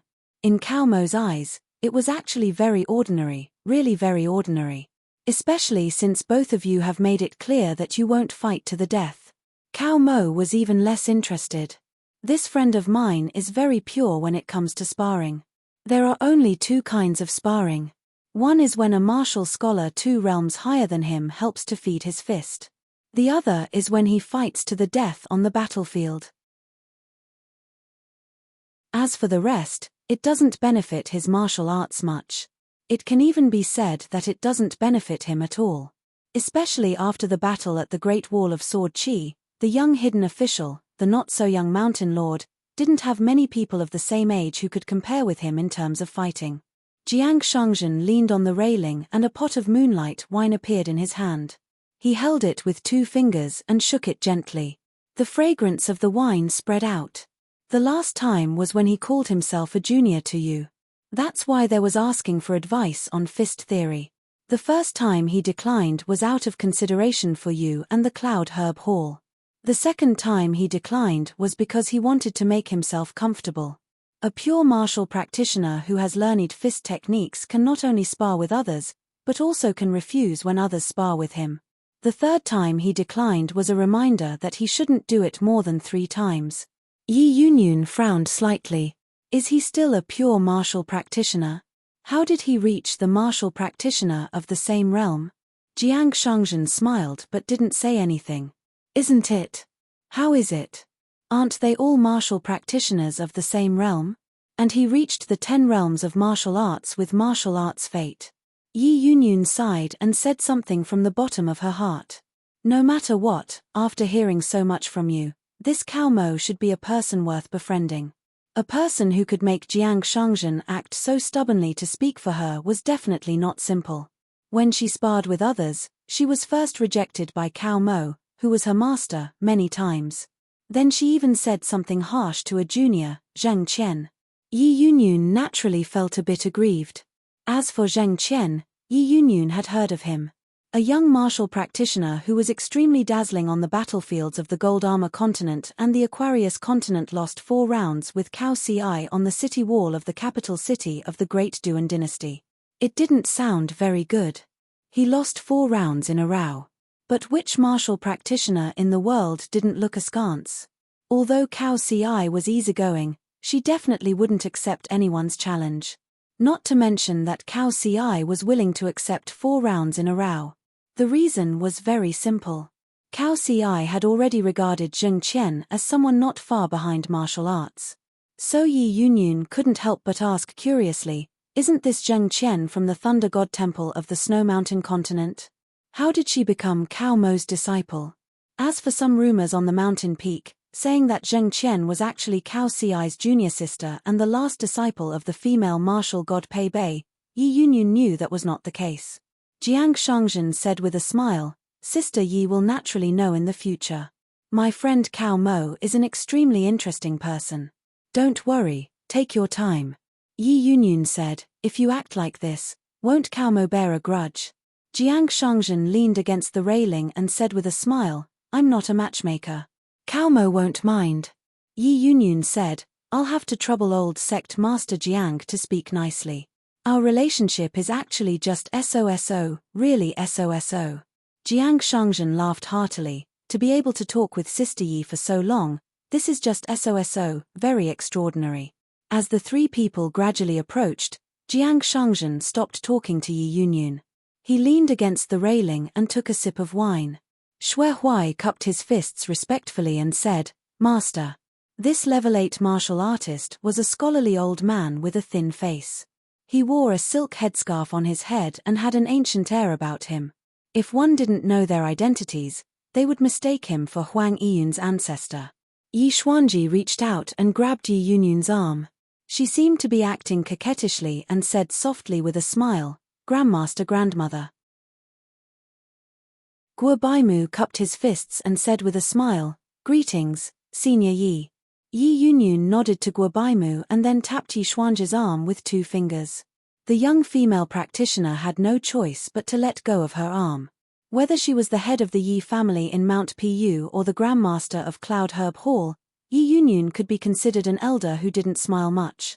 Guo Baimu, who looked like a delicate young man, was actually in his 20s. He had an extremely good aptitude for martial arts and reached the Golden Body realm at the age of 21. In recent years, he had even won the title of strongest twice. This meant that Guo Baimu was a typical example of a well-prepared person. Once he reached the far-wandering realm with the title of strongest again, it was almost certain that Guo Baimu could reach the peak realm before the age of 50. A martial arts school only had 2 people, master and disciple. In the end, there was an ultimate grandmaster and a young peak realm master. Of course, this was shocking. Wu Guang's eye for choosing disciples was indeed admirable. Yi Yunyun had taken in a dozen or so direct disciples. In addition to the entire Mount Pu, direct disciples were taken in again and again, and again, disciples were taken in again and again. The number of people who practiced martial arts was as many as several hundred. However, up until now, no one had been able to ascend to the peak. Even Xue Huai, who had the best aptitude and was extremely hardworking in his training, would not be able to break through the bottleneck of the overturning earth of the far travel realm in his lifetime, let alone ascend to the peak of the mountain, overturning heaven with his fists, and take another step forward to reach the limit of the realm. Jiang Shangzhen gently pushed his butt against the railing and threw the empty wine pot into the river. He stood up straight and said with a smile, I'm Zhu Fei. Fei as in fat and thin. Fei as in thin and fat as in a continent. You probably can't tell, but Sister Yi and I are actually siblings.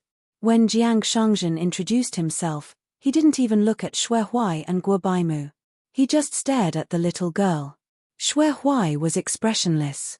Guo Baimu only took it as a harmless joke from a senior on the mountain. But Yi Xuanji couldn't understand why her grandmaster didn't look unhappy at all. Mount Pu's Huang Yiyun, because of her beauty, had punched many times to teach those blind cultivators on the mountain a lesson. Jiang Shangzhen looked up. Someone had come to join in the fun. He didn't have a Daoist pedigree, nor did he have a Daoist lineage or Daoist meridians, but he wore a Daoist robe of the Golden Peak Temple. Although his realm was low, he stood out from the crowd. This old cultivator and Yi Yunyun did a proper Daoist bow. Golden Peak Temple's consecrator, Lu Ying, greets Mountain Lord Yi. Yi Yunyun didn't react. She pretended not to see or hear anything. Lu Ying didn't have a good reputation. Now that he was a minister supporting the Mountain Lord, Temple Master Du, he became arrogant and didn't pay much attention to the things he did. Being ignored by Huang Yiyun, Lu Ying didn't feel anything. His Daoist heart was calm. This was within his expectations. There was no need to worry about it. The same rice at the foot of the mountain raised all kinds of people. The same Daoist tree on the mountain bloomed all kinds of flowers. One couldn't force them to be friends. The chief consecrator of the Golden Peak Monastery, the nascent soul cultivator Lu Ying, had a similar background as the chief consecrator Little Long Chiu. He had been a wild cultivator in the mountains for many years, living a carefree and happy life. Immortals with the word sect could not match up to him. His realm was high enough, but his reputation was too bad. Immortals who did not belong to a sect did not look up to him. They were neither high nor low. If they wanted to establish their own sect, they lacked a lot of foundation. Moreover, they had a reputation. Which wild cultivator did not carry a few grudges and murder cases on the mountain and did not do a few things that could not be exposed? For example, Lu Ying's relationship with the Daoist priest of Taiping Mountain was very bad. Lu Ying, who had just reached the nascent soul realm, deliberately bypassed the territories of those sects. He was an old Daoist who could move mountains and seas in a relatively remote mountain lord dynasty. In the end, he was almost killed by the woman Huang Ting who went down the mountain to travel alone. At that time, Lu Ying was kind and wanted to become Daoist companions with that beauty. That woman was too much. She started a fight without saying anything. The key was that she didn't report her name from the beginning to the end. At that time, Huang Ting was only in the Golden Core realm.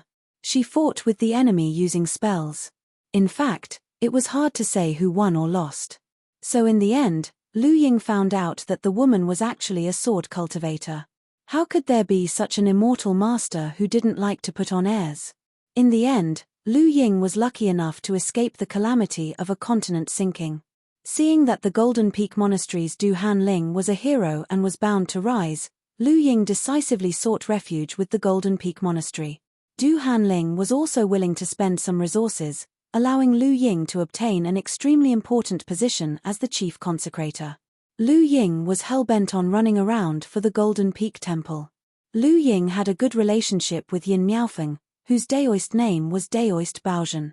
It was mainly because Lu Ying thought highly of Yin Miaofeng's direct disciple, Xiao Yuanran. He always felt that this young Golden Core cultivator was very likely to be the next temple master of the Golden Peak Temple. Yi Xuanji was whispering with her own grandmaster when she was suddenly shocked. It turned out that Zhu Fei suddenly pointed at Lu Ying and said angrily, "You lecher, where are your dog eyes looking at my sister Yi's body? Disgusting, disgusting, disgusting." Jiang Shangzhen not only slandered him, but also pretended to go in front of Yi Yunyun, as if he wanted to stand up and block Lu Ying's line of sight. Lu Ying was silent.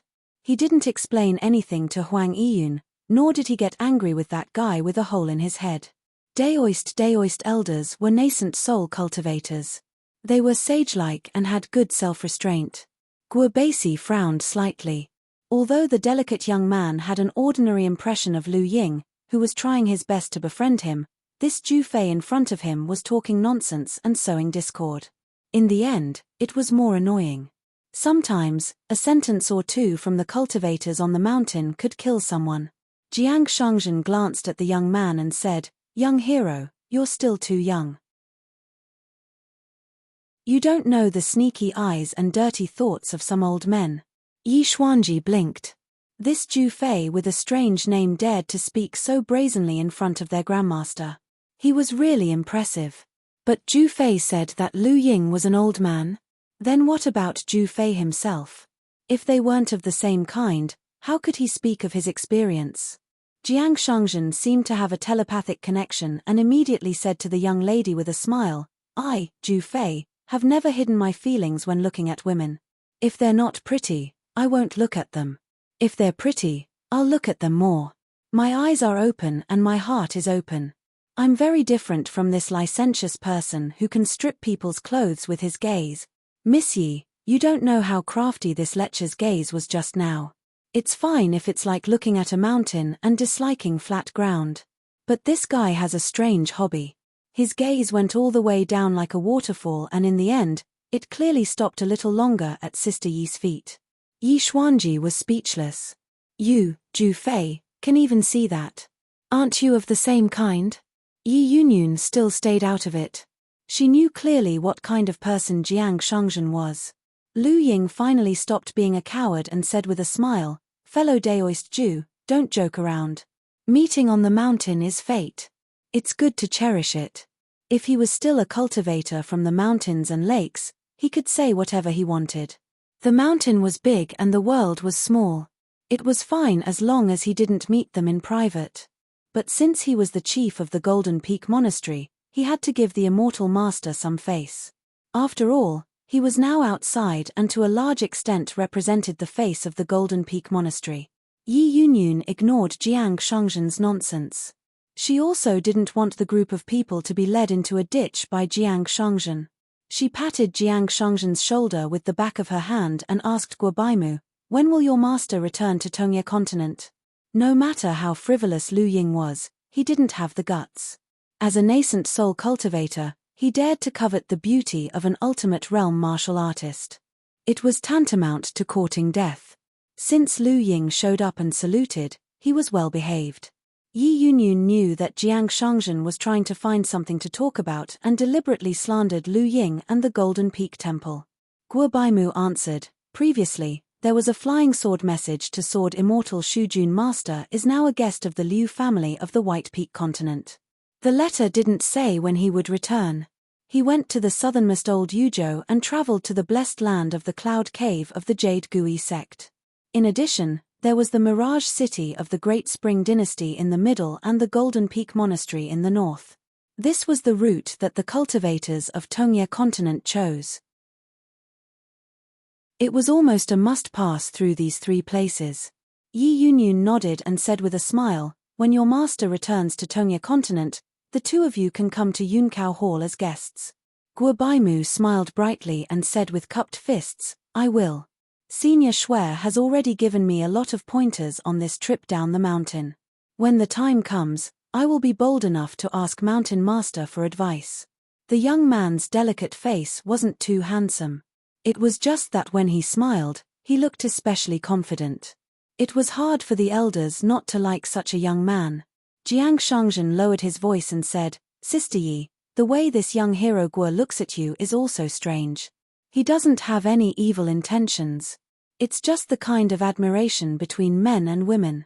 After all, everyone loves beauty. Sister Yi, you don't have to be angry. If I were him, I would also see Sister Yi as a fairy that can only be seen from afar and not touched. I would only dare to secretly look at you and like you. The delicate young man's face turned red. He subconsciously clenched his fists and said in a deep voice, Senior Jew, I respect you as a senior of the mountain. Please don't speak so recklessly. Otherwise, don't blame me for having to fight you even though I know I'll lose for sure. Jiang Shangzhen moved behind Yi Yunyun and stuck his head out. Come, good boy. You're young but you have a temper. Why don't you fight me? The young man had never seen a cultivator on the mountain who threw his face to the ground like this. A big man like him was actually hiding behind Senior Yi. This made Guobaimu hesitate for a moment. Because the young man's intuition told him that if he really fought, he would lose. Even if he won the fight, he would lose even more.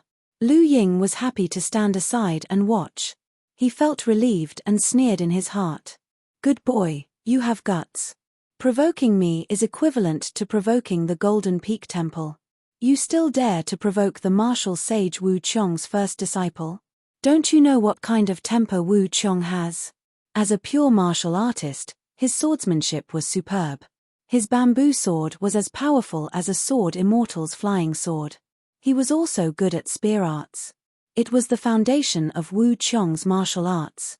He had once wholeheartedly collected more than 300 types of spear techniques in the world, smelted them into one furnace, and created 6 styles that were unparalleled in the world. When Wu Qiong sparred with others, his blows were heavy. Previously, the Tongyi continent's 10th realm martial grandmaster had been severely injured and killed by his grappling fist. Furthermore, Wu Qiong was unrivaled in the martial arts of the Central Plains. There were rumors on the mountain that Pushan Huang Yiyun had lost her mind. After obtaining an ancient painting of an immortal facing the wall, she had resolutely turned to cultivate immortal techniques. She said that she had learned from that cultivator and was going into a life and death seclusion. She would either become an ascendant realm cultivator or die of old age in the immortal cave. This caused Izhou Mountain to have no more Realm 10 ancestor to take charge. So this person in front of him. Do you really think you're Jiang Shangzhen? The person in front of him was most likely a cultivator from another continent like Sword Immortal Shu Jun. His realm was definitely not low. His sect's backing must be even stronger. Otherwise, he wouldn't have the right to speak without thinking. Thinking of this, Lu Ying was really angry. Those damn immortal masters were really a bunch of bastards. They relied on their ancestors who were thousands of years old and tens of thousands of years old to descend the mountain. It was only right for them to abuse their power. For example, Ma Linsha from the White Dragon Cave and the grandson of the White Dragon Cave's Master of Justice, the Dragon Gate cultivator Yu Qi. Which of the descendants of immortal clans in these immortal archives were not arrogant and arrogant? They were all like this. But Yi Xuanji from the Cloud Herb Hall was a little rare. Unfortunately, she came from Pushan and was followed by Xue Huai, who was at the far wandering realm. Lu Ying didn't dare to touch her. Otherwise, he would definitely let her know what it was like to be an immortal.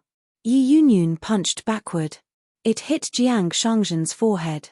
Jiang Shangzhen was hit so hard that he fell backward and bounced 3 times.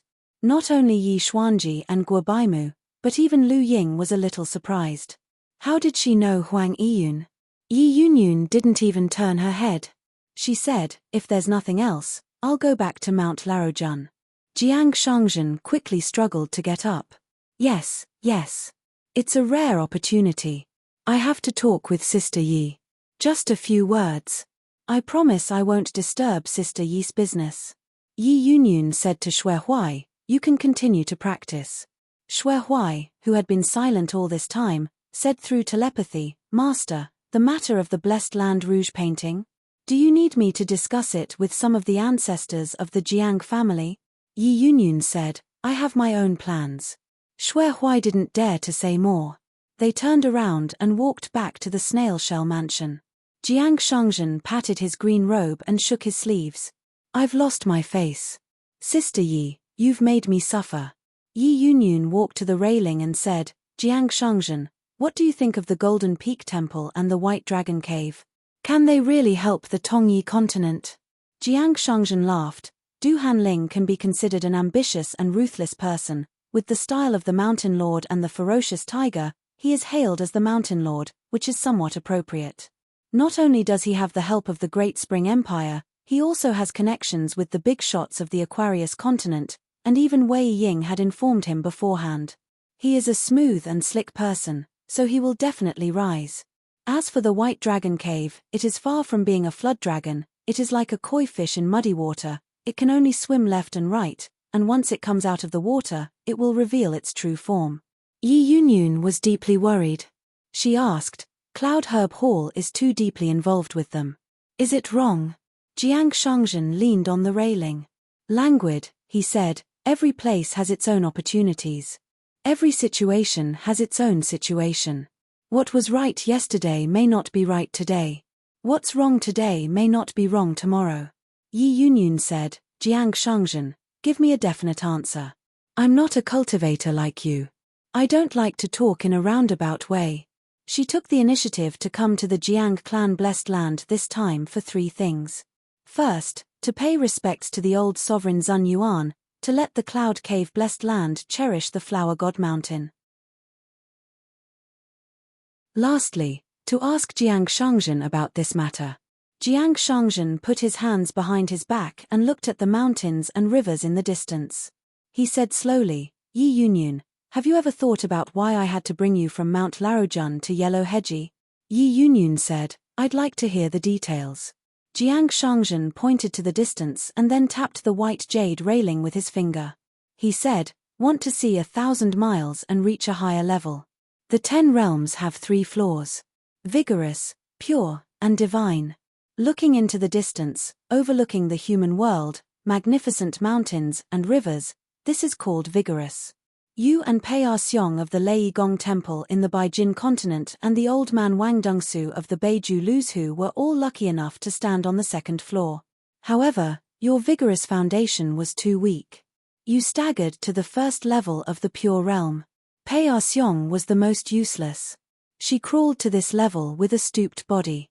Therefore, reaching the 1st level of the divine has become an extravagant hope. Pei Xiong knew her own difficulties, so she hid in the Lei Gong Temple. Look back at your neighbor Wu Kuang. He was very smart. He read all the martial arts secret books in the world and then focused on selecting and organizing hundreds of spear arts. This is another kind of cultivation of the Wen Quan.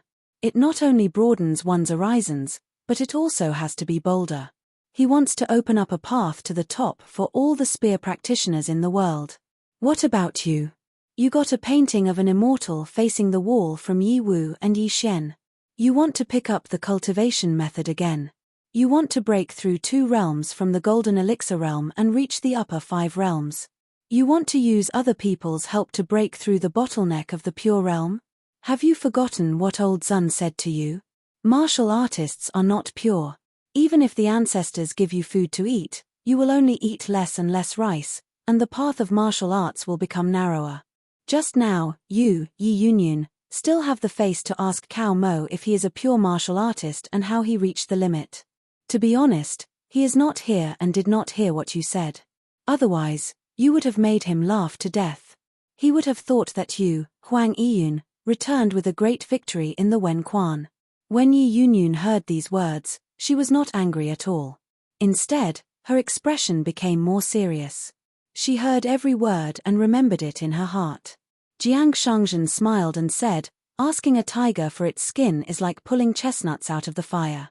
But friendship between gentlemen is the highest sky and the moon.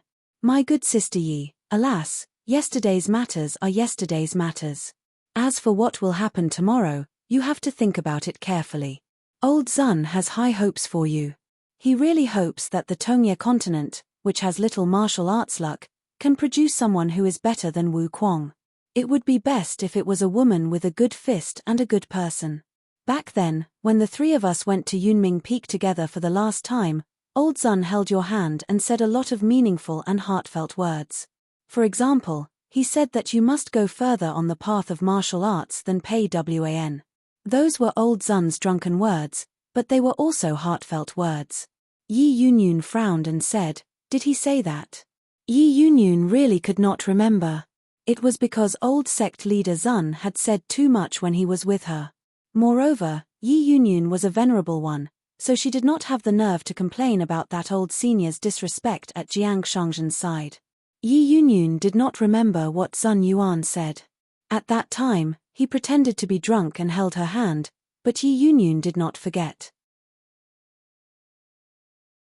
Other than the fact that old sect leader Zun Yuan spent a lot of effort to invite her to the Blessed Land's divine flower mountain, every time they met, his gaze always made her feel that there was something wrong with it and that he harbored evil intentions. The old man liked to curry favor and chatter non-stop. His gaze wandered and his eyes were even busier. He was like a young boy who was courageous for the first time in love. The argument that Jiang Shangzhen used to wrongly accuse Lu Ying was not wrong at all when it came to old Zun. He was already so old, but he still liked to watch the catoptric deflection. He even gave himself an unbearable nickname and threw money everywhere. Fortunately, outside of the Divine Seal Peak's ancestral hall, there were not many cultivators from the Tongyi continent who knew about this. Every time the Cloudy Herb Hall opened its Mirror's Flower, Water's Moon, There would be a guy nicknamed 1-Foot Spear who would throw money while shouting about Fairy Huang Yi Yun. 1 grain of grain rain money is in my hands. As long as Mountain Lord Yi is willing to give me face and show your face, even if it's just a corner of your skirt, then this grain of grain rain money will not be wasted. If Mountain Lord Yi is willing to say a few words, then even if I have to sell everything I have and risk being removed from the landscape register, I will still go to the ancestral hall to steal money. Even if I have to risk my little life, I will still gather a few grains of grain rain money. You, Zun Yuan, are the sect leader of the Jade Tablet sect. Who would dare to remove your name from the Divine Seal Peak's landscape pedigree? Jiang Shangzhen narrowed his eyes and could not help but think of that old man. Good wine usually could not make a good drinker drunk, but beauties could make a good drinker drunk to death. Old man Zun, how does it feel to hold a beauty's small hand? Very good, very good. It's just that I was nervous before and only cared about being shy. I only dared to hold her hand and did not dare to squeeze her hand. It's a big loss. A young man who is timid is still too young. Yi Yunyun glanced at Jiang Shangzhen. She knew that he must be thinking about some romantic things that she absolutely did not want to hear. Yi Yunyun asked, like Zhu Fei, Cao Mo, and Zheng Qian are all fake names, right? Jiang Shangzhen said with a smile, when you really get to know Cao Mo, you'll know that he actually treats people very sincerely. As for traveling in Jianghu, it's nothing to have a few fake names. It's the same principle as when cultivators use illusions to go down the mountain to play in the human world. Yi Yunyun frowned and said, you still haven't said why you deliberately brought them to see Cao Mo. Jiang Shangzhen said with a smile, to form good karma. Everything is difficult at the beginning. As long as there is a good beginning, everything will be easy. Yi Yunyun shook her head and said, if it's the mountain-top power of another continent that has made up their mind to seize benefits in Tongya continent, I won't make friends with them. At most, my Mount Pushan Cloud Cottage will not have any contact with them. Jiang Shangzhen said with a smile, Sister Yi, don't be in a hurry to come to a conclusion. Perhaps there will be more and more opportunities for you two to interact in the future. Yi Yunyun nodded and said, then let's wait and see. If she only saw Jiang Shangzhen as a person who jested and had a glib tongue, then it would be the biggest joke in the world and the biggest mistake in the world. Jiang Shangzhen once said with a smile, my view on the matter of entering the mountain to cultivate is not the same as that of many immortals on the mountain. I always feel that the closer I am to the crowd, the closer I am to myself. Cultivating in the mountain is to seek truth and forget oneself. It seems to return to simplicity, but it is not true. Zun Yuan had even joked with the elder ancestor of the Jade sect that before Jiang Shangzhen ascended to the upper 5 realms, he should beat, scold, and throw chairs at the ancestral hall. Otherwise, he wouldn't have a chance in the future. The implication was that as long as Jiang Shangzhen reached the pure Jade realm, the immortal realm that intended to seek truth, Jiang Shangzhen would be at his fingertips without any bottleneck. But once Jiang Shangzhen reached the immortal realm, he could still be beaten and scolded by outsiders in the ancestral hall of the Divine Seal Peak. In the end, he could not beat him in a fight, let alone win in scolding. Every time they gathered on the Divine Seal Peak, there were actually 3 things: discussing the major matters of the sect, flattering sect master Zun, and cursing Jiang Shangzhen together. Yi Yunyun suddenly felt a little sad. The man in front of her seemed to be a little lonely and a little pitiful. In the future, his Taoist heart would probably be even more lonely. Jiang Shangzhen suddenly said, Sister Yi, this year's Rouge Map first rank should be you, right? Otherwise, there will be too much controversy on the mountain. No matter who I choose, it will be difficult to convince the crowd. Yi Yunyun greatly regretted her little pity. She sneered and said, if you dare to choose me, I will smash that flower god mountain as a gift in return. Jiang Shangzhen sighed and muttered to himself, after dinner, I look at the wintersuite along the mountain, but I don't see the plum blossoms meeting the cloud grass. A beautiful woman stands in a pavilion, wearing Taoist makeup, like the face of a bodhisattva. I suspect she is in the moon palace. When the grass moves, the cloud moves, and the heart moves. Yi Yunyun sneered and said, good literary talent. You can deceive a little girl like Xuanji. Jiang Shangzhen changed the topic, Didn't you find anything in the painting of Mount Larojun? Yi Yunyun nodded and said, the image of the sky and the shape of the earth. The Golden Peak Temple uses 7 mountains as the Big Dipper. Du Hanling wants to use the image of heaven and earth to create a large formation of mountains and rivers. He is very ambitious. Jiang Shangzhen clapped his hands and laughed. Sister Yi has sharp eyes, but you can't see far enough. It should be 7 visible and 2 hidden. 9 furnaces to cook the sun and moon, iron ruler to punish thunder, refining the water of the 5 lakes at dawn, and frying the Big Dipper at night. With the Golden Peak Monastery as the heavenly pivot, the 3 carefully selected Crown Prince Mountains as support, and the rest of the vassal forces secretly set up a formation, all for him to use as a wedding dress. So now, only Peace Mountain and Heavenly Fault Peak are left. Once this Big Dipper formation is activated, in the northern region of our Tongyi continent, whoever Du Hanling wants to live, whoever he wants to die, will die. How about it? Isn't Master Du very heroic? In the ancient times, the Big Dipper was called the Emperor's Chariot. It was ordered by its master. It was built with the Big Dipper in mind. In this way, isn't the nickname I gave Du Hanling, Monarch of the Mountain, more worthy of its name? Yi Yunyun was shocked. Du Hanling is only in the nascent soul realm. How can he do such a big thing?